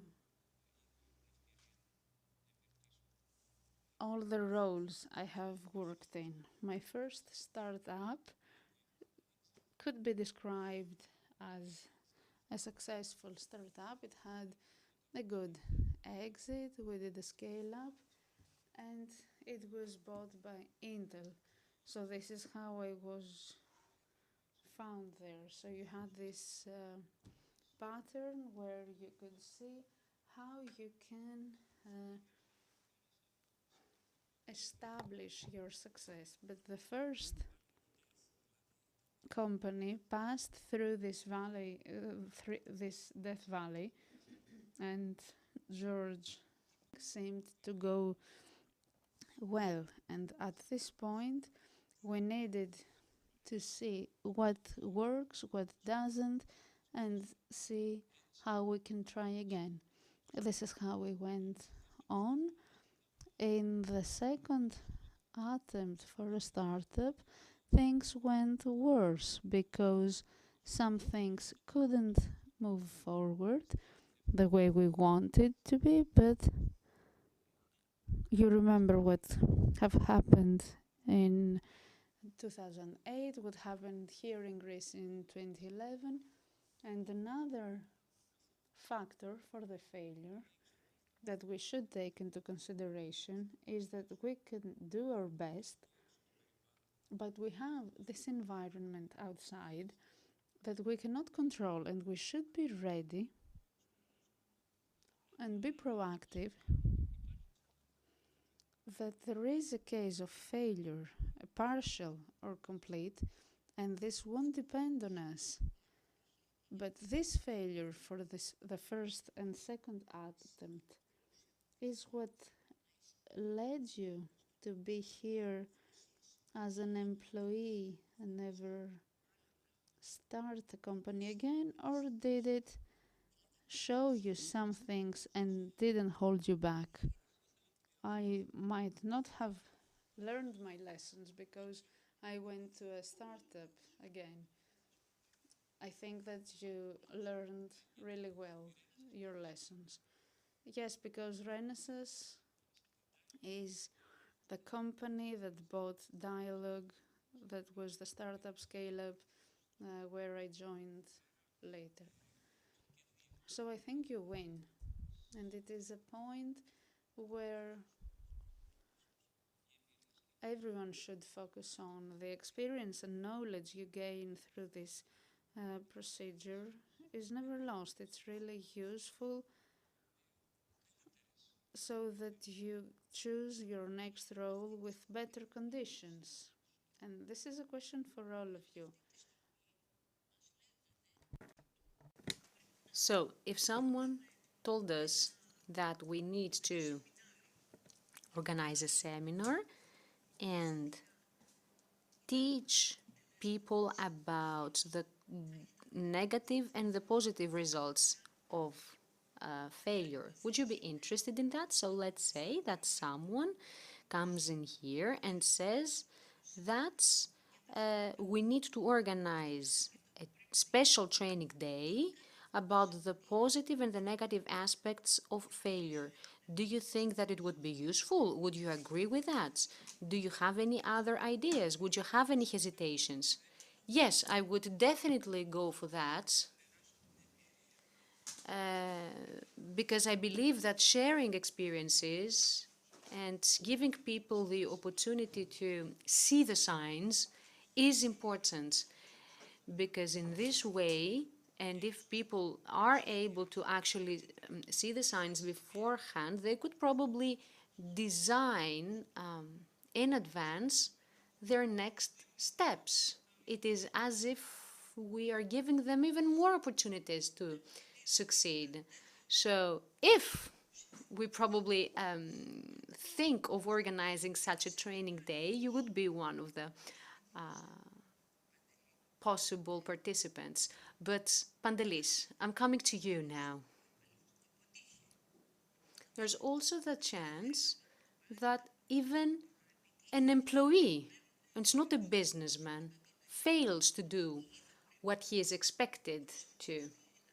So in that case, you also need to adapt, or you need to be flexible and maybe look for another job position. Is that right? Yes, of course, because it is not only about the job giver's expectations, it's about your own expectations as well. You know, some people may feel that they get stuck in situations, they remain stagnant, and they haven't got any prospect of progress. The truth is, if an employee is not given the necessary opportunities, this is not a personal failure to that. To me, it is absolutely healthy if you try to make your own startup and you fail and you go back to a big enterprise and get the chance to raise, however. Always got negative responses. And it took us a very long time to manage a minor thing. Now, about seminars and training days. Well, I'm not a great fan of it, to be honest. I totally believe that it is much more useful to have hands-on experience. Another case, another thing that is happening with Greece is that startups tend to be introverted. They are kind of shy, so to say, and they do not open up to new ecosystems.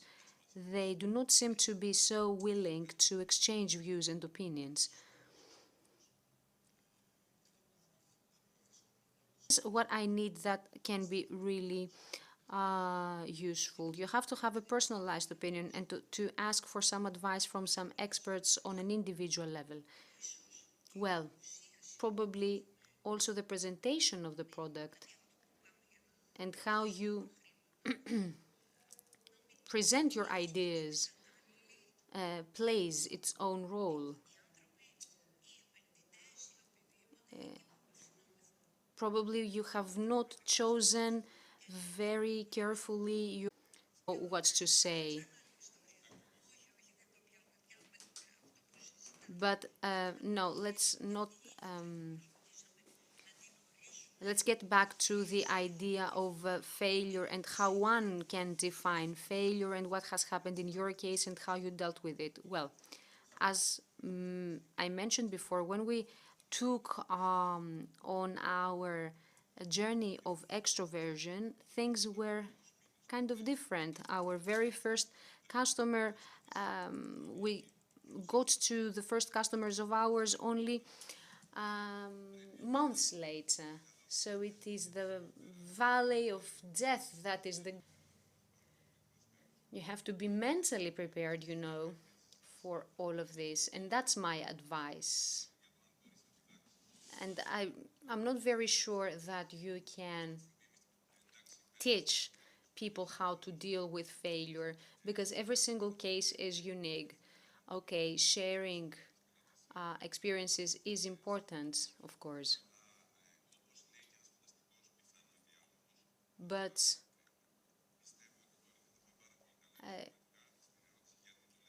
even if you can always make mistakes, and small failures can take you forward. You have to accept the human nature and the fact that there's always the risk of failure. Yes, I also agree. We could have some benefits through that, through training people about how to deal with failure, because anyway, you learn that if you've made a mistake, you need to avoid it the next time.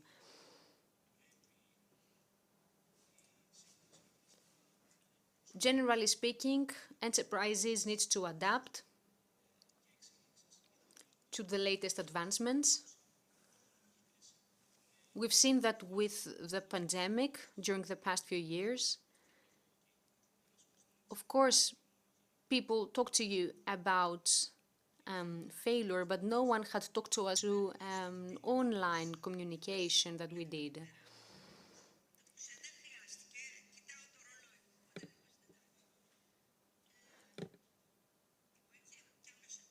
And there's one more factor to what you said. Since failure happens, and after you accept it and you try to move on, conditions change as well. And then again, you have to adapt from the beginning.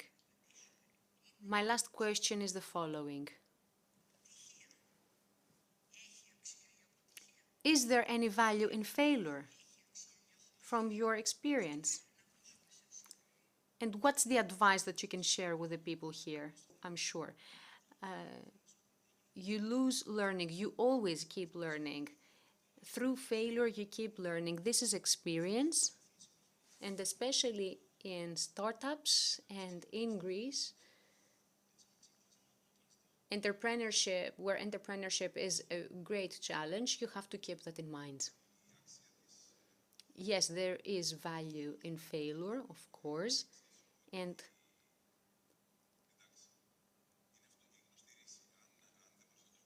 if it's something that you cannot avoid, okay, probably you will not enjoy it, but at least try to learn something out of it.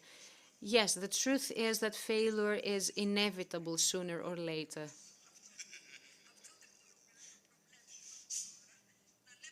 Yeah, well, probably if you keep failing again and again and again, you will end up enjoying it as well and laugh at yourself. You never know what's going to happen. Well, yes, my experience is also similar. I don't know what to answer. Yes, well, failure is always present. The possibility of failing is always there. So, yes, of course, we can say that there is some value, but your failing experience. You have to do it yourself.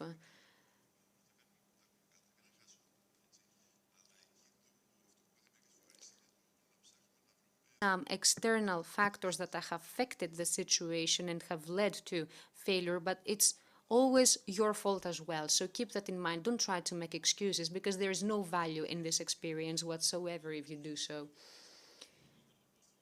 And yes, in my view as well, failure can teach you something when you realize what really happened and you never repeat the same mistakes again. So that's the value of failure. And it doesn't matter what's your position. It doesn't matter whether you are a founder or a business owner or an employee. If you don't realize what you did wrong and why failure was the result, then there is no value in that, of course.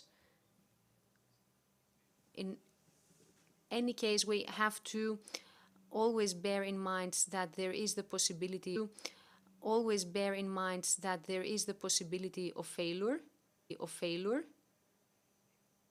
and that there are always lessons to be learned. And only in this way will we be able, will inevitably happen sooner or later. And we have to keep ourselves open and maintain our self-awareness and to investigate what the reasons for this failure were without being too strict with ourselves. But we have to realize what went wrong. And of course, sadly, we are only humans. And even if you do realize that you can learn your lessons out of that, but as mentioned before, failure and the possibility of failure is there. So keep that and get, that's our message to you. No matter how many times you fail, you always need to try again and stand back on your own feet to get your own lessons. How many times you fall, you always need to find yourself again and try to understand what went wrong and avoid making the same mistakes again. Well, thank you very much. Is there any question for the panelists? This is your chance.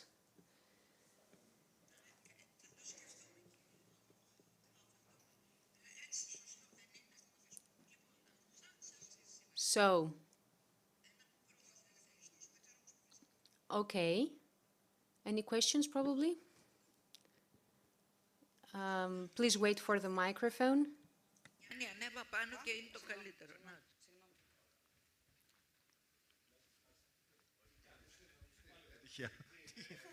Έχω μία ερώτηση.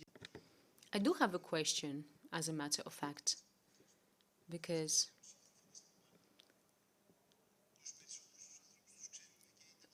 we've seen you all before. We know the stories of your... Because yes, the truth is that you're changing. You are a new person after that. So was this failure, was this success? It doesn't matter.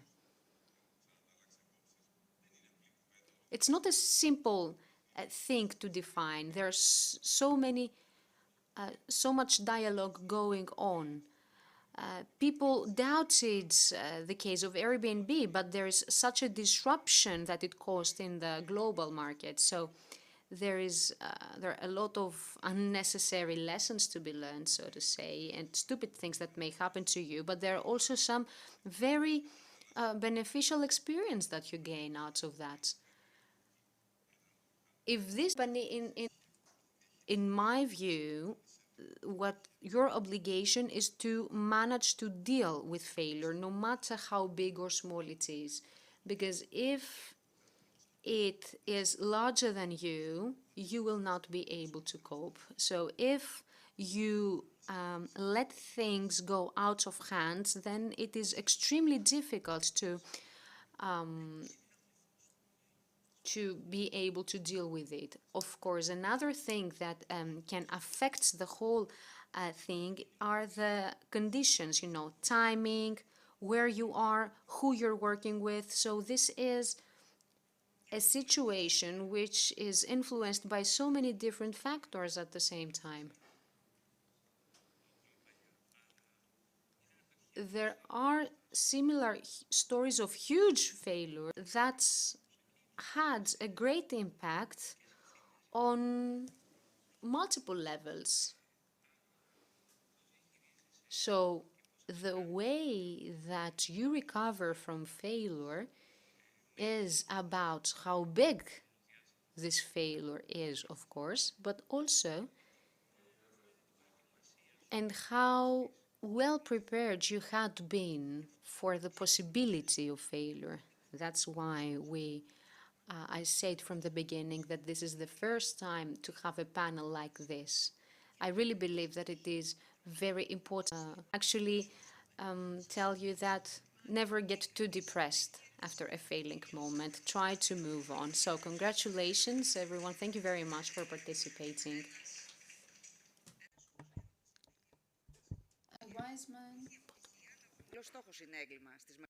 A wise man once said that we shouldn't be afraid of failure. He was Bruce Lee. Let's move on now with the first section that has to do with the ecosystems. How do we nurture an ecosystem? The case of Ioannina.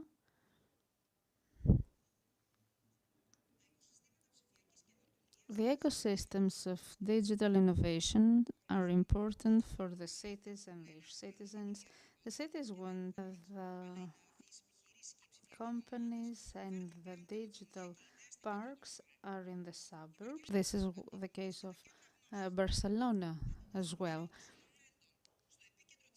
Putting the attraction of talent in the center of the efforts of one city, we try to find some solutions to nurture an ecosystem of Ioannina community, and he will be talking to Philip Deutscher, Executive Tech Advisor Speaker, in English. Hi everyone. So I'm quite happy to have this discussion, and it seems that it's been a discussion that's long overdue, right? Really long overdue. So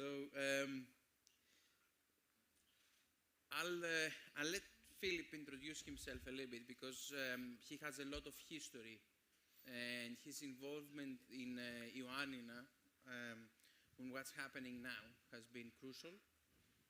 So, Philip, tell us a little bit about your involvement. Okay, here. I try to be brief, and thanks for the invitation. And as you said, it's good to be here, finally. And we finally have the chance to meet together in person, right? Yes. It's long overdue, since September 2021, I guess. Yeah. Back then, I was the managing director of TeamViewer Greece. I came here in 2019 with my team, and we were building up the subsidiary of TeamViewer. We grew this up to 50 people right now, and end of 2021, I left TeamViewer, I left Greece, I returned back to Germany, took other opportunities, and then I passed the torch to you, Tassos. Yes, that's when I came back. Yes. So when I was still living in the UK, I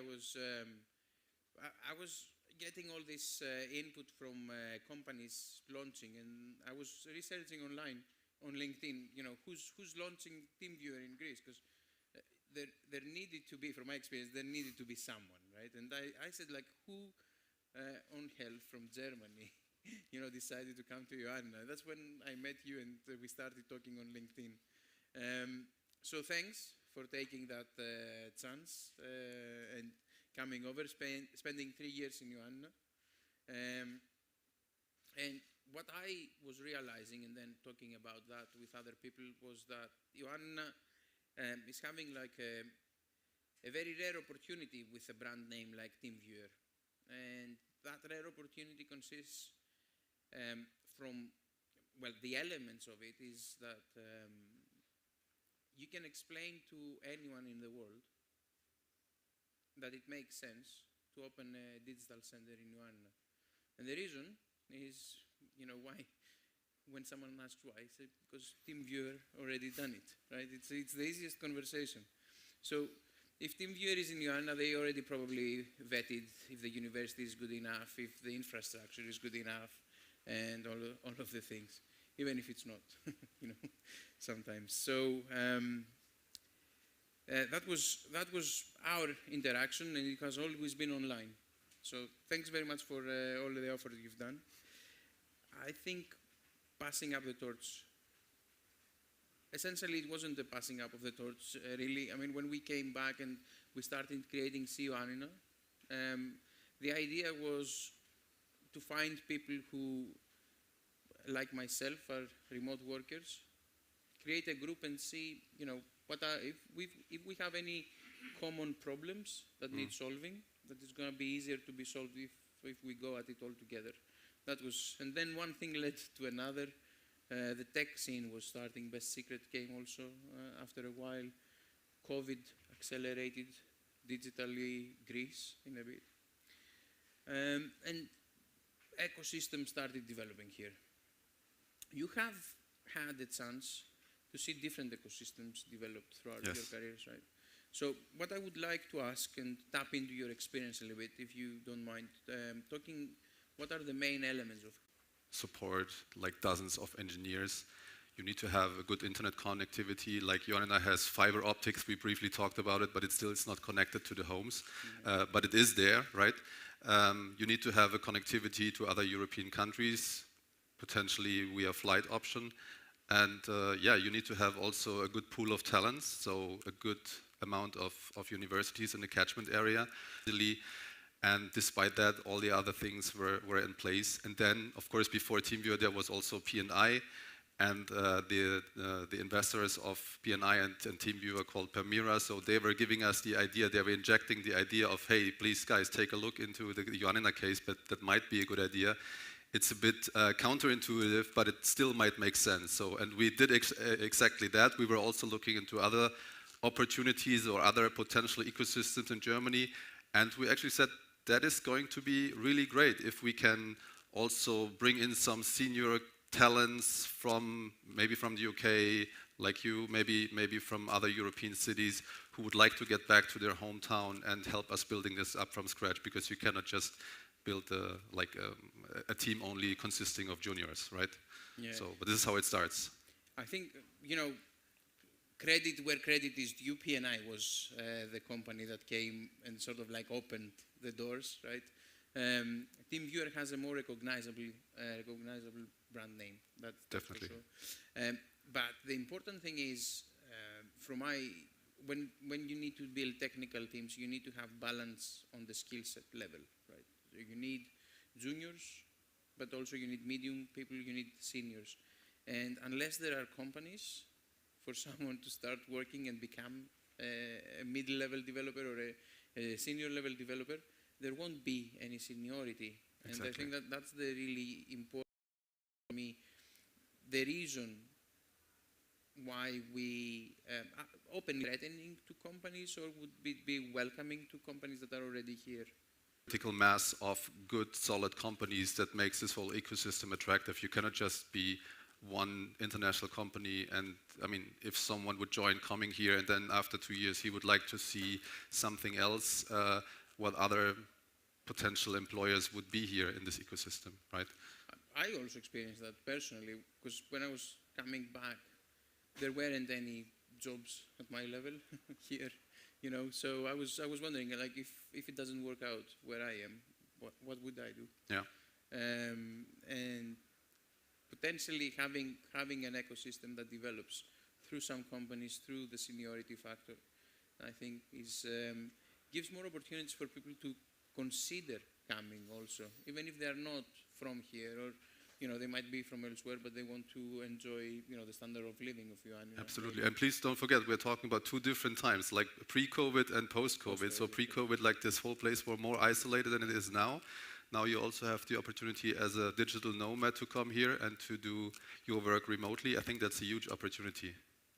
So in your opinion, Philip, what do you think are the factors that help ecosystems grow, technical ecosystems like the one we have here? I think it all depends on, I mentioned the infrastructure, but there also you need to have a narrative, right? And I think in 2019, 2020, we were playing this narrative quite a bit. TeamViewer coming here and helping this ecosystem grow, that sparked a lot of attention even in the German media like Der Spiegel or Deutschlandfunk, so that there was a lot of press attention. I think you need this also for external investors to understand the story and to see that they can jump on this wagon and to help following some pioneers.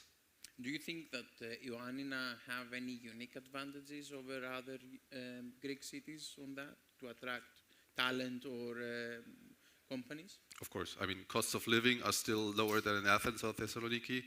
The weather is great, even though I heard a lot of complaints about the weather here, right? Yeah. But you have the mountains around the corner, you have the sea is 1 hour away, so those are definitely benefits in comparison to like those big mega cities, and I think that's making Ioannina very attractive.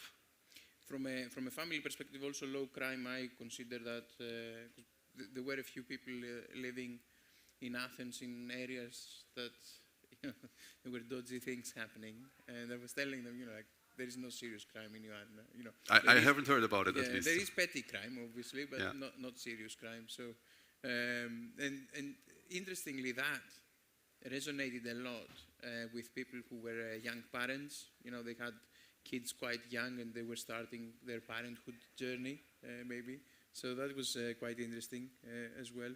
I consider the standard of living higher. I mean, it is one of the reasons we moved back. And I think it might be the same in Germany. I would like your opinion on that. But what was really tiring in the UK was that everything was around the 9 to 5.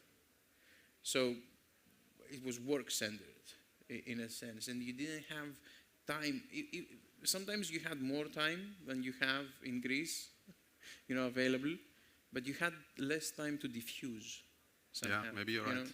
And that's what drove us back, really, to be honest. I don't know, is Germany in the same kind of situation? It depends sometimes? on where you are living, Yeah. but there are areas where it's hard to do some small leisure activities. It's definitely different here, where you have, as I said, you can be in the mountain in a very short distance, or you spend like a longer weekend at the sea or on one of the islands. So that definitely makes it more attractive, yes.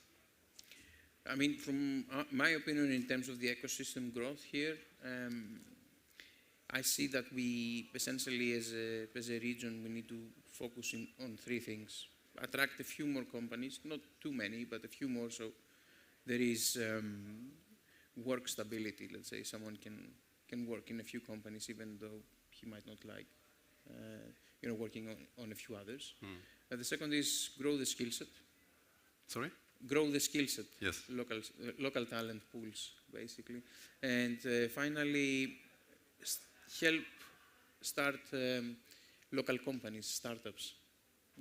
A little bit, because I think the next step after having a few companies that they create seniors is also having a few people that they can see gaps in the market, things that are not addressed, and they can find that as an opportunity to launch the new generation of companies that would help grow the I mean, from my perspective, I'm not living in Ioannina for 2 years now, but I can look at this from an outside perspective. I think it only needs like 1 or 2 bigger companies making the step or the decision to settle in Ioannina.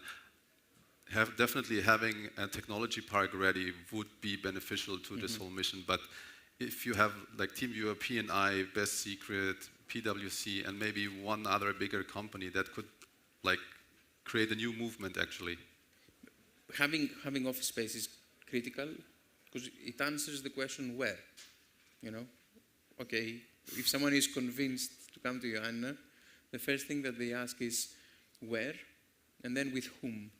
Those are the two main That was questions. actually my biggest issue in 2019, Yes, so I was visiting many places and finally found one, but there was a hard part. Yes, and it's an old bank building. Yes. There are a few like this left. Okay. You need to throughout tell the me city. where. Yeah, but then you have the connectivity, the internet connectivity issue, which actually at the co-working space, we are at that phase right now. We're trying to find what is the best way for us to get a reliable internet connection. Yeah. And it's hard sometimes.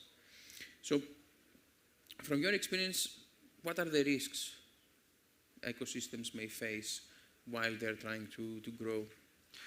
The biggest risk that TeamViewer was facing back then, and I also think that is applying for now, is you're not able to attract a decent number of senior engineers or senior talents, to be more general, to join you and your mission and to join your company. Because as I said, you cannot just build the company purely based on junior engineers, so you need to have a kind of a mix of talents. And part of our idea was that we are strong enough as a brand, as a company, as a potential employer, so that we can ensure that someone is joining a safe haven here, and not like it's a mission that might failing after a couple of months, and then they need to return back to Athens, for example. So this is crucial, and I still think that some companies here are still struggling to attract those senior talents from abroad or from other Greek cities, but that's essential actually. All right, and what would you think are the areas for improvement of the ecosystem here? We're talking about the connectivity, right? Not only the internet connectivity, also the flight connectivity. So when you look at, or when you as a company evaluating different potential ecosystem places in Europe, and you're looking just at the fact sheets, and you see, okay, no flight connectivity to other European cities, and the other bigger cities are 3 or 4.5 hours away, that could be like a red flag. Yeah. It wasn't a red flag for us, but yeah, for others it could be. I think it's very crucial to understand that Ioannina is trying to grow from an economic perspective, grow its economy, without selling the main export of Greece, which is sun and sand, right? So we do it in our own terms, and I think that's why the economic development seems a little bit slower. It's based on a very different model, which is quite actually interesting if you think about it. There aren't any other cities in Greece that they don't have a touristic product, that they have flights from abroad. If Ioannina actually achieves it, it's going to be a huge feat. Yes. Because it's completely outside of the norm, completely outside of what's happening, and that's precisely why it's hard to happen. Exactly. And I'm not sure that everybody realizes that. Sometimes definitely not. No, yeah. Especially in Germany, for example, I said that like there was a movement and there was a story in the media, a narrative. So that was it's gone for now, right? So we need to create. We might reignite it. Sorry? Right? We might reignite. Yes, that. we have to. Yeah, have to, yes. Or you have to, basically. Right, I got the torch. Yes. So, all right. I think that we had a very nice discussion and very interesting food for thought, where we are, where we need to go, what the risks might be, and what we need to look out for. I don't know if you want to add anything before closing. No, I think still Ioannina has everything that it needs to have a successful and very healthy ecosystem. There are a couple of things that needs to be worked on, obviously, but I think like the future looks bright. Yes. What do you think about TechFuse? It's a great initiative, so I hope I'm being invited in the second edition as well next year. Certainly. But was happy to be here. All right. Thank you so much for the conversation. Thanks everybody for watching us. Thank you.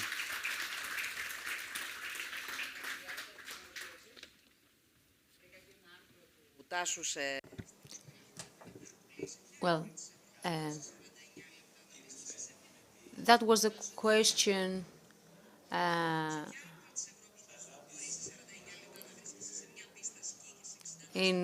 is there any other town in Europe that can offer to you a safe environment with a university hospital, very high standards of living, close to the mountains, close to the beach, and close to other countries as well? And to now, Ioannina was just a destination for a 2-day trip, but now it is a destination for life. And I did not even try to cover him with my voice. So now we will move on with the next panel, which is about the economic transformation of Epirus, because nature is beautiful, but natural environments maybe are not enough. So this is a panel to be moderated by John Papadimitriou, and his panelists are Antigone Vagena from the Regional Cohesion Executive at Skyworker.gr Jobs in Greece, Mr. Stefanos Papanikos, the Principal Strategy Business Design and M&A, and Vasilis Tsoukanelis, the Executive Director at the Cooperative Bank of Epirus. Do you probably want to have some extra time? No. Okay, so we're waiting for you.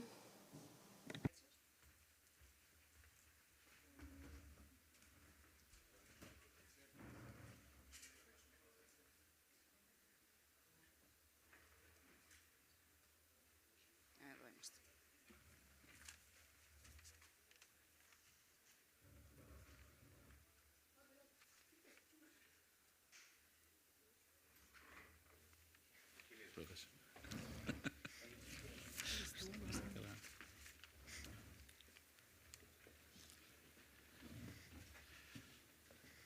Καλώς ήρθατε. Γεια σας. Ποιος και είναι δική σας? Είμαστε κομπλέ.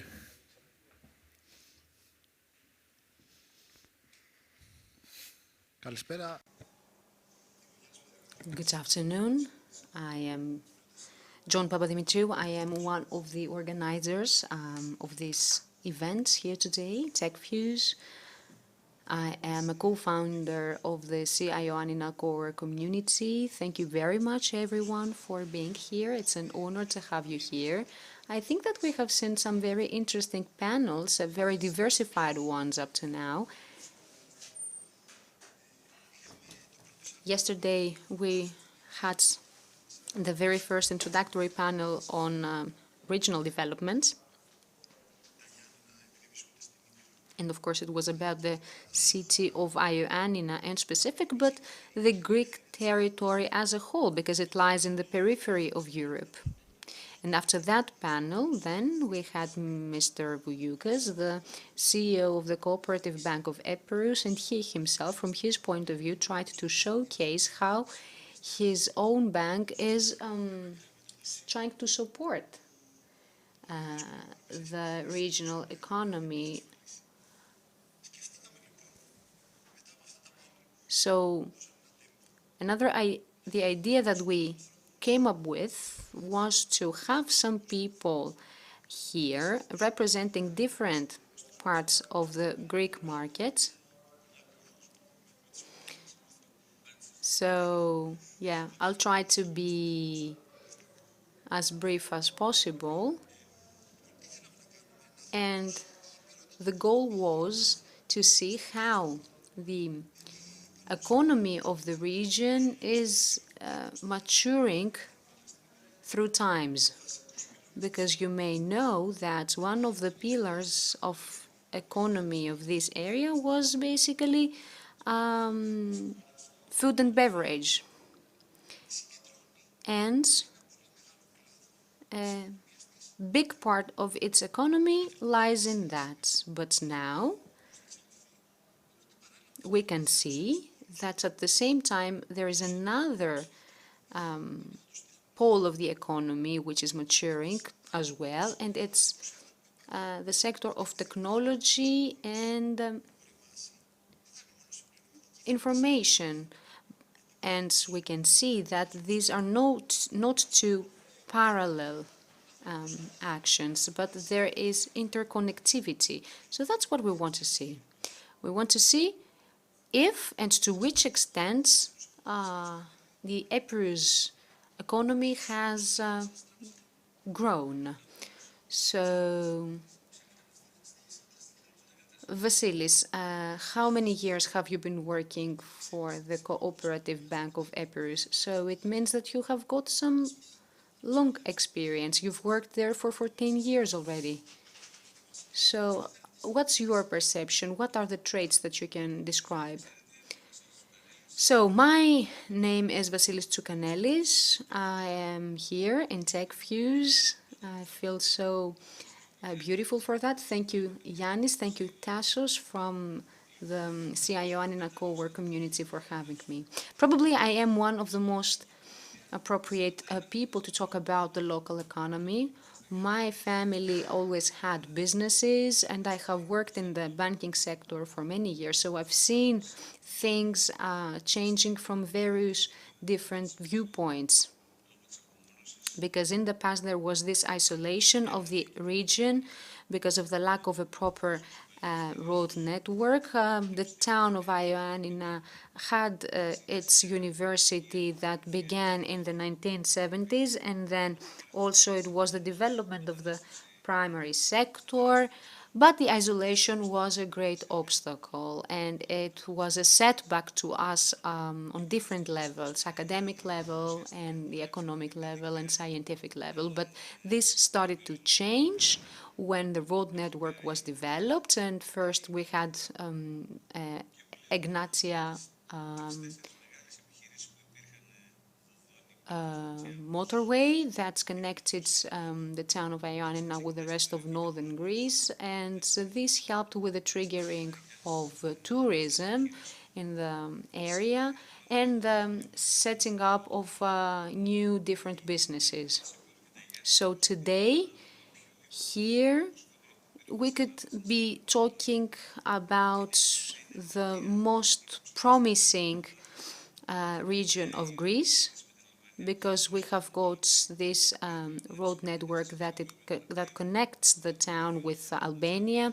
We've got connectivity with many different towns of Greece. I've heard that you are also waiting for some new flights that can connect this part of Greece with Germany. So inevitably, there was also the transformation of local businesses. So what do we have now? We have got livestock farming and poultry with many businesses that are big players in the Greek market. Also, we have got more than 50% presence of water bottling companies and many other big enterprises that work and export products of fish. And as a rule, there is soaring activity in various industries. And in the Cooperative Bank of Epirus, we've tried our best to contribute to that.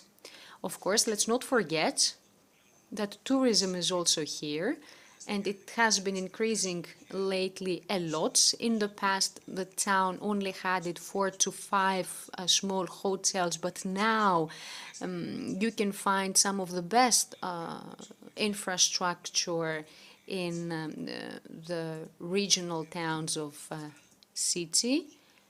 the country, excuse me. We have got the area of Zohorochoria, we have the mountains, the mountain range of Dzumerka, it's also Preveza, and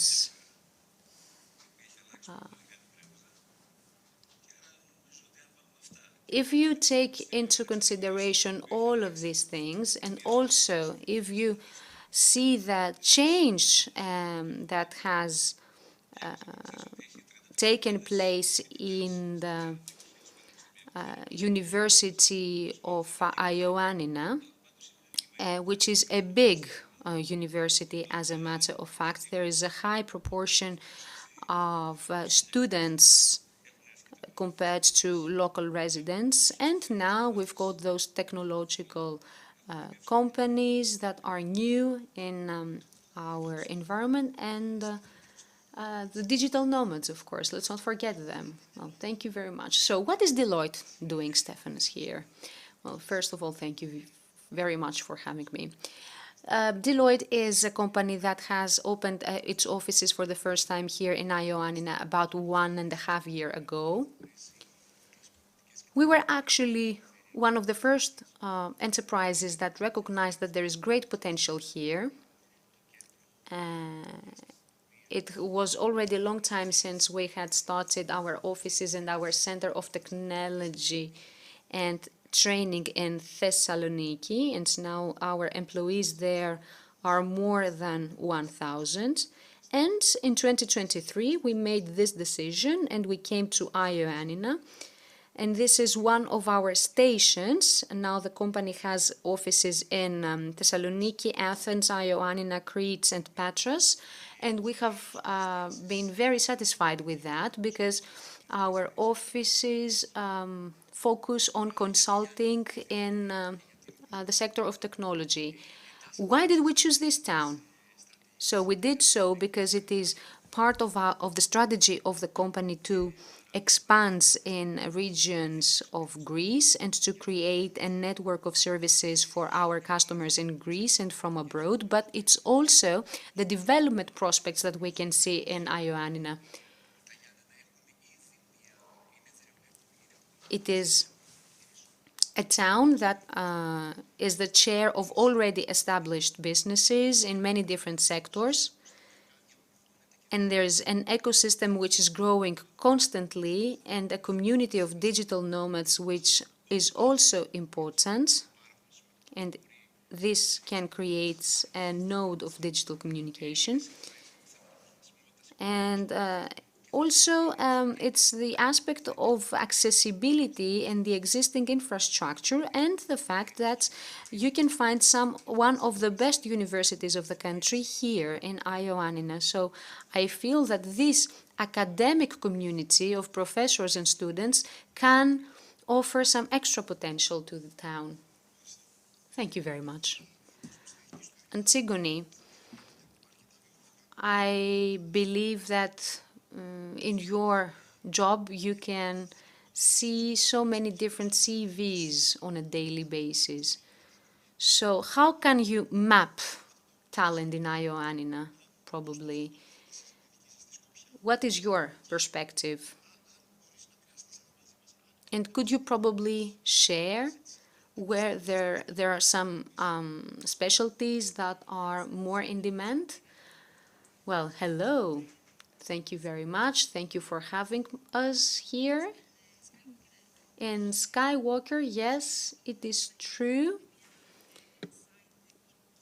that one of the main things that we do is to offer services concerning job seeking. So the truth is that every single day we notice that there is a very important interaction between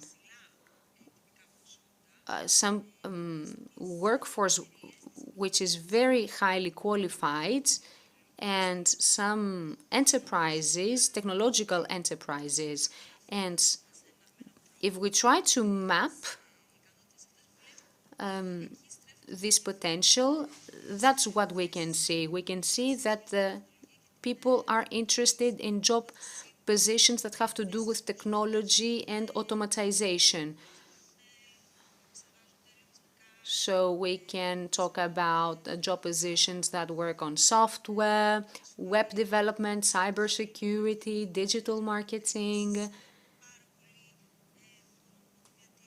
Also, there's high demand in medical professions and mental health services.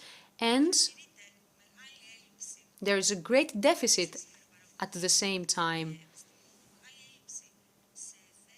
in job positions that have to do with retail or construction workers or non-specialized workers or truck drivers.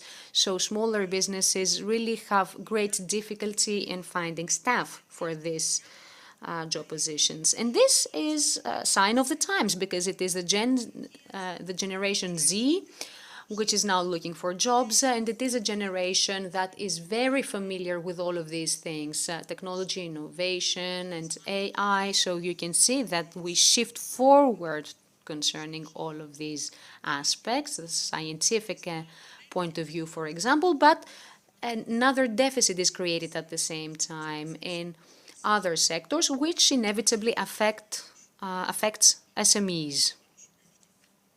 That's a very good point, Antigone. So, Stefanos, I will get back to you. When a multinational moves to a smaller region, of course, this means that the company carries its own culture with it. And other businesses and have their own perceptions as well. So how do you think that your offices here can contribute to the change of culture of the local businesses, because it is rather possible that one company comes here and after a few years they leave again and they go somewhere else. So is this really likely that it happens? Well, our vision in Deloitte is to create a new perspective for Epirus by offering the opportunity to new executives to work for international projects through this network, and through our activities and initiatives to be able to aid local entrepreneurship and the development of the local community. We feel that we are actually contributing already to that, to the change of this culture, because we are bringing new modern practices and new models. We do have innovation, we have new professional standards, and so we highlight a lot new flexible working models. And I feel that this can contribute a lot to the change of culture of the local businesses as well. Could you probably share an example with us? And could you share an experience of yours probably? Well, this is something that we have worked on a lot already in Thessaloniki and Patras. Probably I can share some experience of mine from these cases.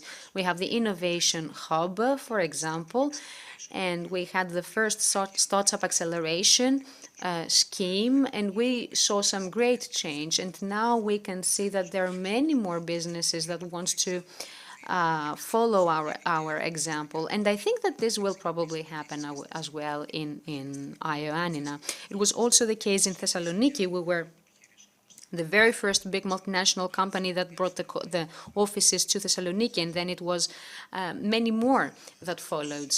Antigone, I'm getting back to you, because you had a very good point previously, because on the one hand, you talked about an established part of the local economy, and then there is a new gap which is created in the market. There is high likelihood within the next few years to have fewer people graduating from the university or to have higher demand. But competitiveness is also pressuring in terms of salaries, for instance. So my question is, do you think that Ioannina is actually a place that people would easily choose to come and stay here? Do you think that this city can offer some really attractive incentives for people to come and live here and work here? Do you think that this town can attract people and convince them to leave Athens or Thessaloniki and live here? Well, this is something quite subjective. Well, I love this place. You know that I come from Ioannina, so of course, probably I'm not very impartial, but yeah, I believe that yes. I do believe that this is a conclusion which is rather safe now to be drawn, because Ioannina can be a node of technology, and there is already fertile ground for people that want to change their lives and come and live here in Ioannina. It's the natural environments, it's the social conditions that can urge people to come and live here. And I'm talking mainly about this young generation, but also families. It gives opportunities, it can give you a safe and peaceful way of living, and at the same time, the existence of those big companies and those new enterprises and this new reality that has been created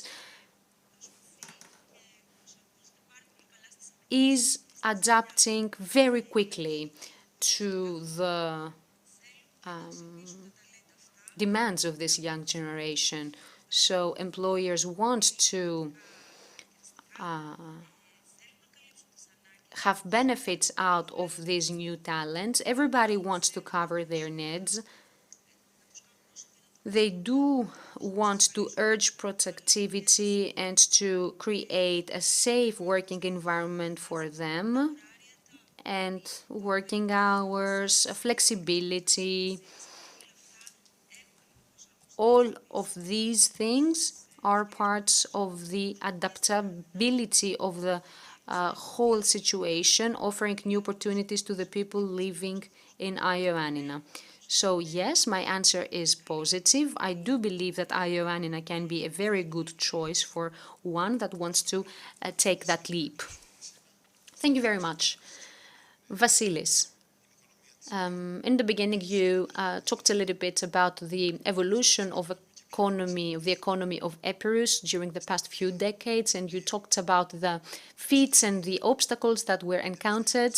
My last question is,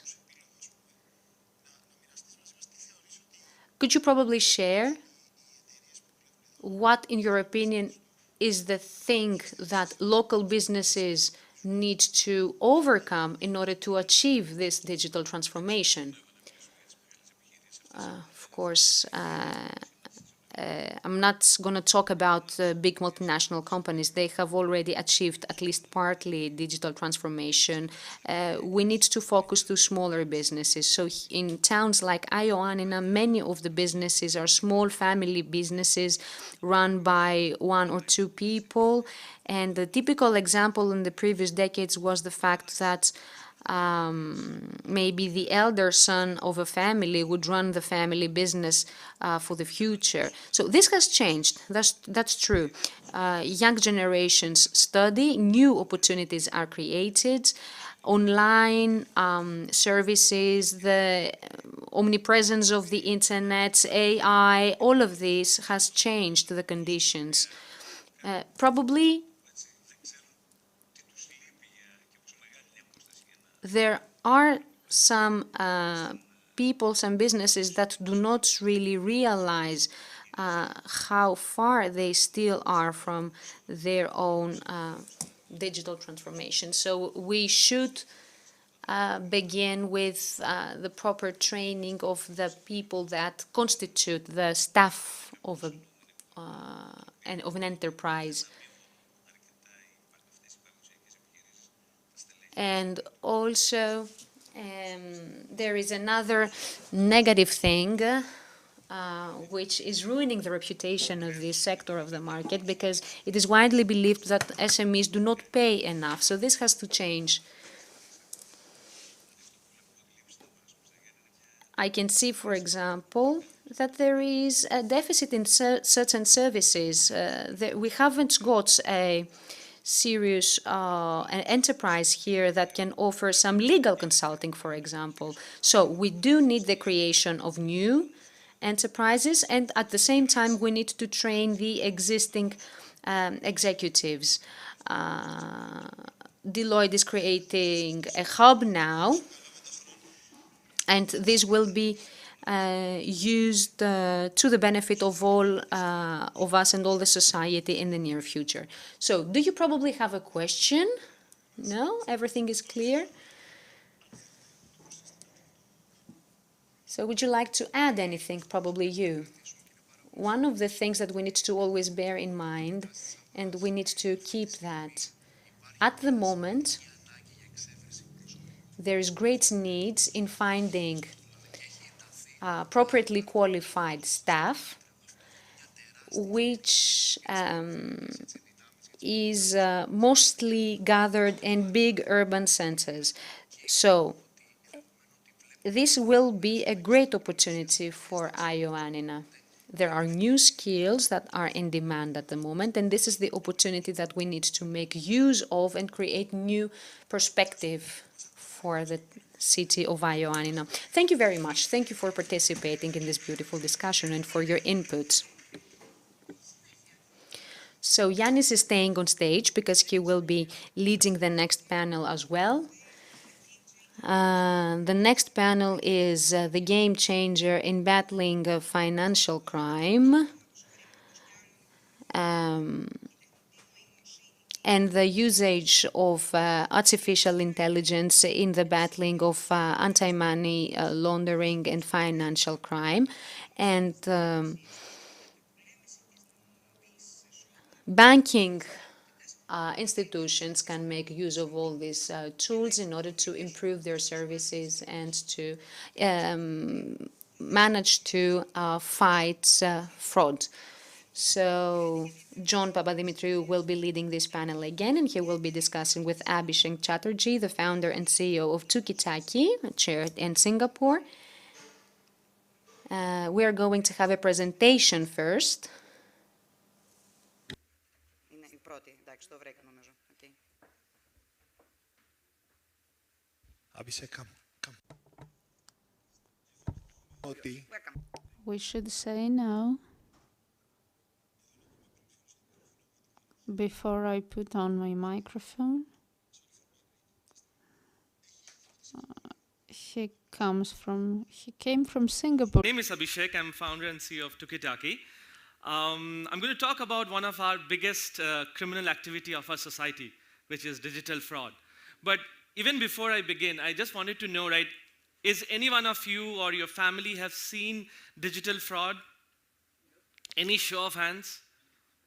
Wow. So we know it's important, right? And that's what I'm going to talk about in the next 5 minutes. Talk about how this activity is impacting us and our lives. So let's look at some numbers. Almost $5 trillion is actually laundered and there is fraud happening. And almost every organization is spending 5% of their revenue on getting fraud. So it's a big number. But what is more interesting to know is that every day a new scenario is coming up. It's not like a fraud that is there like a month back is the same fraud that's happening tomorrow. Every day a new scenario is coming. Now, there was a global research done a couple of months back to figure out how is all these new scenarios coming up every day and changing every day. Is it all different? How are the bad guys creating so many of these scenarios literally every day? Now, what the research showed was very interesting. Almost 70% of the fraud scenarios are very common. They share the same DNA. It's like the COVID virus, right? When you have the virus, the manifestation of what it happens on every single individual might be quite different. But then the underlying DNA is the same. That's what's happening. Now let me give you 2 examples. And these are examples which are very personal to me. My grandmom called me 3 months back that, hey, you know something? I created a payments account, a wallet, and within 7 days, all of her money was lost. And she was like, what happened? I didn't know. Somebody from the bank or the payments company called her, asked her OTP. She thought it was a real bank person, and that's it. Once she shared her OTP, her entire money was gone. Now, this is a second scenario. One of our interns in the company saw a Facebook ad. She clicked it, and then she went to an app which exactly looked like her banking app. She entered details, and within 5 minutes, all her money was gone. Now, if we analyze the 2 scenarios, which are personal, as I said, one was for my grandmom, other is somebody working in my company, you will see that if you actually look at a mathematical level, all of them almost share 90% commonality. So what are the bad guys doing? They are using AI, machine learning, using the fundamental blocks and creating hundreds of that scenario, which makes it so difficult for banks and us to really fight them. Now, these 2 examples are not just the only 2 examples. There are hundreds of scenarios coming up, and because we as individuals are not sharing it, meaning if my grandmom had this problem, she would be very scared to talk about it to his friends and family, right? Nobody knows, but everybody is getting affected. So there was a research that was done, almost 30 to 40%, right, of the companies literally said that they are hardly prepared to fight this. Because, number one, There is hardly any sharing of information. Nobody talks about it because they feel it's a stigma, right? We need to stop that. That is what global regulatory bodies, global institutions, countries have started doing, sharing information across the ecosystem. One of the biggest initiatives that's being done now is in the US. There's something called as FinCEN 314B, where they're asking everybody to come and share information. One of the initiatives of the government of the country I stay in, Singapore, is called COSMIC. Until and unless we come together and share, it would be very difficult to stop. So let me then talk about what it is. What does it mean to share? Like what are we talking to share, right? 3 things. Number 1, we need people in the industry to come together to share their scenarios or the problems that they're seeing. We are working with law firms, consultants to really get those scenarios. Because as I said, a lot of you actually raised hand. But maybe if there is a mechanism where the problems that you face, the scenarios that you got attacked by, if that can be shared, if there is awareness, then we can prevent it. The second is the technology of how can you bring those, how do you bring AI into this to prevent it? And the third is a governance framework. What is our government doing or government across the board doing to make it happen? The last one, which I wanted to end by talking about, the scenario that my grandmom really faced 3 months back. How do we stop it in Singapore and in Asia?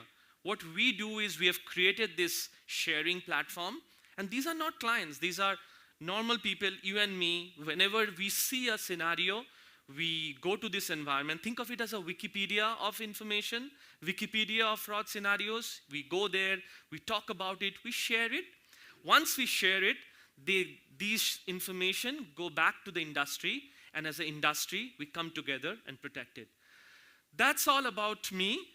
Thank you all for listening. As I said, the only way to protect and prevent is sharing. If any one of you face the problem of fraud, do not just keep quiet. Just go back to your regulators, go back to the government, go back to the law enforcement to actually share that information, because that's the only way we can prevent one of this biggest criminal activity of our society. Thank you all. Please take a seat. So, I am totally lost. Why is that? just as human example. We have a friend that he lives in Latin America, in Peru. Mm-hmm. So we have a fraud there. If he is going to share with your systems the scenario of the fraud, it would be possible our friend in Europe to avoid the scenario? Yes. Can you elaborate a little bit more? Because it's a little bit difficult to understand, yes. Sure. I mean, are there any patterns behind the frauds that are the same so you can identify them? This is what I understood, but... Absolutely, absolutely. So, to give you a little bit of background, so I started my career in double-click Google engineering, and one of the toughest problems that we were solving there was in the initial days when the Android engine was launched, they had a lot of problems. And to understand the problems, you have to figure out what area of your phone or anything has issues, but nobody was wanting to share information. So one of the things that Google or Android ecosystem started doing is broadly taking information around, figuring out if there is certain software running in your phone, and the phone somebody is using in as you said, Peru, do we know what software that person is running, how long he is running? If the software he is running for more than 5 hours, the battery drains dramatically and the phone will immediately switch off. If that information is shared, what we try to do, can we actually find the same pattern in all phones running across the globe? Do we know that that specific software, it could be a video streaming software or whatever software, if it runs more than 5 hours, it will drain your battery and you will have a bad experience. That information is what we extracted, and then we started putting it in all other phones in the world, so that whenever somebody is running a software over a certain period of time, they get a notification and they don't have a bad experience. That same concept is what we do here. What we do, as your example, your friend might have a problem around what we call as account takeover. He gets a phone call from somebody, he shared some password, immediately after 5 minutes, all the money gone from his account. What actually happened? What happened was that when he shared those password details, somebody logged into their account from some IP address or somewhere that is not the right IP address that the person belongs to, number one. Number two, immediately he took the money and sent it to someone that is not part of your account, because you wouldn't want it to send it to an account that you don't know. The pattern that we extracted, that within certain period of time, if some part of your money is going that it doesn't belong to your account, you immediately stop it. Once you extract that pattern, you then bring it to someone in Europe.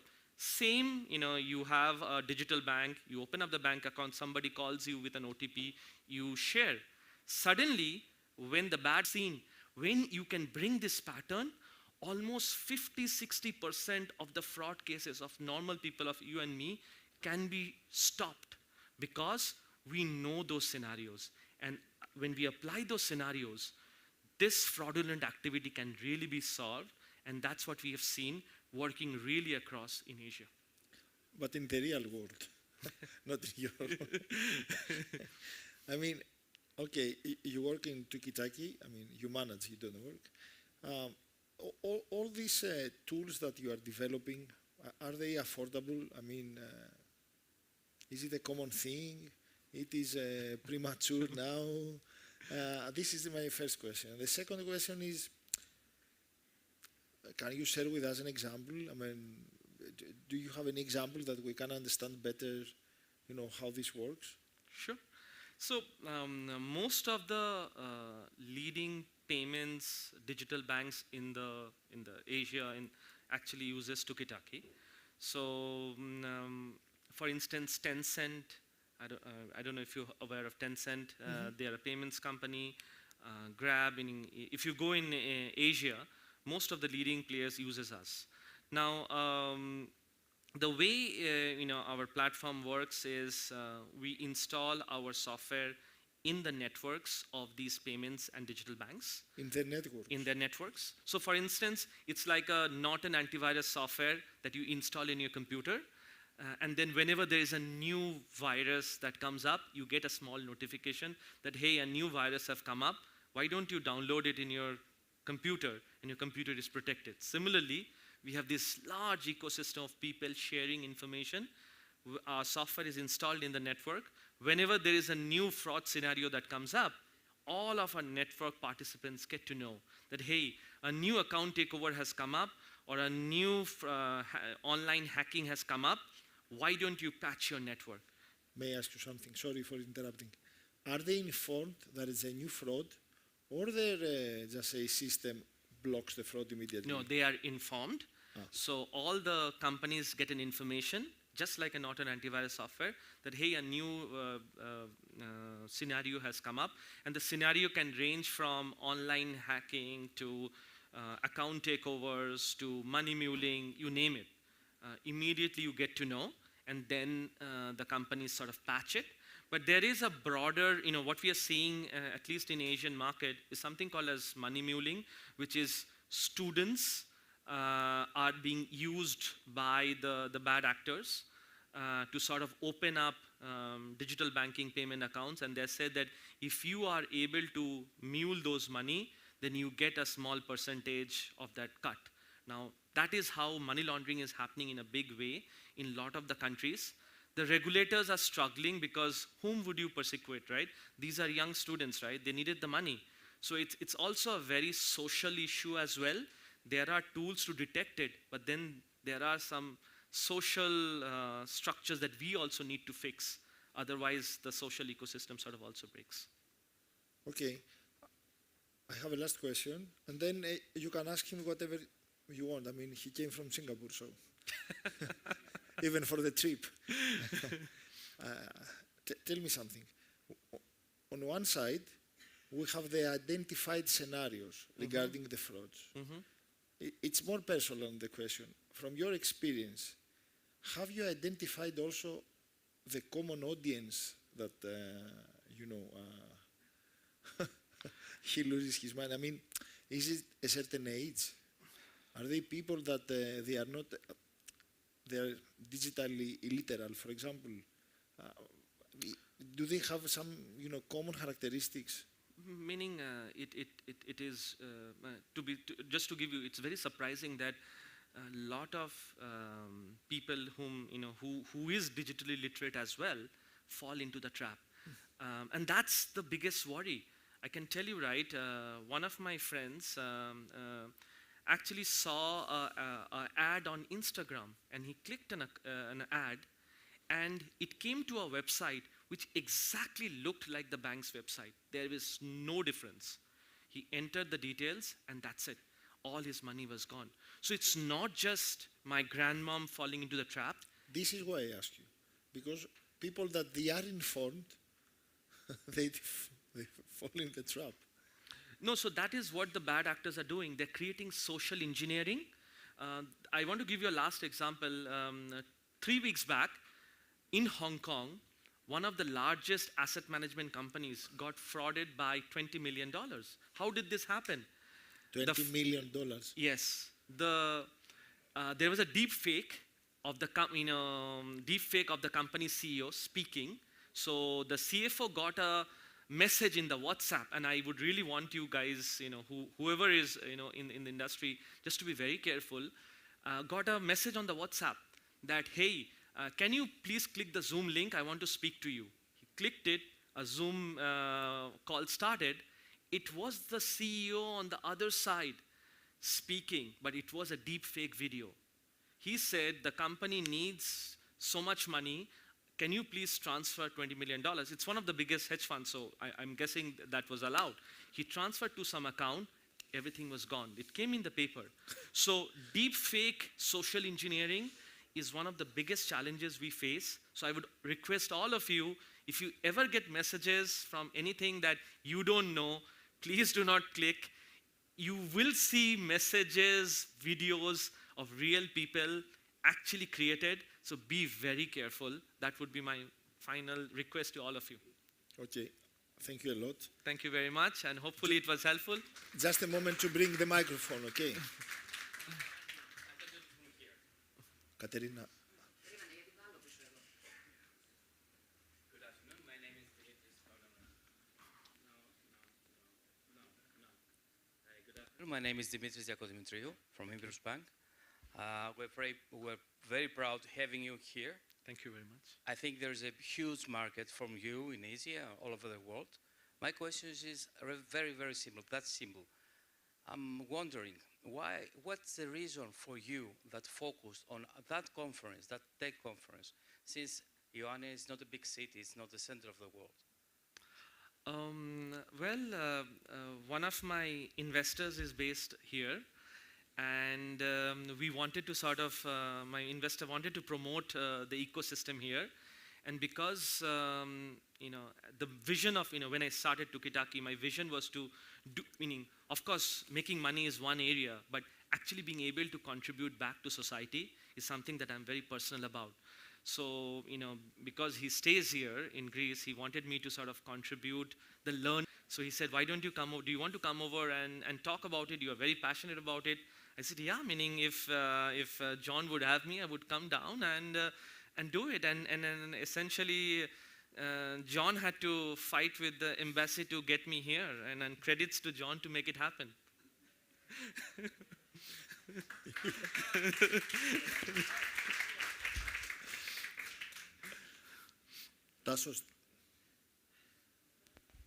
Hi, Abhishek. Hi. First of all, we all appreciate it. You made the effort to come here, and we thank you very much. Also for the very interesting presentation. My question is, are there any other companies offering similar services to yours, to financial institutions?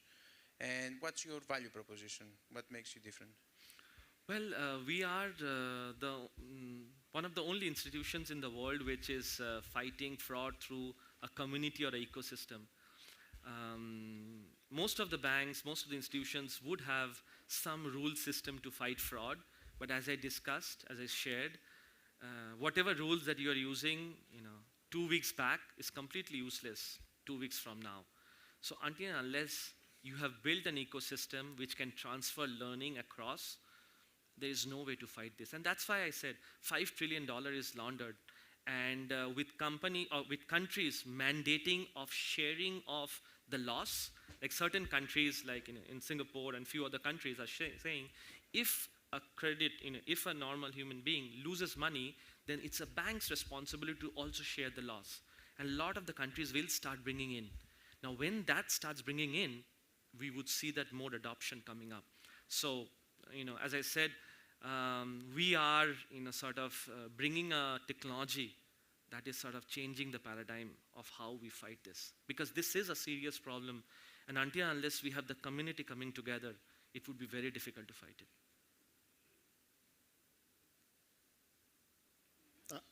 I have a last question, but...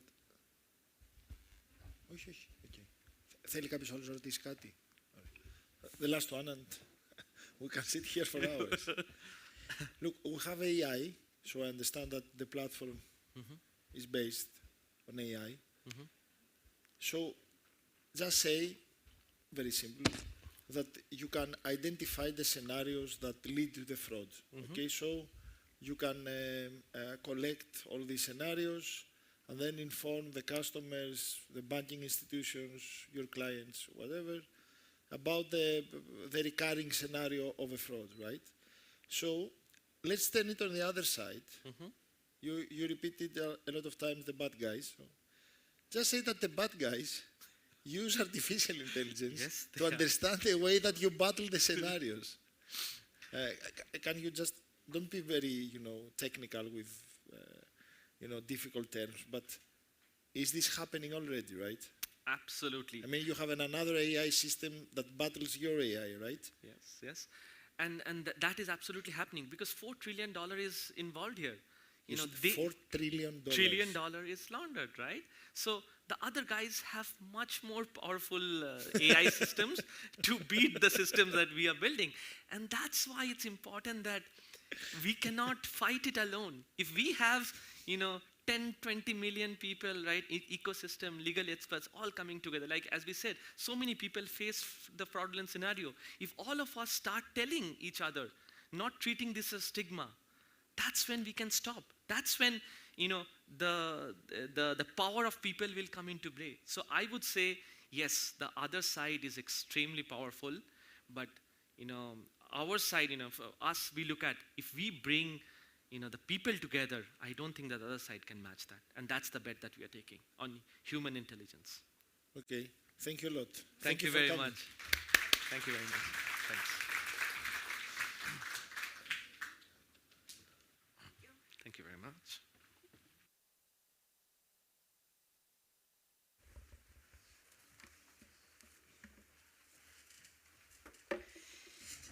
Συνεχίζουμε.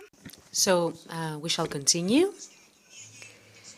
And we will move on with the next panel, which is the manufacturing of innovative medical solutions, because the healthcare sector is the sector that really needs to make use of the new opportunities offered by technology and innovation, such as AI.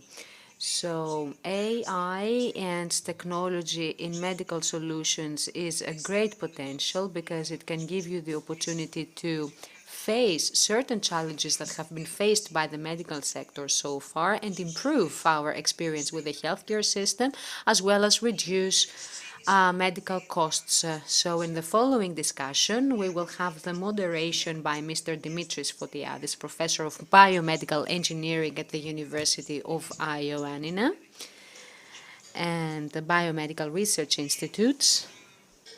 Good afternoon and welcome. And I would also like to have Mr. Yorgos Papayannis, Mr. Yorgos Matsopoulos, and who is a professor and director in Biomedical Engineering Laboratory School of Electrical and Computer Engineering, National Technical University of Athens. Mr. Georgios Papagiannis is an assistant professor and director of Biomechanics Laboratory Physiotherapy Department in the University of the Penopolis. And Mr. Giuseppe Fico, assistant professor of Biomedical Technology at the University Polytechnical School of Madrid. And also Mr. Stelios Tingas, the assistant professor of endocrinology at the School of Health Sciences. Well, thank you very much. Thank you, Katerina, for this beautiful introduction. Thank you, everyone, for participating in this panel. So we will be talking about very specific technology and an expensive technology, because it is guidelines by very high regulatory frameworks. And of course, it is not easy to do this all in a small region like that of Epirus or in a small country like Greece. But you will see that Epirus has already achieved a lot.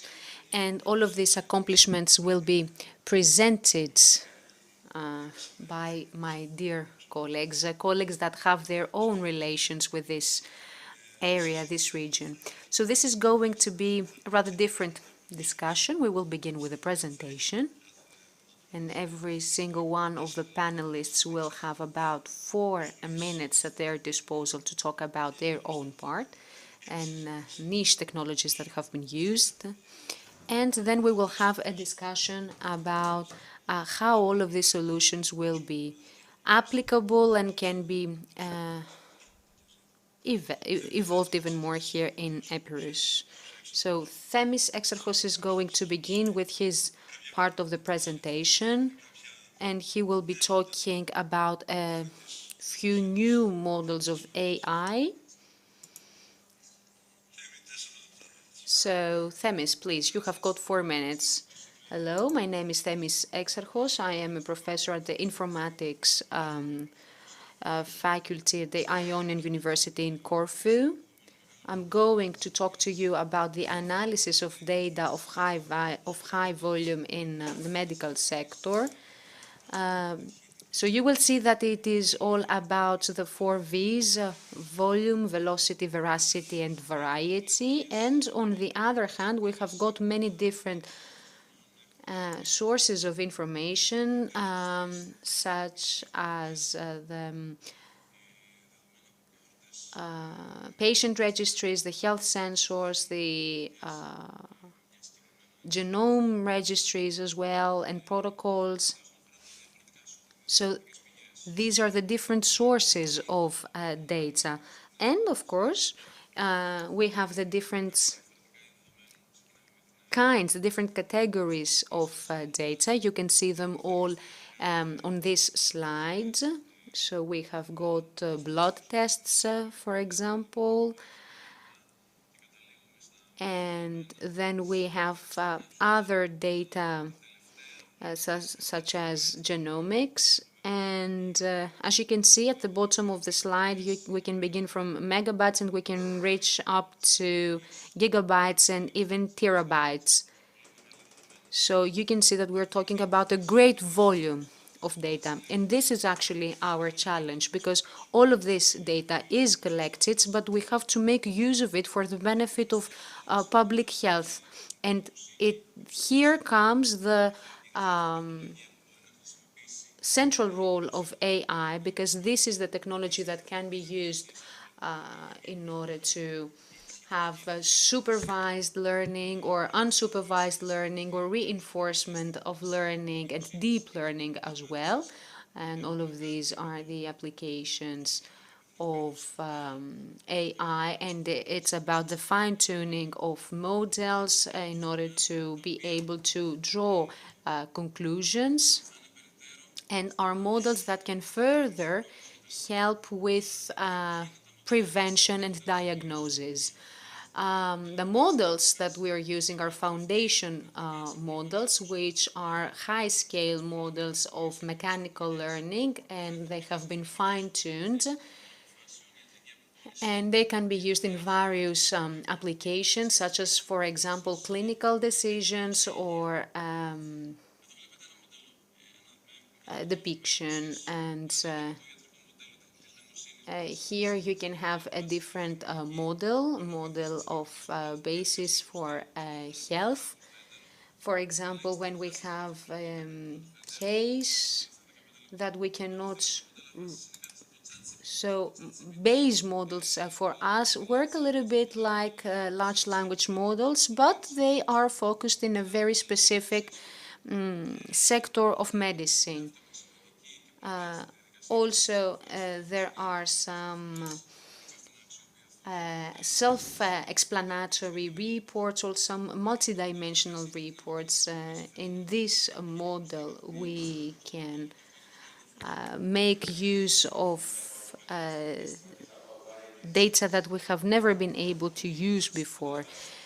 So base models basically are the future of digital health.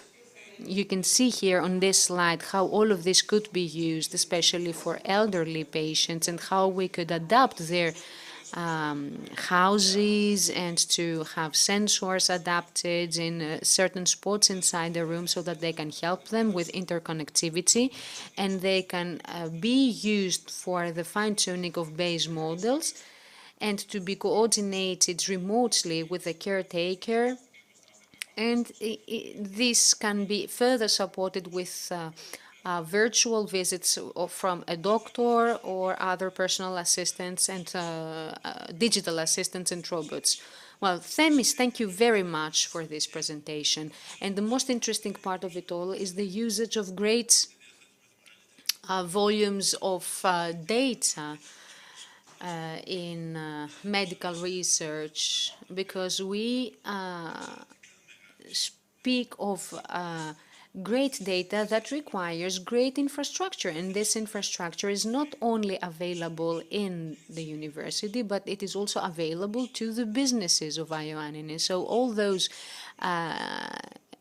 businesses that need the data analysis of such volumes, they can have access to this infrastructure. It's not only for the professors. Now, let me give the floor to the next speaker, who is going to talk about imaging and the processing of the medical imaging with the usage of artificial intelligence. I am so happy to participate in this panel. It is a town very dear to me. I am the director of the Laboratory of Biomedicine Technology in Greece, and more specifically in the National Polytechnical School of Metsovion University in Greece. Maybe I could say that it is the biggest biomedical engineering laboratory that we have at the moment, and we are focusing on applications of biomedicine, and the main focus is the development of systems for the management of data, and also this plays a very important role to the diagnosis part and the support of systems through algorithms of AI. So obviously this is a trend. It's not something that is happening only now, however. We at the Polytechnical School, we already had the infrastructure in order to be able to construct those systems of support, and a very big part of it is covered there, of what is called EM Health. I have selected only a few projects to present to you as example of our research and what we do. at the university. I believe that most of you already know a lot, so probably you already know that the School of Electronic Engineering is the first school of Greece. So you may already understand that all of this material that we have in our laboratory, we have a really high quality of material, and the research that is produced in our laboratory and in our university is of very high rank. For example, was the final aspiration biopsy that we were able to apply, where we used our samples and we did our research using AI applications in order to be able to help experts decide whether the sample that they are examining are a sign of cancer or not.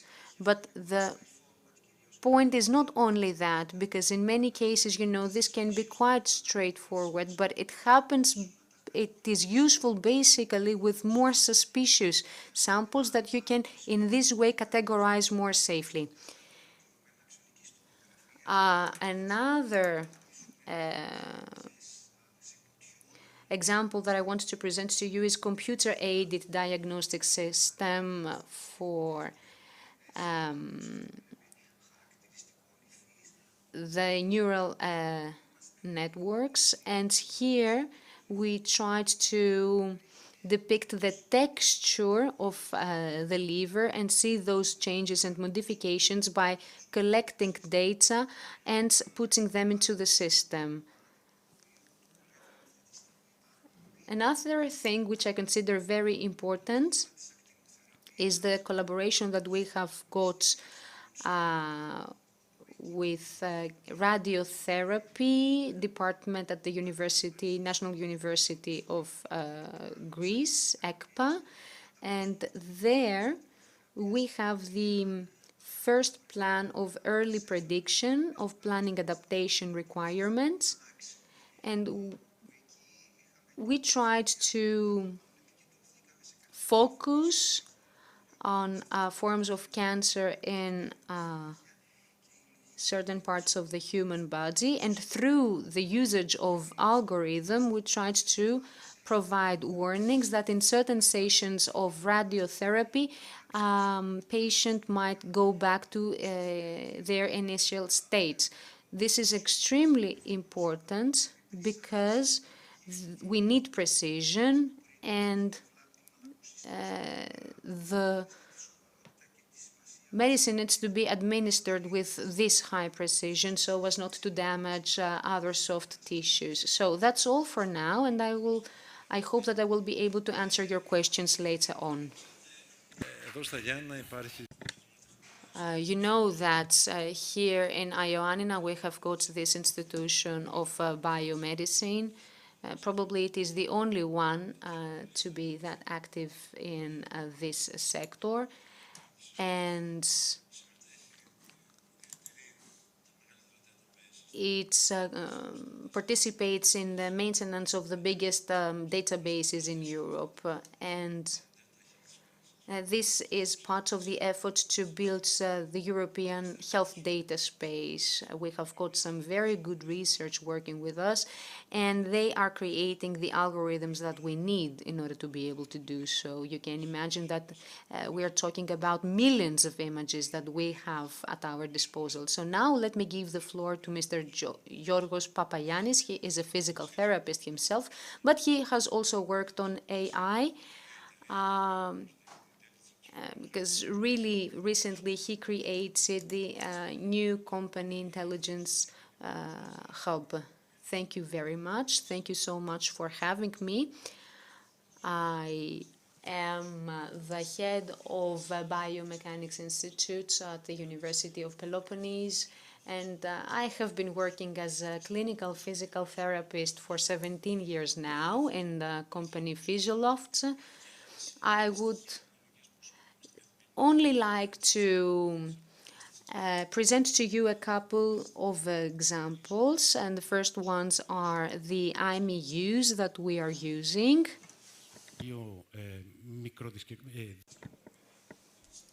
And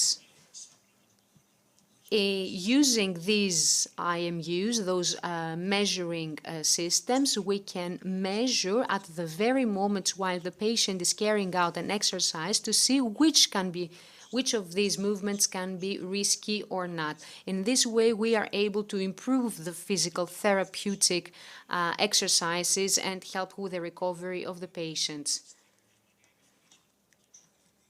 Another thing that we have used are wearable robotic external skeletons. And it is for patients that have got some difficulty with walking, and these equipments can help them advance their walking capacity again, but also at the same time to feel better with themselves and to help them with the heart pulse and to promote the functional electrical stimulation at the same time, offering some opportunity for them to regain their strength and be able to to walk again. Now, MyoSuite is another big company that has been developing a new system. It's already quite mature with the goal to reduce the recovery time, and through all of this they have the ability to forecast before the operation and see how this operation will probably affect the muscle tissues, and that they will this data can help the recovery after the operation. So this is extremely important because we already know these things beforehand. Another point that I want to mention is the robotic system Rehabotics, which we developed in collaboration with the University of Ioannina and Mr. Fotiadis and Mr. Matsopoulos also. And in this system, we tried to use systems of mechanic learning. And this is a rather complicated system, and based on that we can have a projection of movement of the patients, basically patients that had undergone a stroke. And we were able to follow all of this remotely, and we are given this platform by the University of Ioannina, of Metsovion, and they gave us the information that we needed in order to create the best possible recovery plans. And we also had the opportunity to adapt it to an enhanced reality so as for patients to be able to use them in their own environments, and also an external robotic system to offer more strength, muscular strength to the patient. So this is under the umbrella of a platform that can offer very positive results. And this project was completed about a month ago. Thank you very much, George. And now let's give the floor to Mr. Tingas, who is a doctor himself. He is working in endocrinology. He is a professor at the he works at the hospital, University Hospital of Ioannina. And he will be talking from his point of view. So, Stelios, I would like to give you the floor, but Before we continue, let's not fail to mention that there is also the problem of regions such as Epirus and many others around Greece. It's the financing aspect. All of this research and all of this data, in order to be processed, it requires a lot of financing. We have the regulatory frameworks, and we need to carry out experiments, and we need to go through trials. So let's not forget this factor as well. Thank you very much. Thank you all for inviting me. Congratulations for this event. Diabetes is actually very common because it can be estimated that 1 in 11 adults is suffering with diabetes, and actually out of the 2 adults are suffering from diabetes, which is connected to being overweight. But I will focus now on type 1, diabetes type 1, which in the past used to be characterized as the type of diabetes that affects basically young people.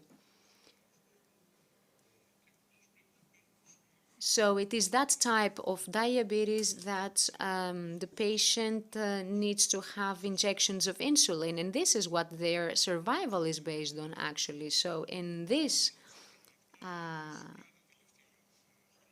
breakthrough, we managed to change that thanks to technology, because maintaining sugar levels stable in a diabetic person is extremely difficult, and this is because they can be affected by so many different things. For example, diets, carbohydrates, physical exercise, and other physical condition that they may be going through.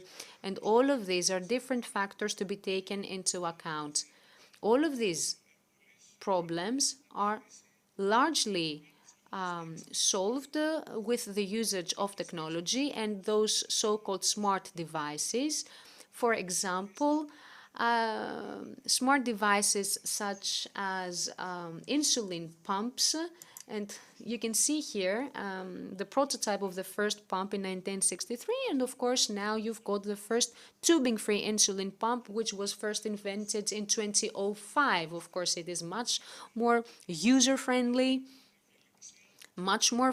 they offer much more flexibility, and this is extremely important because needs are not the same throughout the day. So if you have got a pump on your skin, is much more practical than having to have injections of insulin on regularly throughout the day. Another technology that was developed apart from those pumps are also glucose sensors, which can help you measure the levels of sugar under skin. And most importantly, these two systems, the pumps and the glucose sensors, can now communicate with each other, and in this way, it all becomes more automatic. So what used to be a vision only, a dream of only, an artificial pancreas, is now actually happening. And it is supported by the healthcare system as well, and this means that patients do not have to go into expenditure for that. So these devices already exist, they are already being widely used and have changed the lives of so many patients. Of course, we have got so many other examples in the diabetes field where technology has been widely used, and you can see some other examples of the glucose sensors and how they can measure the levels of sugar from the skin of your fingertips or other parts of your body. So you can see here that what is actually happening is that certain data is collected, and then with the application of AI, it develops certain algorithms with the end goal to improve glucose levels. This was one of the efforts that I was part of, together with the team of Mr. Fotiadis and Ioannini, for the system of self-management of type 1 diabetes, based on all of this data that we got from smartwatches and glucose sensors, and smartwatches in specific could measure body temperature or heart pulse, and using all of this data and using the algorithm that is necessary, one can estimate the danger in which the patient is in, and create an application at the same time that could warn the patient. So in this project, one of the goals was to use algorithms that can come with computing vision in order to be able to estimate in real time the nutritional value of the diets of the patients, for example. And we're more than happy to already receive the very first results. And we are highlighting more and more that applying technology and AI in diabetes, and of course in many other medical fields, require the consent of on the part of the patient. So here we have got question that was a part of a questionnaire to the patients. For example, how would you like to be able to use a device of artificial pancreas? And we have got the several answers given. For some people, for example, they simply say that I don't care as long as I sleep well at night. So that was the things that I wanted to talk to you about. It's also worth taking a look at the obstacles that one may encounter in the acceptance of those innovative technologies in the therapy with insulin, because there are certain expectations that have been created from technology and its usage. It's also about the cost and the inequality that may be created among certain social groups, and also mental health issues or other physical conditions that can affect. Well, thank you very much. So probably we could continue with a very short video created by Giuseppe Fico from the Polytechnical School of Madrid. And I don't know, could we probably listen to him as well? Do we have a video? Well, the truth is that there has been great investment in these systems here in our area so that they can be available to a great part of the population. Giuseppe is going to talk to you about a group of people of almost 7,000 people using those systems.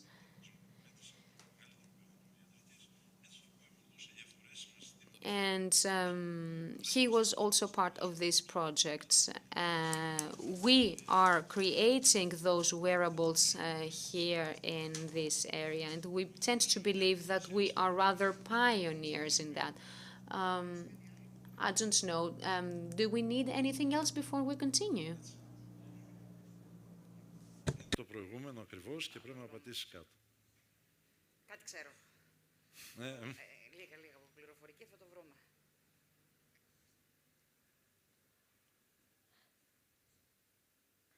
Good evening, ladies and gentlemen. Very happy to be here with you at the TechFuse event. I'm going to share some slides about my intervention, some words about me. I'm associate professor of biomedical engineering and head of the health area at Life Supporting Technology Group, both at the Università Politecnica di Madrid, affiliated researcher of the San Carlo Clinic Hospital, and I'm currently president of the European Alliance for Medical and Biological Engineering Research and Science Society, but also collaborator at the International Federation of Medical and Biological Engineering in the division of Clinical Engineering, Health Technology Assessment, and the recently created Digital Health Division. This is a 20 years experience that also led me to be the technical director of 3 large-scale pilots that the European Commission has funded in the last 7 years about the health of the future. So my talk will be, my intervention in the next 3 minutes will be about how key enabling technologies have been used by the European Commission and European institutions to improve outcomes in healthcare. The Activate project was 20, more than 25 million euro project for, and the involvement of many partners to deploy IoT-based solutions for active and healthy age, with presence of important industrial partners that I mentioned here, but also with public and other type of institutions, including a strong presence from the Greek ecosystem, including Ioannina, in all the projects that I'm going to mention. For the Activate project, the most important learning was to understand how the final users, people, citizens in their communities, have the condition to share data and to receive dignified solutions while sharing their data. So how to create a personal-centered AHA IoT ecosystem. In the second generation of project, we have used the learning from the previous one to create this time an ecosystem of solutions for the management of chronic diseases. We have even more than double the involvement of individuals, more than 40,000 users, a similar size in terms of number of partners and fundings, but in this case involving regional and national when applicable ecosystem. So once we had the condition to share data with citizens and patients, we have now created at the end of the Gatekeeper project, finalized December 2023, the condition to federate data spaces, health data spaces among Europe. We have created more than 35 algorithms, artificial intelligence solutions for chronic care conditions, the most prevalent and common ones in Europe, and we know how to create this pipeline of trusted solution among all the actors, industry and public institutions. Last is the audit project, which is about the hospital of the future. So after the Gatekeeper project that we know how to federate health data spaces, improving processes in hospital. How we are going to do that?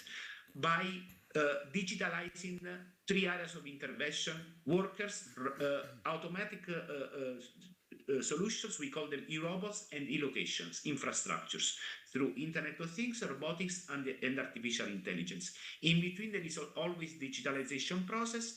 In this case, we are using that for managing decision-making in hospital settings. If you want to know more, here is my contact, and thank you very much at Aristopoli, and see you soon. Νομίζω ότι έχουμε ακόμα 8 λεπτά, Κατερίνα, πριν ανέβεις επάνω. Έτσι, επομένως... We have 8 more minutes, Katerina, so we can keep on talking. The first question is for you, Stelios. What are the problems that we can encounter in the acceptance of those technologies on behalf of the doctors? Well, as mentioned before, it is really important to have people trained, and this is not only applicable to patients, but also to the professionals in the healthcare systems, because we need people that are able to support the application of these technologies. Also, one more thing that will be useful is to change the general culture that exists concerning the acceptance of new technologies. For instance, a few months ago, I was participating in an international meeting with other professionals, and during the pandemic, they had some remote clinical sessions, but they had organized it in predetermined time frameworks, and they were paid through the insurance policies. In Greece, however, as a general rule, although we're trying our best, it is not that easy to do that. So people, doctors, for instance, have to do online sessions together with another millions of things. So we need to create a center where all of this knowledge and all of these applications that we have at our disposals at the moment can be used for the common interest. Cost is also another thing that needs to be taken into account, because the truth is that many of these applications are available in Greece as well, but not all of them. And this is because the Greek market is a small market, and the cost of introducing this technology to the Greek society is too high, and they feel that it is not worth it. So these are issues that need to be resolved as soon as possible. It's true.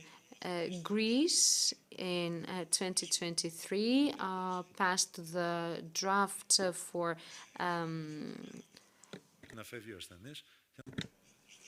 and for the people to be taken care of at home, and this is a great advancement. Yorgos Motsopoulos, a question for you now about health systems, healthcare systems. How are they reacting in the view of the advent of these technologies? Well, it's kind of complicated to give one answer only to all of these questions. In other countries, many healthcare systems have already adopted and integrated new technologies very effectively, because we're talking about a digital world. So most of the data is now digital, and most of the products are also digitalized. So if you do not make sure that you can have access to that, of course you will not be able to keep up with the advancements.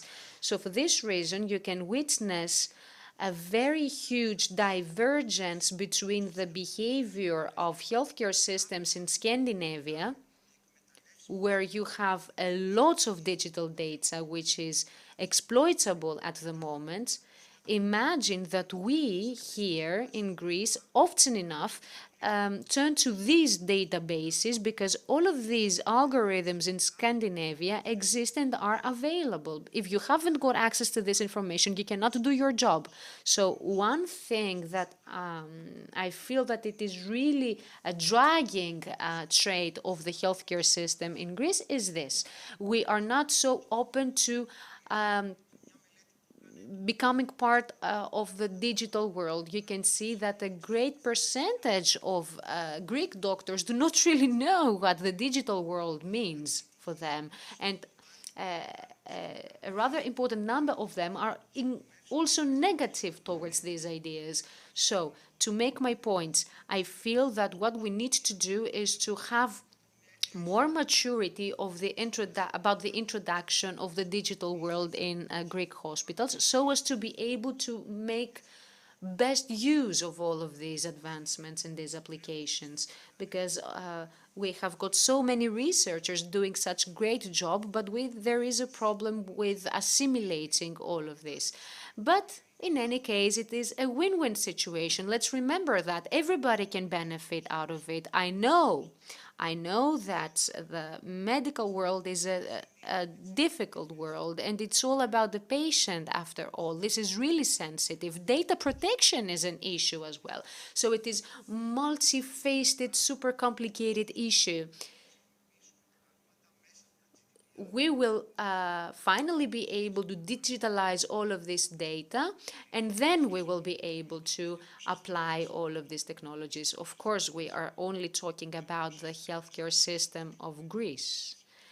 And Greece has a unified healthcare system. We cannot focus on regions only, because the truth is that, for example, here in Epirus, we have got a rather high level of healthcare services, but this is not the case with all regions around Greece. That's absolutely true. The role of university hospitals in regions is of pivotal importance, because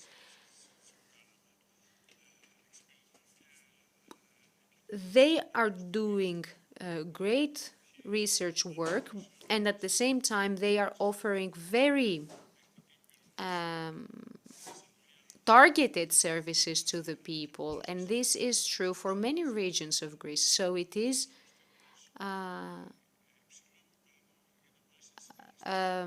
really important to attract young new scientists in these hospitals. Another question now for Georgos.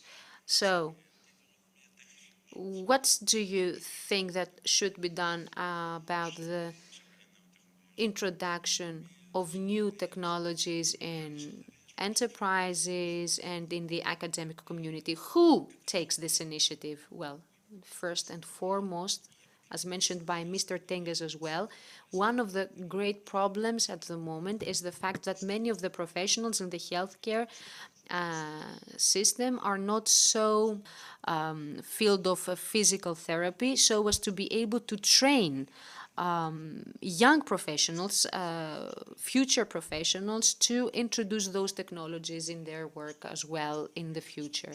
And also, we are trying to use high-end technology on a knowledgeable level, so as to have multiple ways out and to create curricula that can help young scientists to develop their skills in this towards this end. However, science and technology is moving on really fast, and we are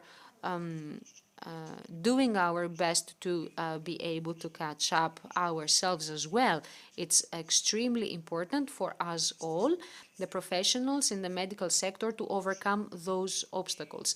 Another thing are the organizations that are managing all of those applications, and they are giving us the opportunity to make use of them. There are already some systems that can be very effective for patients and require certain approvals. However, they may lack clear legal framework or a clear cost framework, so as to give this information to the patient. So first and foremost, we have to train our professionals in the usage of these technologies. The second thing that we need to do for physical therapists and doctors, they need to do what is required in order to make things come true and bring those technologies to the patients. Yes, of course, some of them are being developed only now, but there are other systems that are already completed and should be available already. And now, a question for Themis. So how do you see these developments in Epirus concerning the usage of medical technologies? Well, I could say that there isn't much difference between Epirus and other regions of Greece, since, as you very well mentioned, healthcare system in Greece is a system that has Athens in its epicenter. So, in my opinion, the most important aspect is the legal framework, because in order for all of those technologies and applications to be introduced, we need to have a more flexible legal framework. There are certain examples in Germany, for example, or in Scandinavia, where patients can be provided with these specific devices through the state schemes. And I'm talking about devices that can help the tracking of certain data. And if we want to also speak about AI, then probably the legal framework needs to be even more inclusive and detailed. Of course, quality of data, medical data is another important issue. And we have to always make sure that all of this data produced is quality data, and it's about both software and hardware in this case, and the proper functioning of these. So first we need to take those steps and to have the provision of all these devices and applications to the patients without extra cost. Now, for Epirus in specific, during the past few years, the truth is that there has been great investment from software companies and medical technology companies. So yes, I feel that we are probably at the onset of something very important that will then be diffused to the rest of the Greek territory. So reimbursement, financing, legal framework, trainings are things that need to be kept into account. And another thing that we can probably mention is about emotions.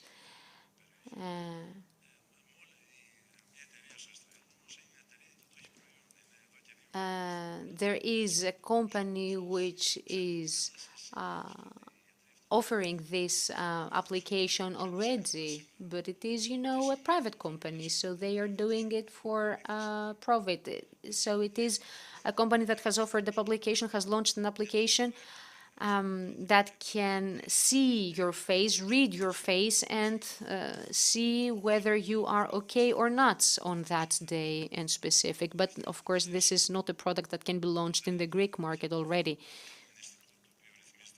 Concerning the regulatory framework, which is set by the European Union, but it's also the cost framework and the service that is offered to the patients. In Germany, for example, you have got the Digital Act where you can that you can access and start to get your money back as a company. So all of this could be very helpful. So if you see that a certain region does have some potential, it would be easier to bring some investment to support further research. But another obstacle is the financing parts. Even if we turn to venture capitals to present your ideas, you can never believe that you will be able to launch your idea with 500,000 euros only when one new medical product requires more than 6 million euros. So thank you very much once again to my panelists. Thank you very much to the organizers for having us. And thank you very much to all of you for attending this panel and for following our discussion.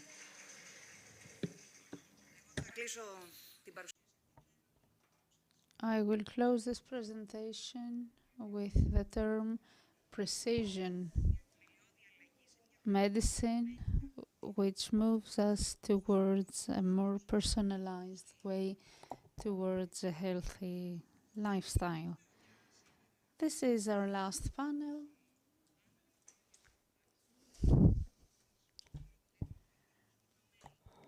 This is the panel Futures Garden, a way of imagining a Europe enriched by a diverse tapestry of potential futures.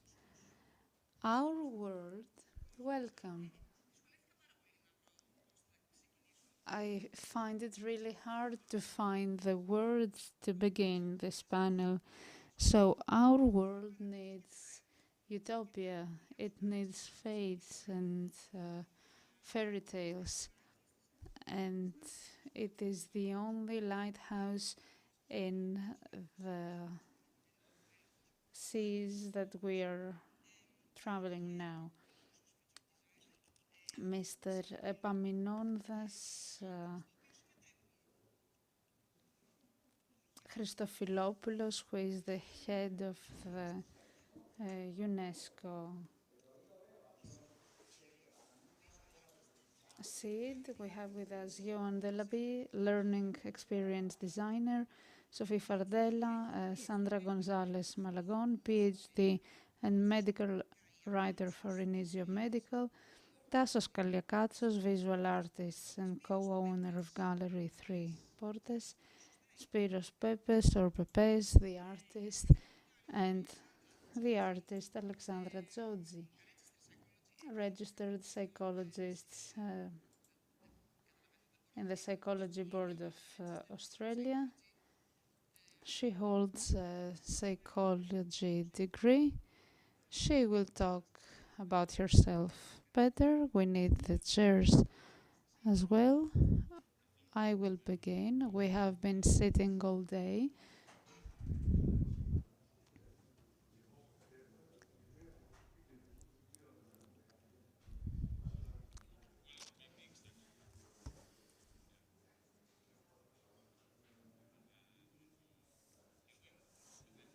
For Erica, I don't know if it is.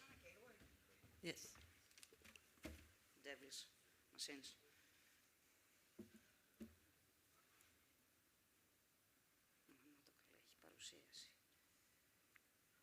Yes. Yes, super.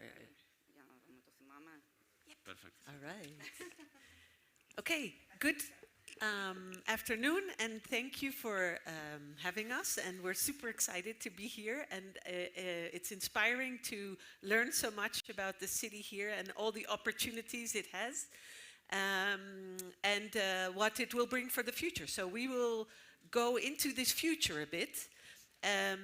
Especially since this is what I do, and my name is Erica, and I work for the Joint Research Center of the European Commission.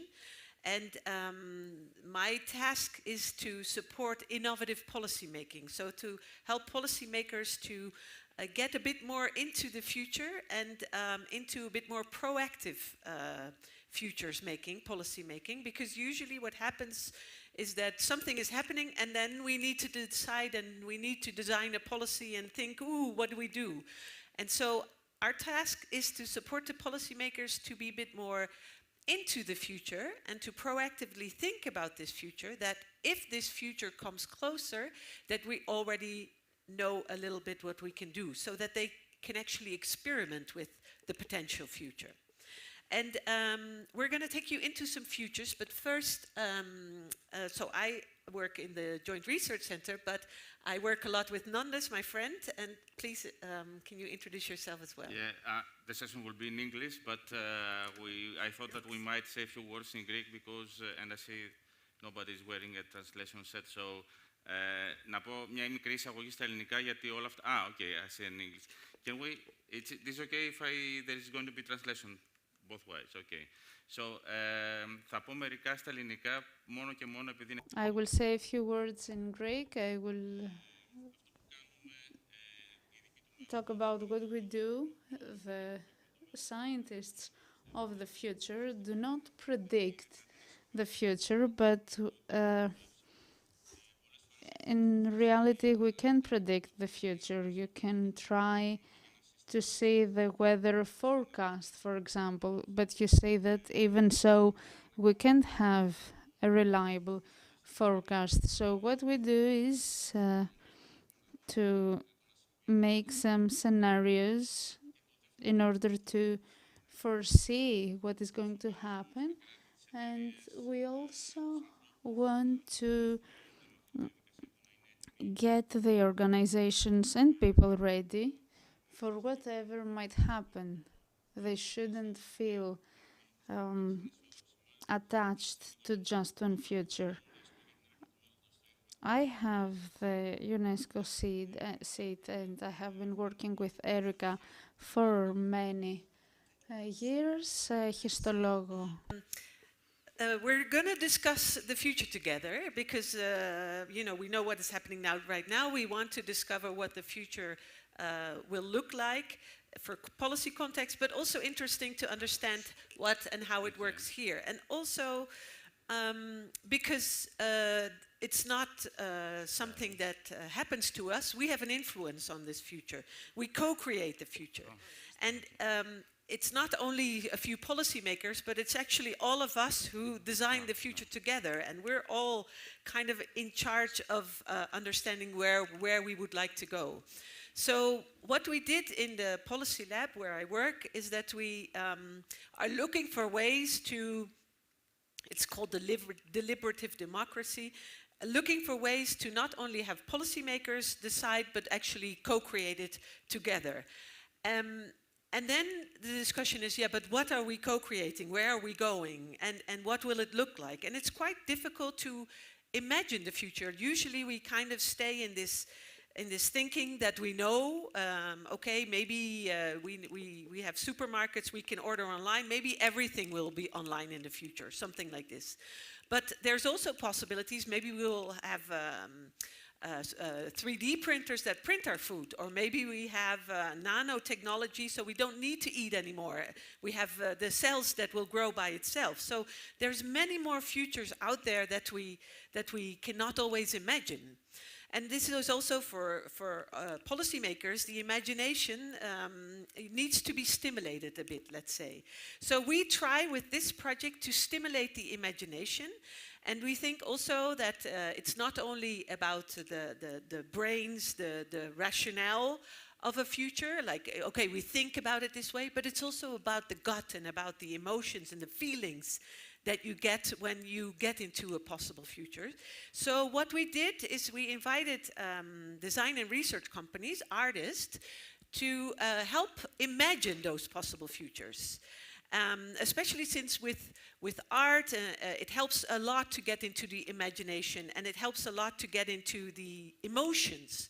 Because really, when you get into the emotions, it does something to you. No, rationally, you could say, okay, this and this and this happens.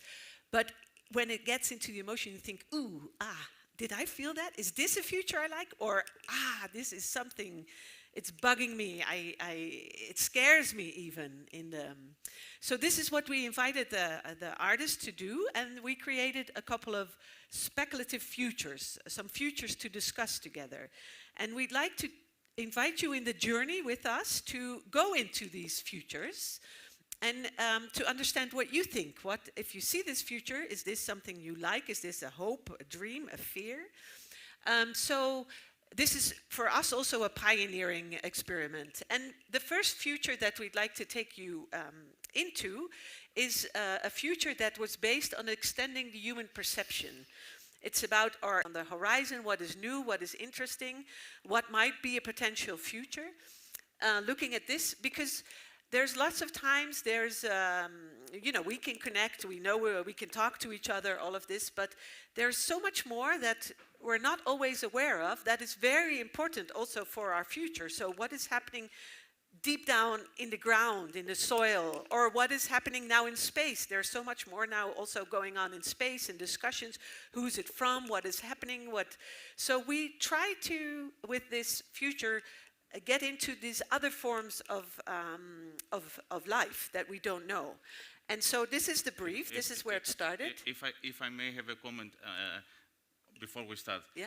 It might sound a bit crazy what they are doing, why they are showing this video, and this is going to affect policy making or whatever. What we have understood is no matter how much you work and doing research and present very detailed and very sound scenarios of what might happen, it's very difficult to change the mindset of the people. It's a cultural thing. It's also a physical thing, the way we think. So we investigate different ways in order to change the mindset, change the way we imagine and use the future to change the way we operate today. And we use like serious games, we use other techniques, and this is something that is very much used in the last, I don't know, years, but it's more explored more today. And this is what they are doing also in the Policy Lab in the JRC, which is the Research Institute of the European Commission, and they are exploring new ways to help policy making change in a better way. Yes, yes. Good. And especially to get them into this future in a different form. So what I went into of this non-human intelligence, the brief that we gave to the designers, they came up with an artifact which is called Symbiotic, and it's based. This one is designed by an agency in the Netherlands, Modem, and what they did after this takes us to 2050.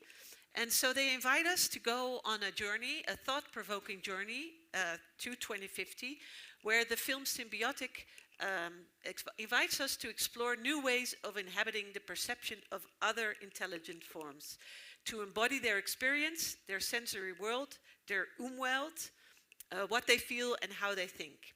So I'd like to take you on the journey to this world, so enjoy and experience.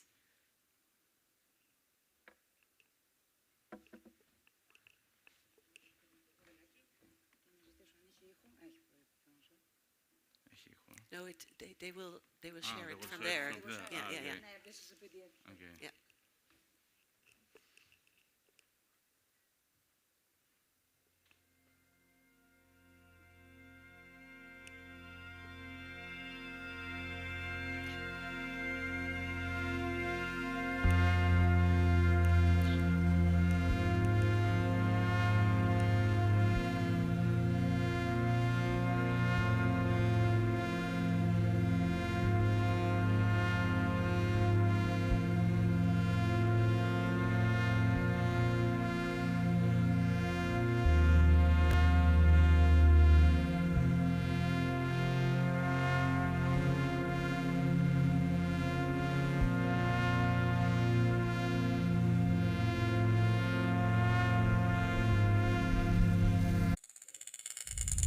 I could see through it. The darkness itself illuminated through sound. A burst of clicks revealed the vast depths of the big blue. I discovered a world reminiscent of an alien planet. Mountains surpassing the largest ones on land. Earth. This symphony we call emotion.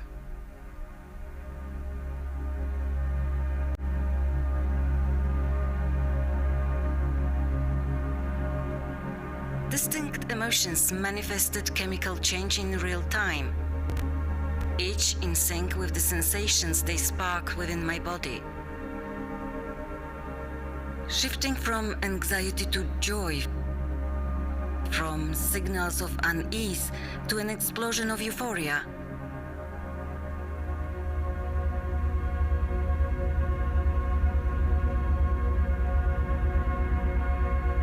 Emotions became tangible, visceral events. Energy. I felt the sharing of nutrients and information. I sensed through moisture gradients and gravitational pulls. And above ground, I encountered sounds that I had never heard before. Soft, ultrasonic soundscapes, far beyond the grasp of human hearing. Every tree and every flower seemed to be chattering. Eavesdropping on nearby plants, I could overhear whether they were thriving or suffering. I sensed dehydration signals from my roots, relayed from distant plants to my lunch. But as a vibrant tapestry of interconnected life.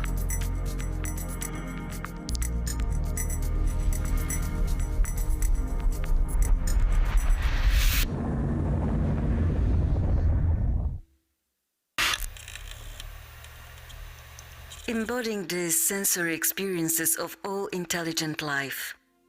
It must undoubtedly reshape our choices. Imagine the insights waiting to be unveiled. What wisdom could be gathered if we listened?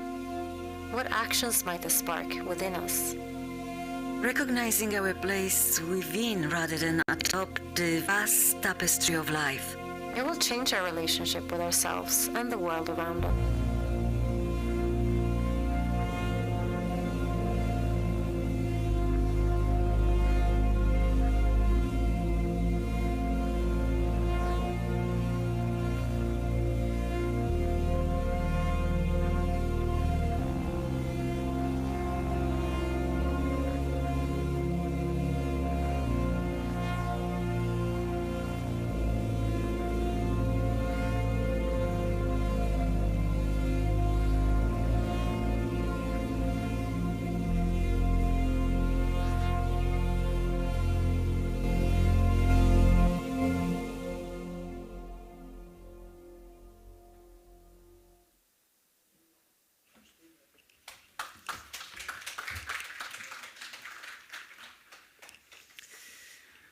All right. Can I say two very small things? Yes. Before you, okay. First, you might haven't thought about this, but when we see a science fiction movie or we read a science fiction book, it affects how we think about the future. This is very powerful. It's more powerful than watching a documentary or reading a scientific paper. So this is now how we use this powerful tool to help policymaking. And in our world, we separate the future, let's say, in order to be able to work and collaborate in, we say that there is a possible future, a probable future, and a plausible future. So we have 3 levels of how, so we say that everything is possible, even if there are very few possibilities to happen, as long as physics allow this to happen. So now we are talking in this future about a future technology that will help us to feel and hear what different kind of other species are doing and feeling and, yeah? Yes. Okay. Yes, yes.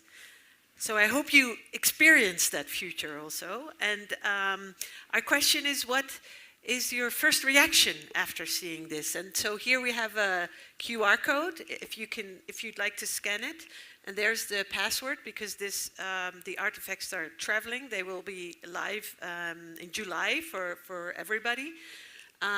So if you go there, then it would be great if you could leave your first reaction, your emotion, let's say, of this future. So we'll give you a few minutes, and in the meantime... Yeah, thanks to Erika. These are, there are going to be 10 special screenings in Europe before this thing is going to be public. So this is the 3rd screening in Europe. Are going to be 7 more until June that is going to be released public, this video. So until now, you are one of the first to have a look on this. Yes.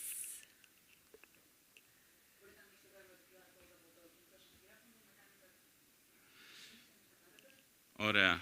Και τώρα θα βλέπουμε εδώ τι ανεβάζετε. So here we can see what you are commenting concerning your first reactions. We will see it live. Yes.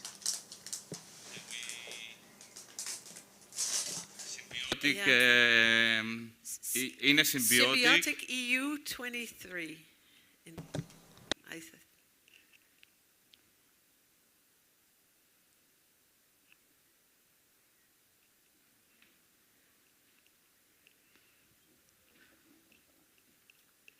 We can get the 3 chairs for the...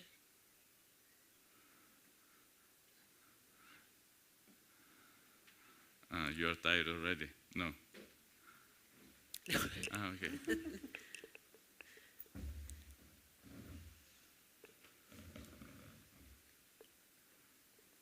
Okay, shall we see also the other screen?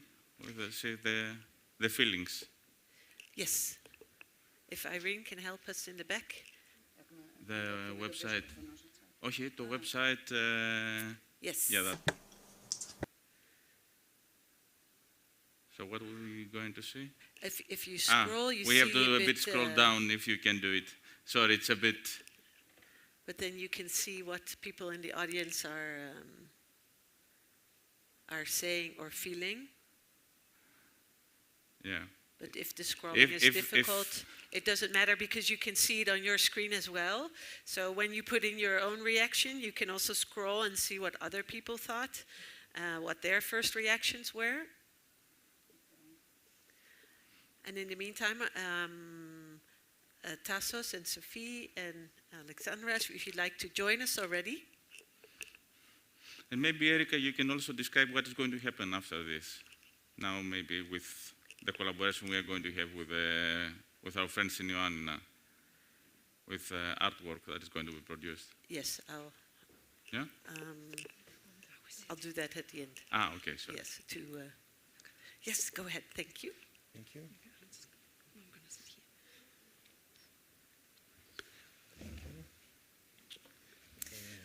Okay, cool. I mean, you can go back there and leave your emotions and see what other people said. But the whole idea is that when you see this, it gives a different reaction to everybody. And it gives a different question to everybody. Is this something you hope for or you don't? So what does it bring? And we'd like to share with you and go into a discussion with our panel to also let you in some insights, or what are the first thoughts and ideas that people have.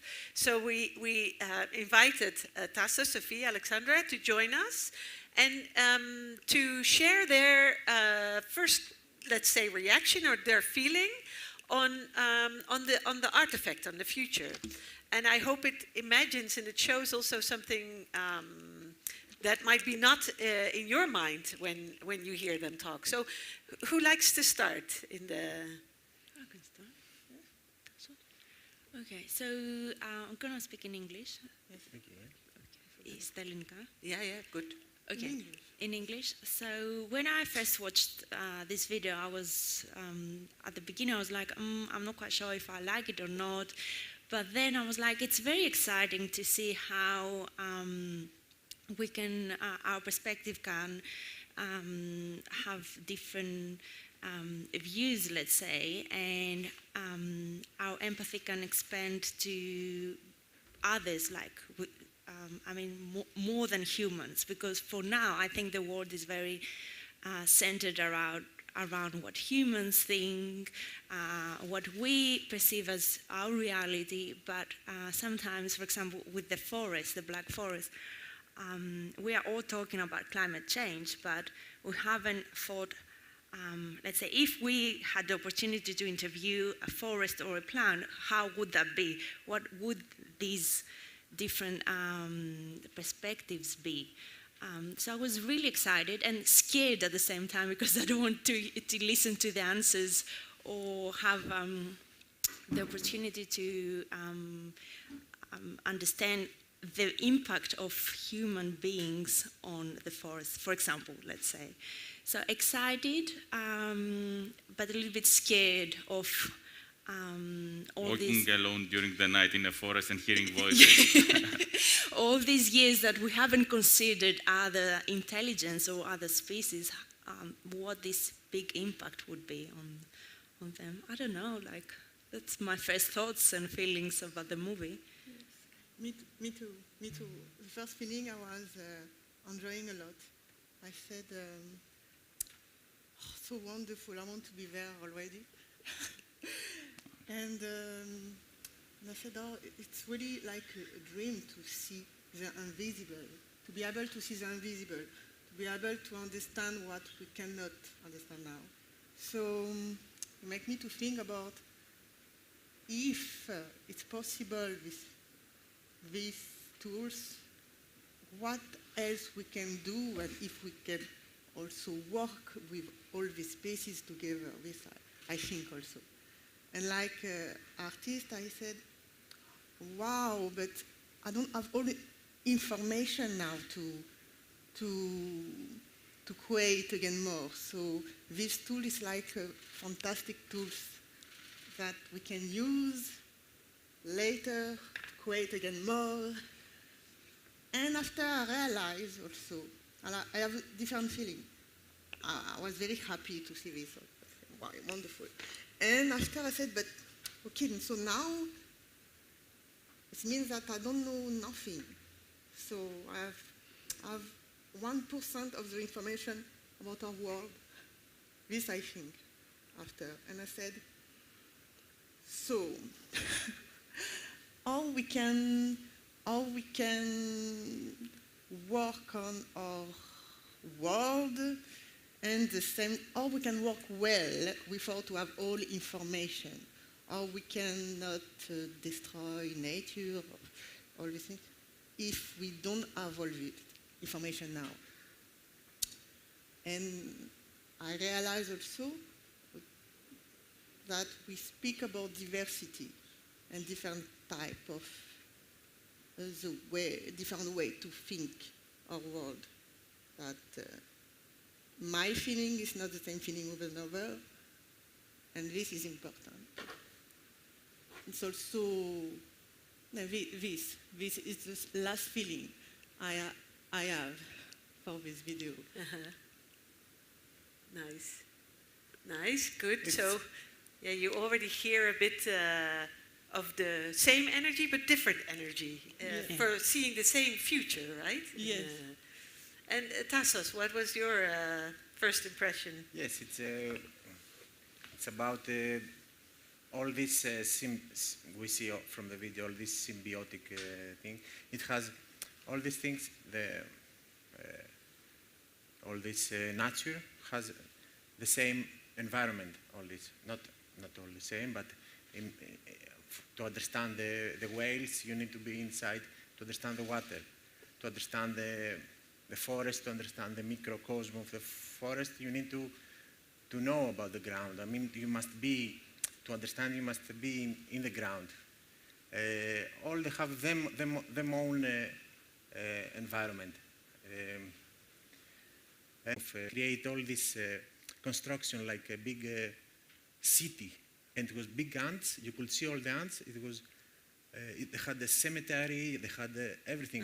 If it was one ant dead somewhere, they was taking it to put it in the cemetery. They was taking all. It was incredible, and you could see it, all them habits on them, every day life. No, you could see it from like this work. Eh? Like a city. It was like a city. Like you could see a whole day of the world of ants. It was very nice. Contemporary work, but not only contemporary. It has nothing, not only to do with art. It's also life. It's also giving examples. The art is giving examples also, and it's helping in every what's the word? Σε κάθε είδος δουλειάς, every kind of work. Maybe you are engineer or you are teacher or something. From art you can learn a lot of things for your, you can open your mind and your imagination. Nice. Imagination, we need imagination. We need, to create a future, we need imagination. Exactly. And were there, if you heard each other now talk, were there things that you heard from your colleagues that you think, I hadn't thought of this, or this is what Sophie was saying, I didn't imagine that part. Was there anything that struck you when somebody other spoke? From my end, what comes to my mind is that we are trying to be inclusive as a society, as humans, but we're actually not. But at least we need to there are many steps that we need to take until we say, yes, we have achieved this inclusivity. Imagine now having a panel of a representative of the Black Forest and a representative of the ants colony. What would they say about us? I think it's a great source of reflection, this video, on also on our personal levels, how after now we've watched this video, how we, some perspectives, how we are going to change them, how we talk to others, how more empathetic we can be about what Sophie, for example, is thinking and feeling about the video. Are we going to take any feedback from them? And that's what was coming to my mind when you both were talking. Yes, it's like an example, this video, about how we can be a metaximas between us. And I think about this part of the forest, when you said about what Sophie think, I think this moment, this flower, so feel that it's missing water, but this feeling came from the others, and it's like an example of what we need to do more in the future. We try to do it. It's not that we don't do it at all. We will try to do it, I believe, and as many examples that we try to work together. But this video and how you speak about it make me to think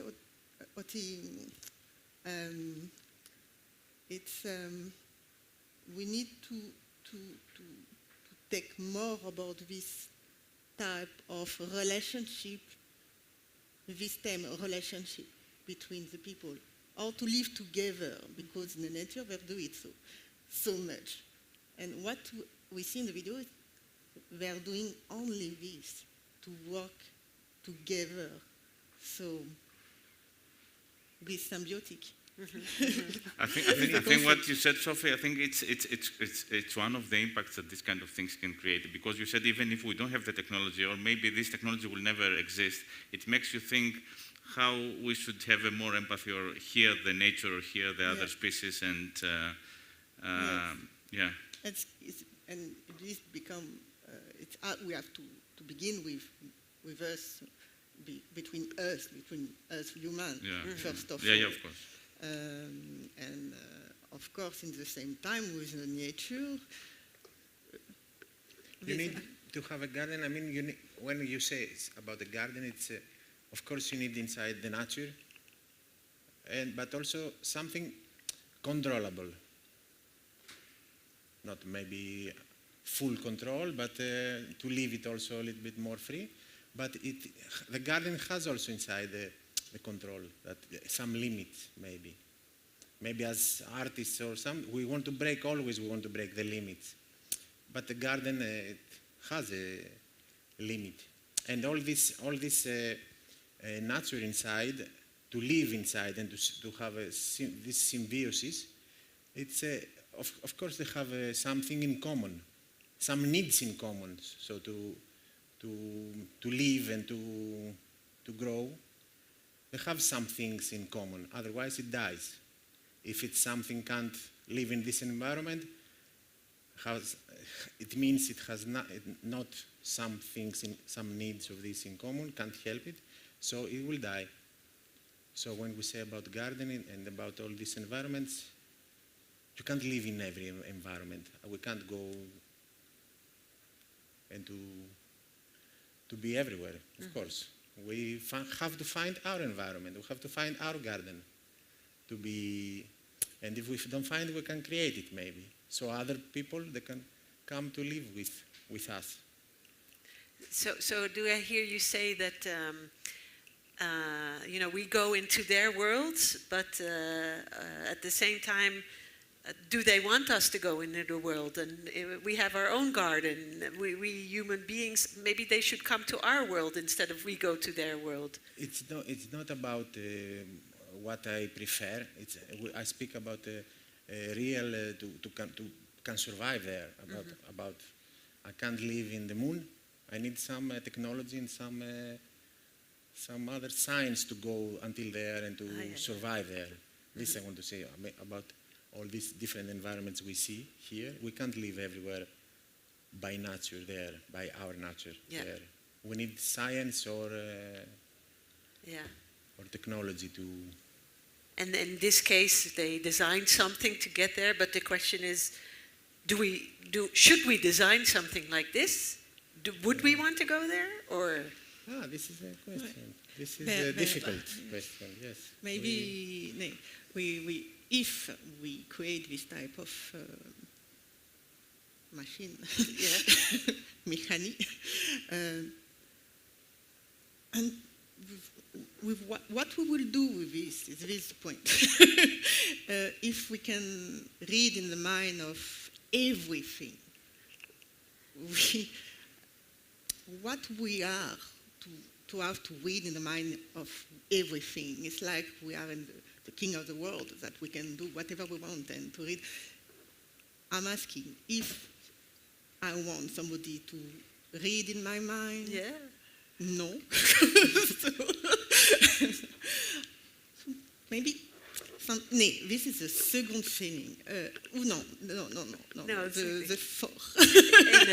But it's a bit scary because it's what we will do with this. We will do it for good. We will use it for good. This technology to read the mind of Alena and this hands. I remember you told me, but imagine they will use this type of machine to create a super insecticide. Insect. Chemical. Oh, yes. Because they will know everything. Yes, it's a bit scary. So we need Ethiopia. Balance. And we are not king of the world. So which we sometimes think we are, yes. indeed. But we didn't ask anything. no, exactly. Yes. And even thinking of this, saying, we're asking now, would we want to read an animal's mind or our own minds? And that's actually in real life now happening with all the stuff online, social media, privacy, everybody can read. And then back then we would say no. And then now everybody's signing the contract. If you go to the website, do you agree on accepting? And yes, it's a whole contract we never read. So there's always a difference also in what can we imagine we do, or if it happens, do we do it? Is it a privacy? Is it an emotion? Is it scary? Is it so? It's nice how you indeed looked at these artifacts and already have different thoughts, and in the beginning a positive one, and then a bit of but what would it mean?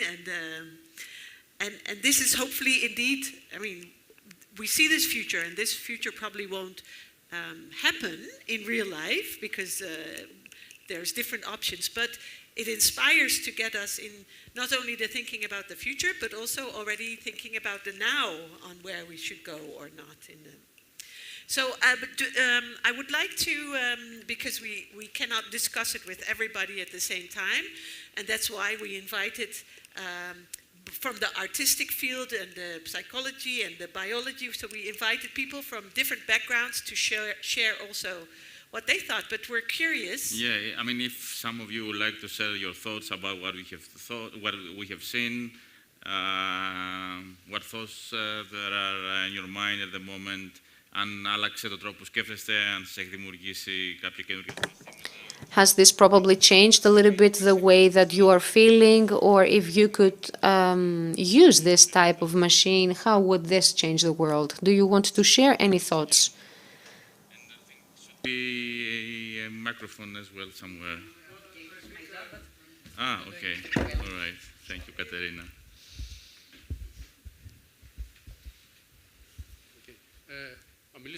Whatever, yes. Okay. So to me, this example of this particular video is the proof that the thoughts, the stance, the example, and the culture can actually change, not because someone makes a statement, or not because there is a new invention, but probably because there is a new gadget out in the market. This is how it happened with wars. This is how our reality changed when we first used mobile phones. Mobile phones nowadays are the extension of our way of thinking and living. So maybe this example is not about whether this machine is plausible, but about the possibility of a gadget, of a single machine to change things. Idea that sometimes it's not a matter what we want to happen or what we wish to happen. There is a new technology, and then it changes everything. And that was the main idea of. Yes, nice. That sometimes when something happens, we need to deal with the change, and we need to either see the positive, negative, give it direction, and deal with it. Right? This is indeed. Okay. If there's no other thoughts, I have something nice that we have this artifact about this future, but this brings lots of more future. So Tassos and Sophie, with their gallery, are going to explore this world a bit more with different artists to understand, what is this that we are discussing, and what does it do? This will be following more and more in Januis to get some more insights on this possible future. It's fine. Thanks. Yes. Oh, that's good. Thank you. And we invite some artists, and they will create a work about what we see here about the future garden. And beginning of July, it will be an exhibition with all this work that will be created from now about the future gardens? Yanis Kokalis, Natalia. Stavro, and some others that they could not be here, but they follow the conference from internet. A future garden, yes, for us it's an opportunity to mix different type of point of view, different feeling, and different artists. So a different generation also from different culture, different country. Different countries, yes. Will be some international artists also. It's opportunity to practice what we learn here a little bit from the others and from the nature, or we can create something, this future garden, together in symbiotic ways. So TechFuse guys, let us know when the exhibition is going to open so we can join the opening event. Yes. And of course, since to be a garden, it's also an harmony. It has to be a symphony between, when you create a garden, you need the same needs, the ground, they need to grow up. For example, if we speak about flowers and plants, but also it has to be, who's creating this garden has to be also an harmony between them, or they have to find themselves the harmony to survive. Yes, nice. It's a challenge, like an artist, like a curator, to make this type of work. Yes. Project. A nice challenge. Super, thank you. Thank you very much. To be continued this future, and we'll join you. Thanks. We'll thank you. Thank you that you're. We live in Ghana. And we want to say, so this is one of the futures out there, but it's never a standalone. And there are many opportunities and possibilities of different kind of futures. So we took you with us in one future, but we'd like to take you on another journey. And this journey is about dealing with the future selves. And this is about, if we want to go, this is what the European Commission is working on a sustainable transition. We're currently at a state, there's a lot of polarization. We're kind of wanting to go back because we don't like what is happening and we're not sure where it's going. So what will this future self, what will we do? Where will we go? What will it look like? So where can we transition into?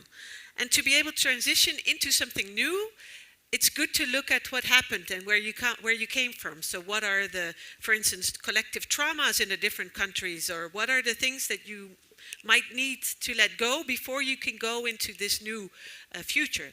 So this was a bit the brief for the design agency that actually worked on an artifact which is called Inwards. And they are taking us also on a journey to 2050.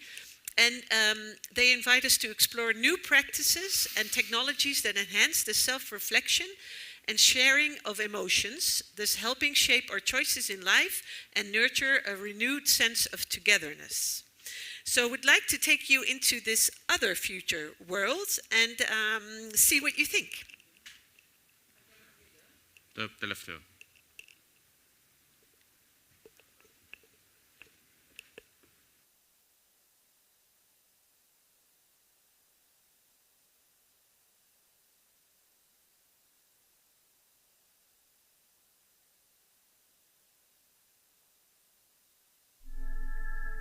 Traces in the sand,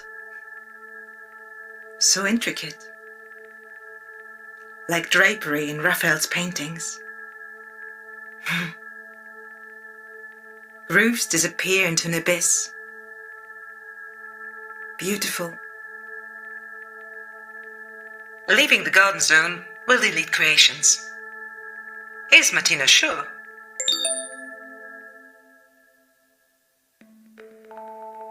Welcome to the self-folding zone.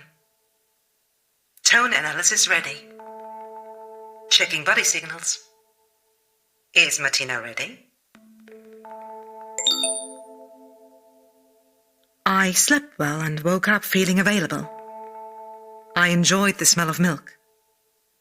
I meant it when I said good morning. I danced and lost my balance in the shower. I had a thought for the grumpy neighbour. Martina's words do not fully match Martina's emotions. A shadow lies between Martina's stated and deeper selves. Search within for what is casting it. But I really did enjoy the smell of milk, didn't I? I truly enjoy my work and I'm good at it. Professional insecurity isn't weighing me down. I know I'm of good service to others and I matter to many. My friends definitely make me happy. I could call my parents. No, I'm feeling confident. Unless... it is... something is missing. Oh no, not today, empathy zone. Welcome to the centering zone. Time to become the forces that move Martina. I find joy easily, in the small things, but also I believe in acting for the greater good without sacrificing my own path. Scratch that. My path grows brighter when I support others. It's how I connect. But something is loose. That something prevents me from fully enjoying the smell of milk. How does Martina feel? I feel content and confused. It seems I'm longing for something that happened, then stopped. I must direct my path towards finding the missing piece. Something tells me it isn't far. I feel eager to explore a path truer to myself.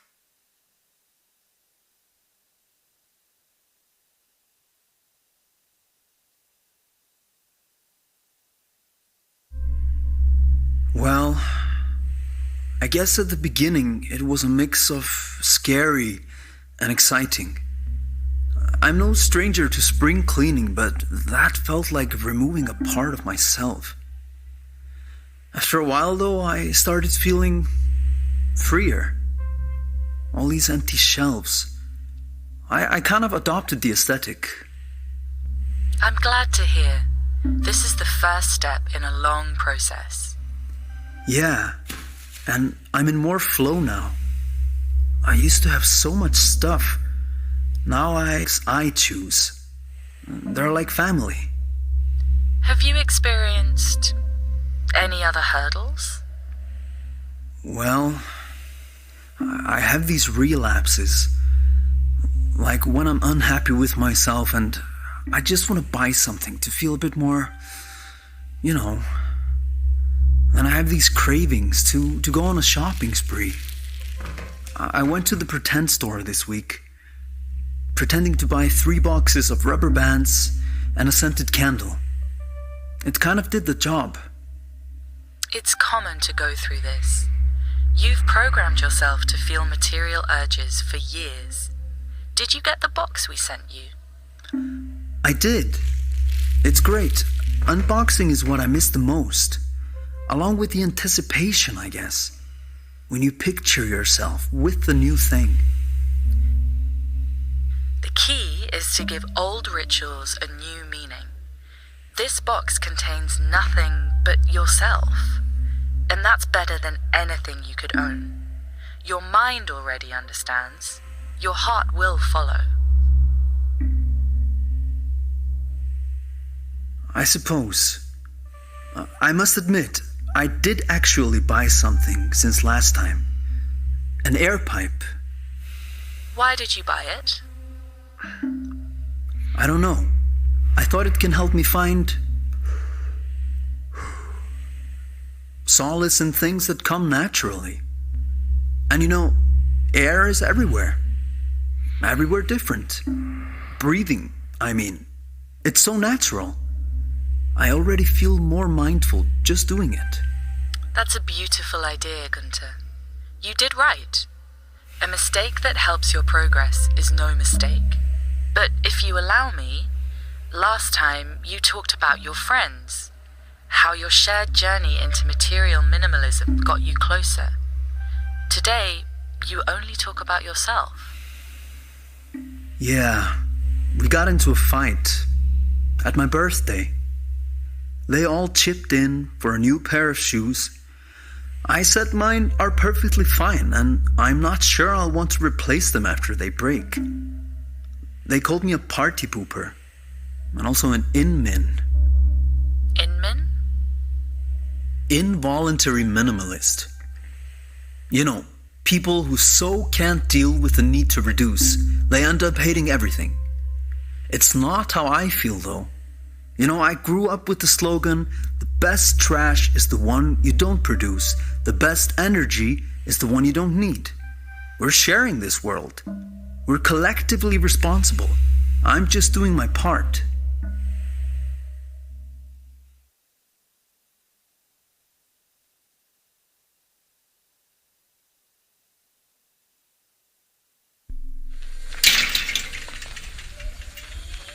Sorry, I'm a bit early.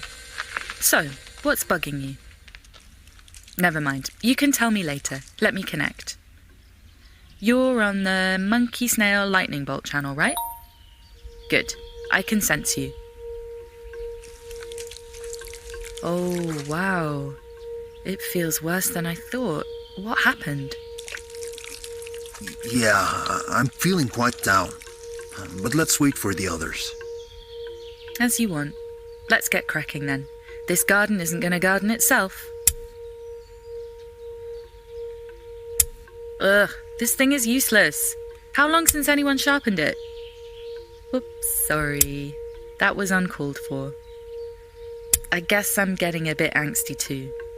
If that's okay, I'll lower the sensitivity until the others get here. Sure. Sorry, Oksana. I'm contaminating you. I wish I was more in control, but my head is all over the place.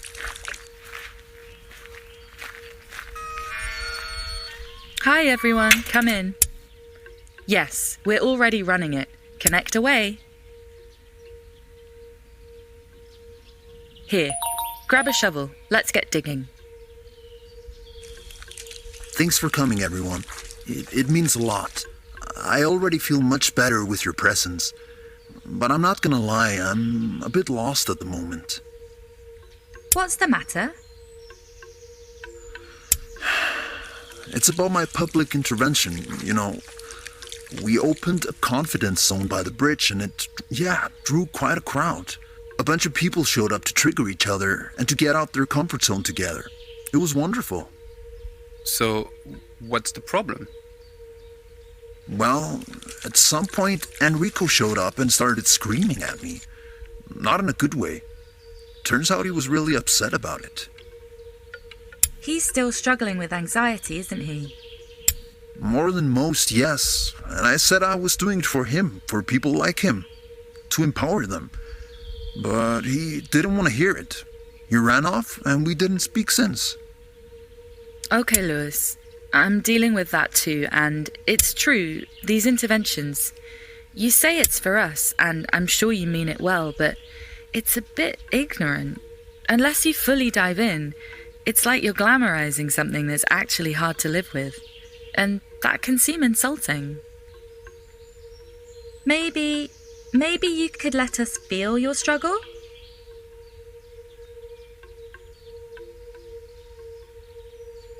So, if I had to put it into words, feels like always second-guessing yourself, unable to be happy with any choice you make, to live in the present, this constant fear of the future, it taints everything. The more you say I'm sorry, the more you annoy everyone around, so you internalize it instead, and it eats you from the inside. Not being able to talk about it is, you pretend to be fine and you start hating yourself for it. At your lowest, you feel really paralyzed, can't move, eyes open, staring at the ceiling, feeling ashamed that you can't function like everyone else. It's really not fun seeing people roleplay it. Wow. Wow. I didn't realize. It's unlike anything I had imagined. I think I owe Enrico and you an apology.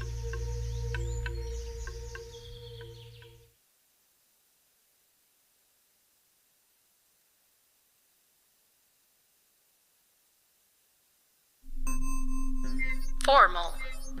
Dear Hild Björnsdottir, we are honored to inform you of the successful certification of your practice as a collective path harmonizer. Solemn. You were recommended for your exceptional availability and kind reflection. The jury particularly praised your unbiased support to others. As such, your skills meet the requirement set forth by the European Emotional Excellence Accreditation, which promotes initiatives in the field of service to others on behalf of the European Union. Friendly. Your calling is a selfless one, and you should remember to sustain your own joy within it. To this end, our jury feels you are most likely to thrive in helping individuals identify and activate their life paths within collective organizations. Matter of factly, you may use the present certification to operate in organizations distinguished by the EU Good Workplace label, which welcomes spontaneous applications from applicants seeking to turn their calling into a practice. Should you prefer exercising independently, you may receive support from members of our alumni network. Yours sincerely, European Emotional Excellence Accreditation.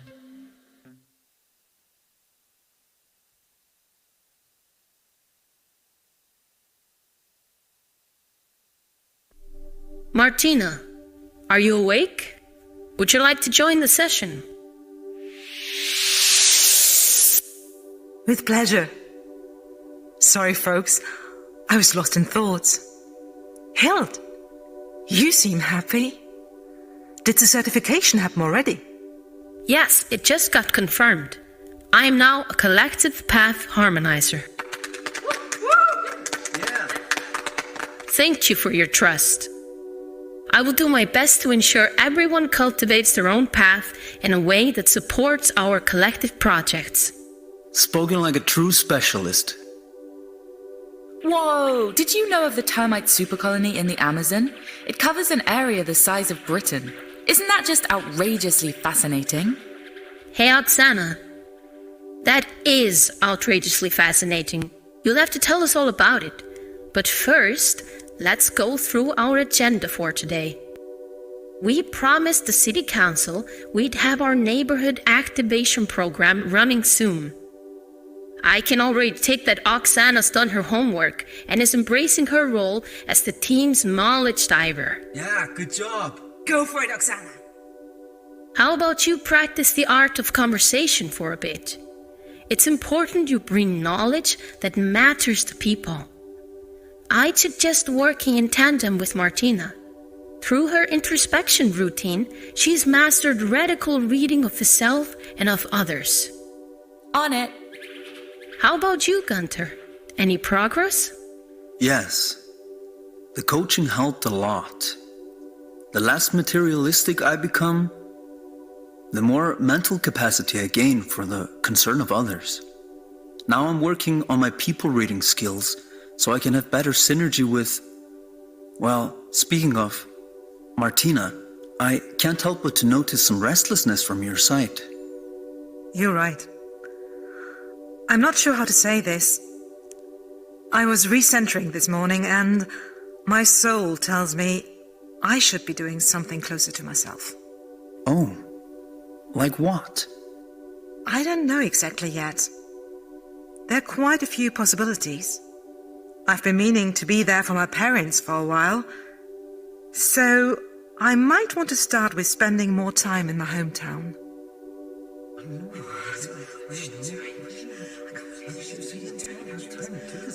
But Martina, you sure this is a good time?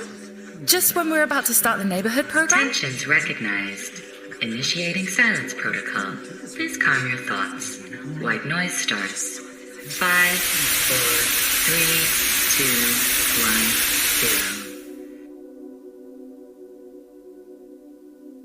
Okay, everyone. I know this is unexpected, and I am sure the group can adapt to make space for Martina's new direction too. So let's cool down and take the time to figure this out. A mindful step to the side can also help us move forward.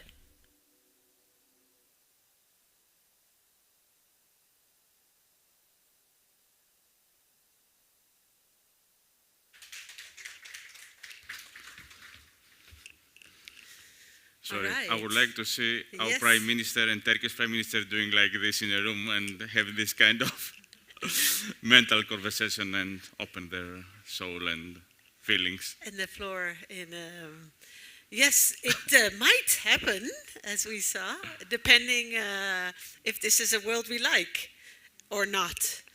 And it's interesting for me. I don't know how it felt for you. For me, it got some mixed feelings also, seeing this future. But at the same time, also, yes, the introspection and getting into the emotions. And so it got me started. I don't know, did it get you started? What is your emotion? I don't know. It's again a bit scary because we're not used to have this kind of, I don't know, I mean, our feelings will be distributed so openly to everybody, and then we need to find a way to manage this, and I don't know. Okay, so we'd like to ask you to leave your first thought again. Here's the QR code, and the password is inwards EU23.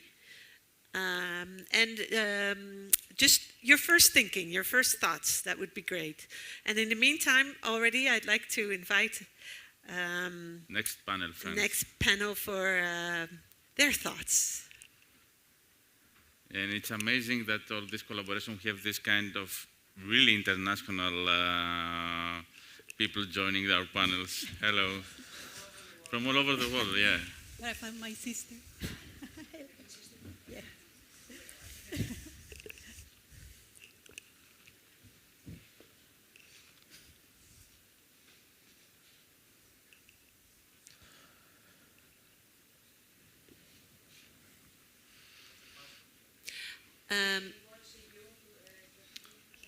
SAGAPO is the password. Inwards EU23 from 23. So it was a Eurovision song Yes? from Greece, and Okay. it was Say the Password, and it was Sagapo, which means I love you.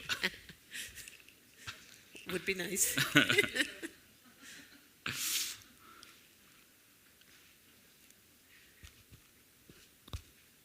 So we'll give you 1 minute or something to get into this and leave your first thoughts.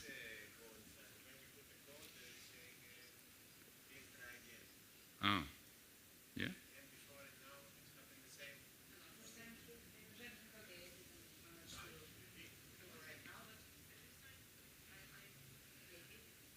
Ah, okay.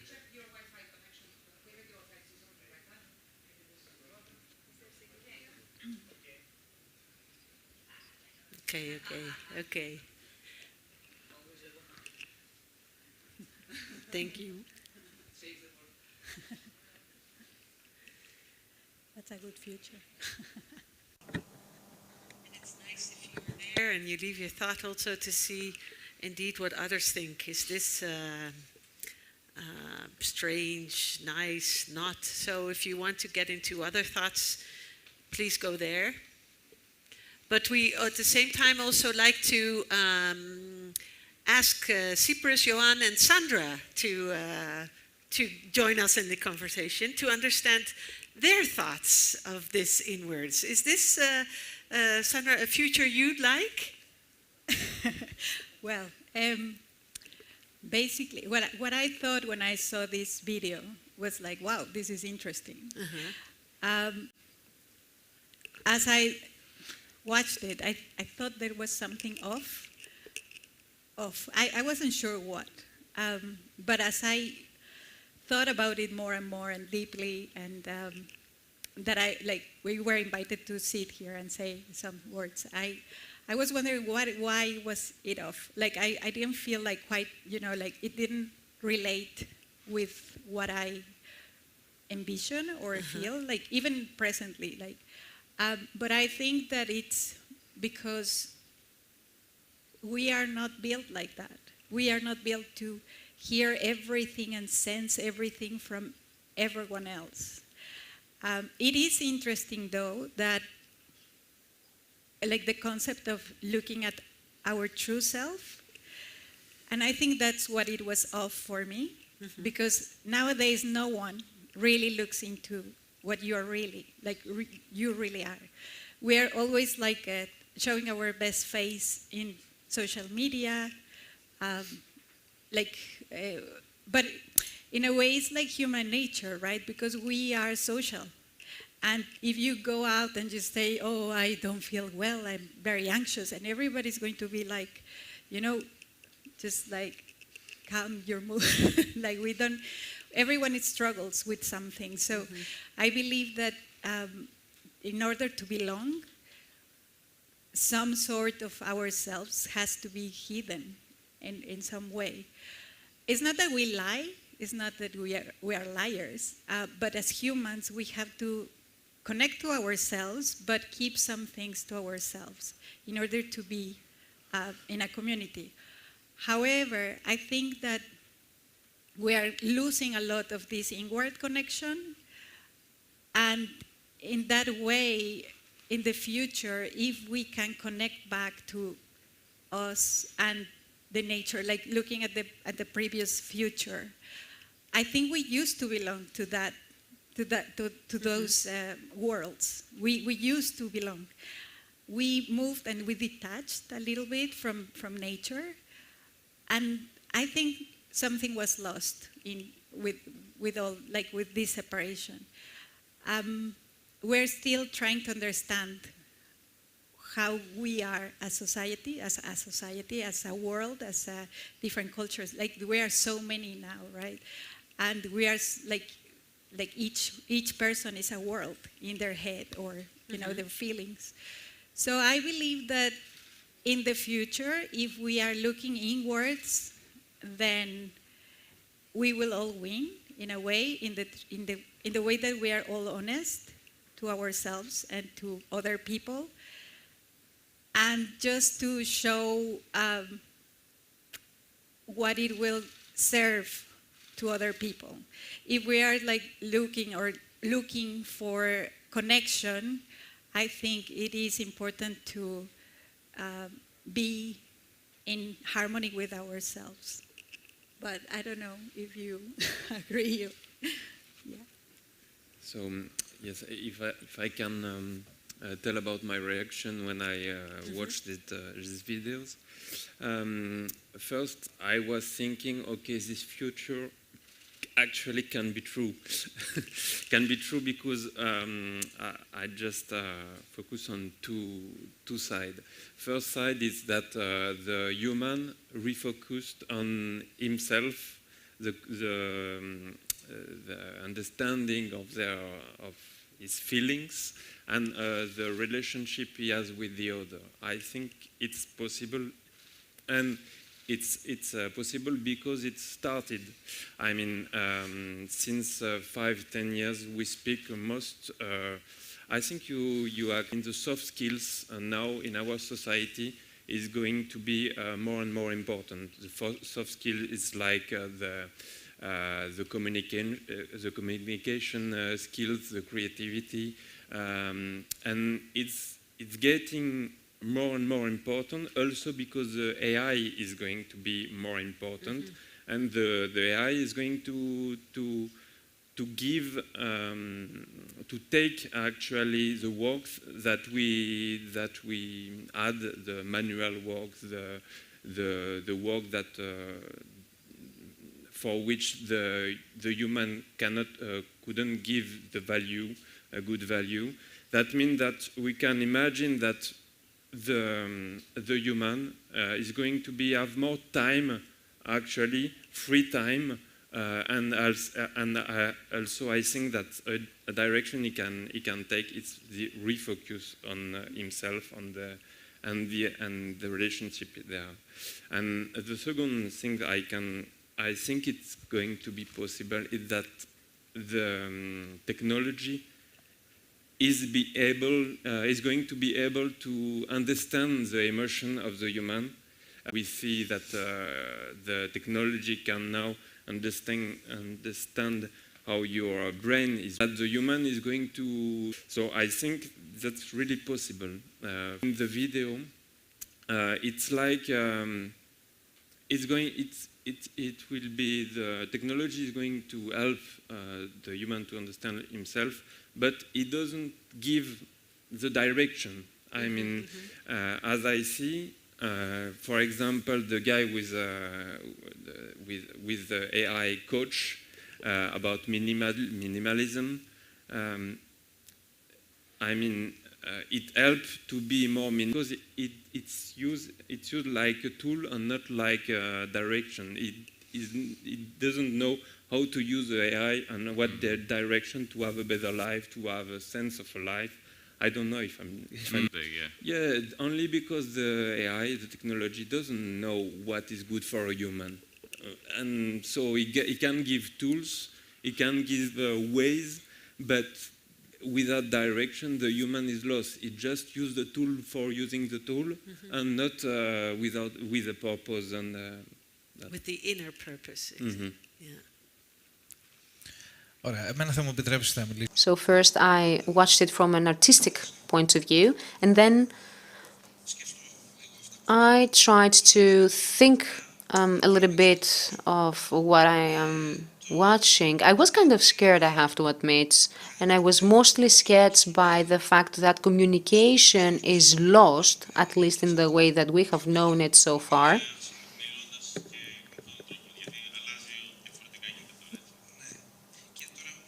And as things move on, we can see that this is a constant change. So we can see that the young generations now can express themselves rather differently using emojis, for example. So this is a new form of communication. And then I thought that AI in this way and in this form could probably be the artificial intelligence that could give us the opportunity to understand how we are supposed to behave or how we are supposed to feel. All of this could probably be helpful in different sectors, depending on the usage. I really love gadgets. I am a great aficionado. I do believe that some gadgets will bring real change. So that's my initial reactions. The communication routine is changing and how everything is changing, and how all this digitalization changed the way we communicate. But I think most of you thought that this is something that might happen, and I would add that it is not that it could happen with a technology like this. It could happen with a different way. I mean, there are, as you said, already experimenting with different ways. We go to the psychologist, we go to our yoga instructor, we are trying to learn new ways to inhale, and we experiment with LSD or other things, and everything it's about this is to change the way we understand ourselves. Maybe I can also say that in the difference with between the two, the two futures, one is focused on outside the human, and I mean to understand the nature, how they react, and the other videos is okay to be focused on the human himself, and I think it can be also dangerous because we know that the human, if he's focused on only the needs he has, he forget about the outside, and to be focused on inside, just to be focused on inside, it's the end of humanity. Okay. So that's an interesting dimension. If we focus too much in ourselves and understanding ourselves, we might lose this kind of empathy with what is happening outside the human world. Exactly, especially since the purpose of going inwards is to feel more connected. When you're saying this, it just hit me because I didn't think of this before. I really thought, this is good, and you feel your emotions better, and especially if you saw it in this future, it kind of felt a bit lonely. I don't know if you got the same feeling, but it's kind of like connected only to the machine instead of to anything else anymore.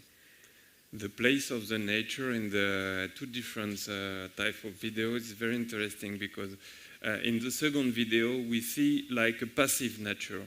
Nature is just a way for the human to be connected to the other, but it's not used like, okay, we try to be connected and inside the nature. Sorry, and it also, I think, when we have like anxious feelings or some like stress, I think this is very human as well, and it's good to have these feelings. And I perceive from the video that like we have all to be calm, like you cannot like let yourself feel a little bit more overwhelmed. Or I think this is very important, like to even accept this when it happens to us, because if you suppress that and you think all the time, I have to be joyful, I have to be calm, I have to be in balance, that's not human. That's not what we are. We are not built like that. So I think that it is important to, at the moment we are lost, we don't look at ourselves at all. So I think this is nice in the way that, okay, so yeah, like what do I really want? Why I want this? And how do I want it to be, like manifested or like seen or whatever? But to go into this level of, I think even the people that have this level of, balance, and, the people that meditate and do all this mindfulness, and I like, it's for sure that they go through these stress moments and anxiety moments, because this is how we are. And like physiologically, we are like that. We are built like to fight, to fly, to, to survive. So we need this stress to survive. If we are like always in calm, then there's like a little bit lost of the purpose of the human nature, I think. Nice. Spiros, what do you think of this, of their reaction?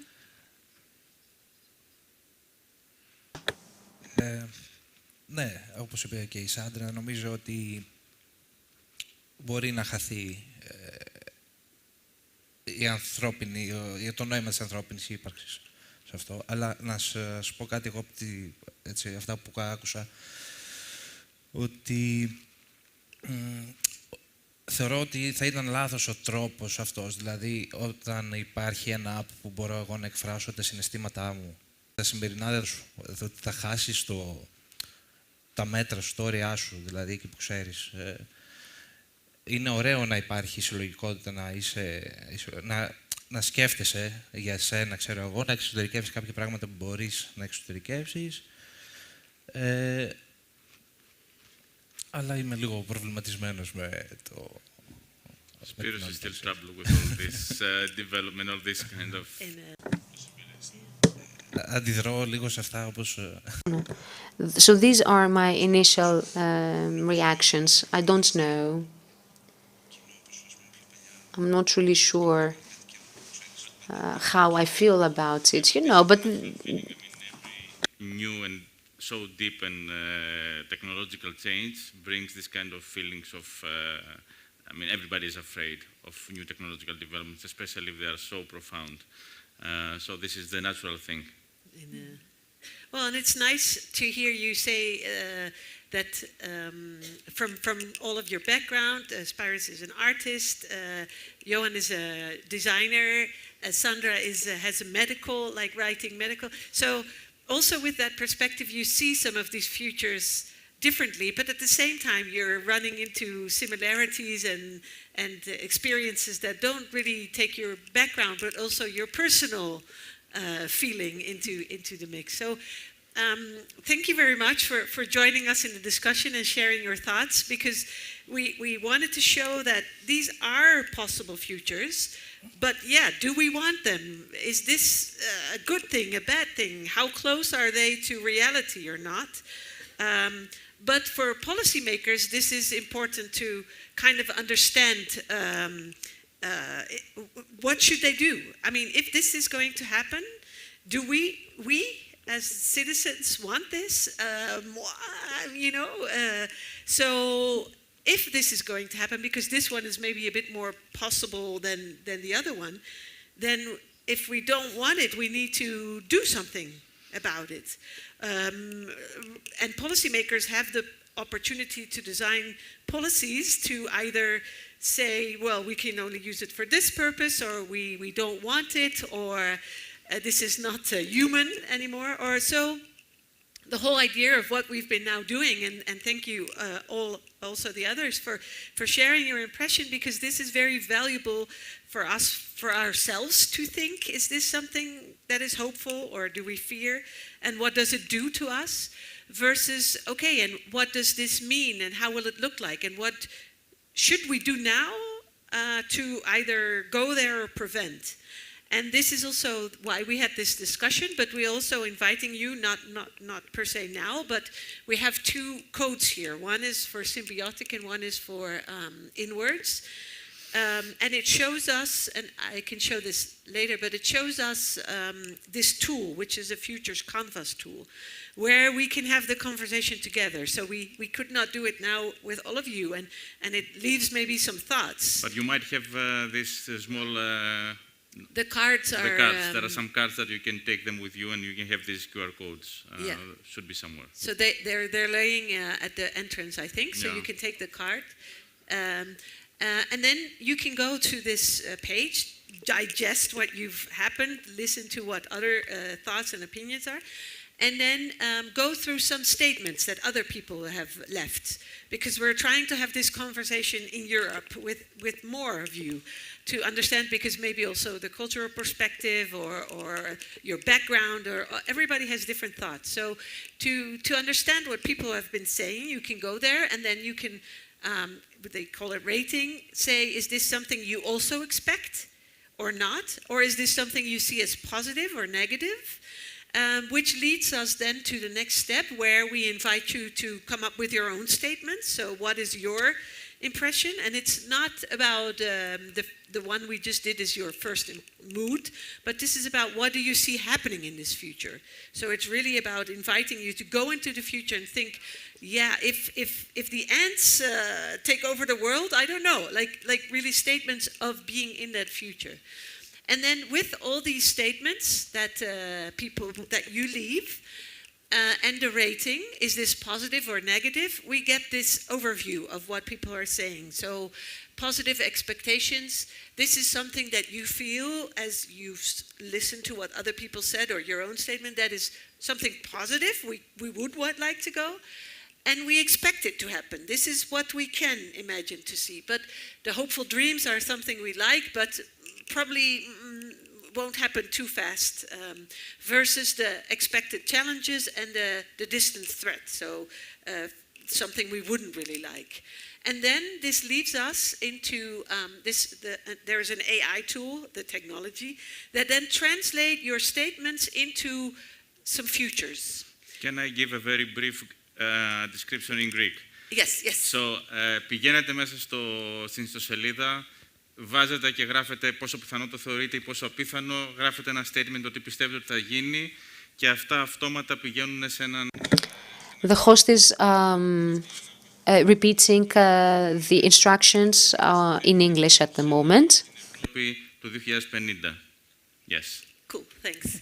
And these are then interesting to read, so then this leaves us a bit, okay, if we take all your opinions, the artifact, we saw that future, we take all the opinions, then if we listen to this might be something, the hopeful dream, that policymakers could act on and try to create.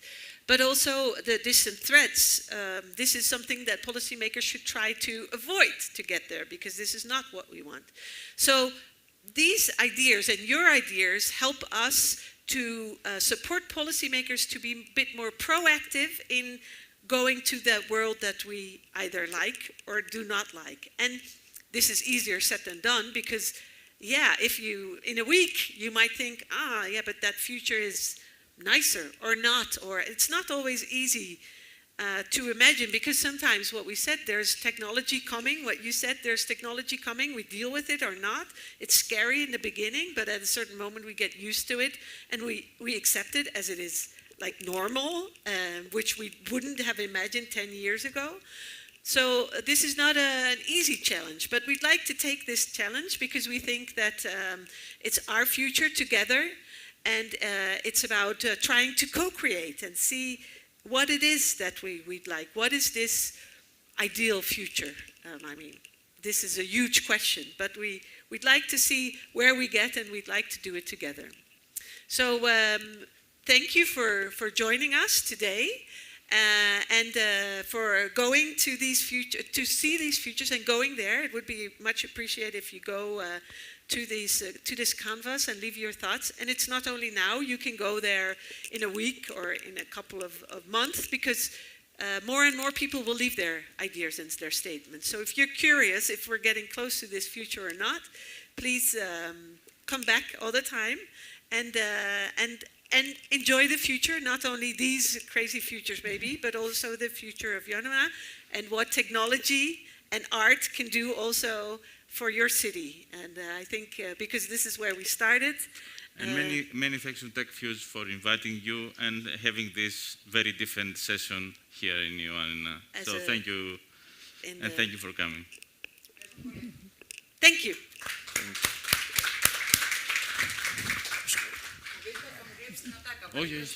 Τρόπος λέει για να προβλέψει το μέλλον είναι να το εφεύρεις φυσικά. Το κινητό ποιανό είναι? Ήδη έχω ένα. Ευχαριστώ πολύ. Αυτό ήταν. Σας ευχαριστούμε πάρα πολύ για τη συμμετοχή σας. Να ευχαριστήσω τους εθελοντές μας. Παρακαλώ. Ευχαριστώ πάρα πολύ. Και είχα την εντύπωση ότι το ύψος μου είναι ιδανικό για να μην κρύβομαι πίσω από την οθόνη. Θα ήθελα να ευχαριστήσω τους εθελοντές μας, οι οποίοι πραγματικά στάθηκαν δίπλα μας όλη αυτή τη διάρκεια. Φυσικά τους ομιλητές, εσάς για την παρουσία σας και τη συμμετοχή σας σήμερα. Ειδικά εσάς είστε εξαιρετικοί. Ελπίζω πολύ σύντομα να επαναλάβουμε το εγχείρημα. Ήταν για μένα μεγάλη τιμή να είμαι οικοδέσποινα. Σας ευχαριστώ πάρα πολύ και για την πρόταση να συμμετάσχω. Να είστε καλά. Να πείτε ό,τι θέλετε. Τώρα.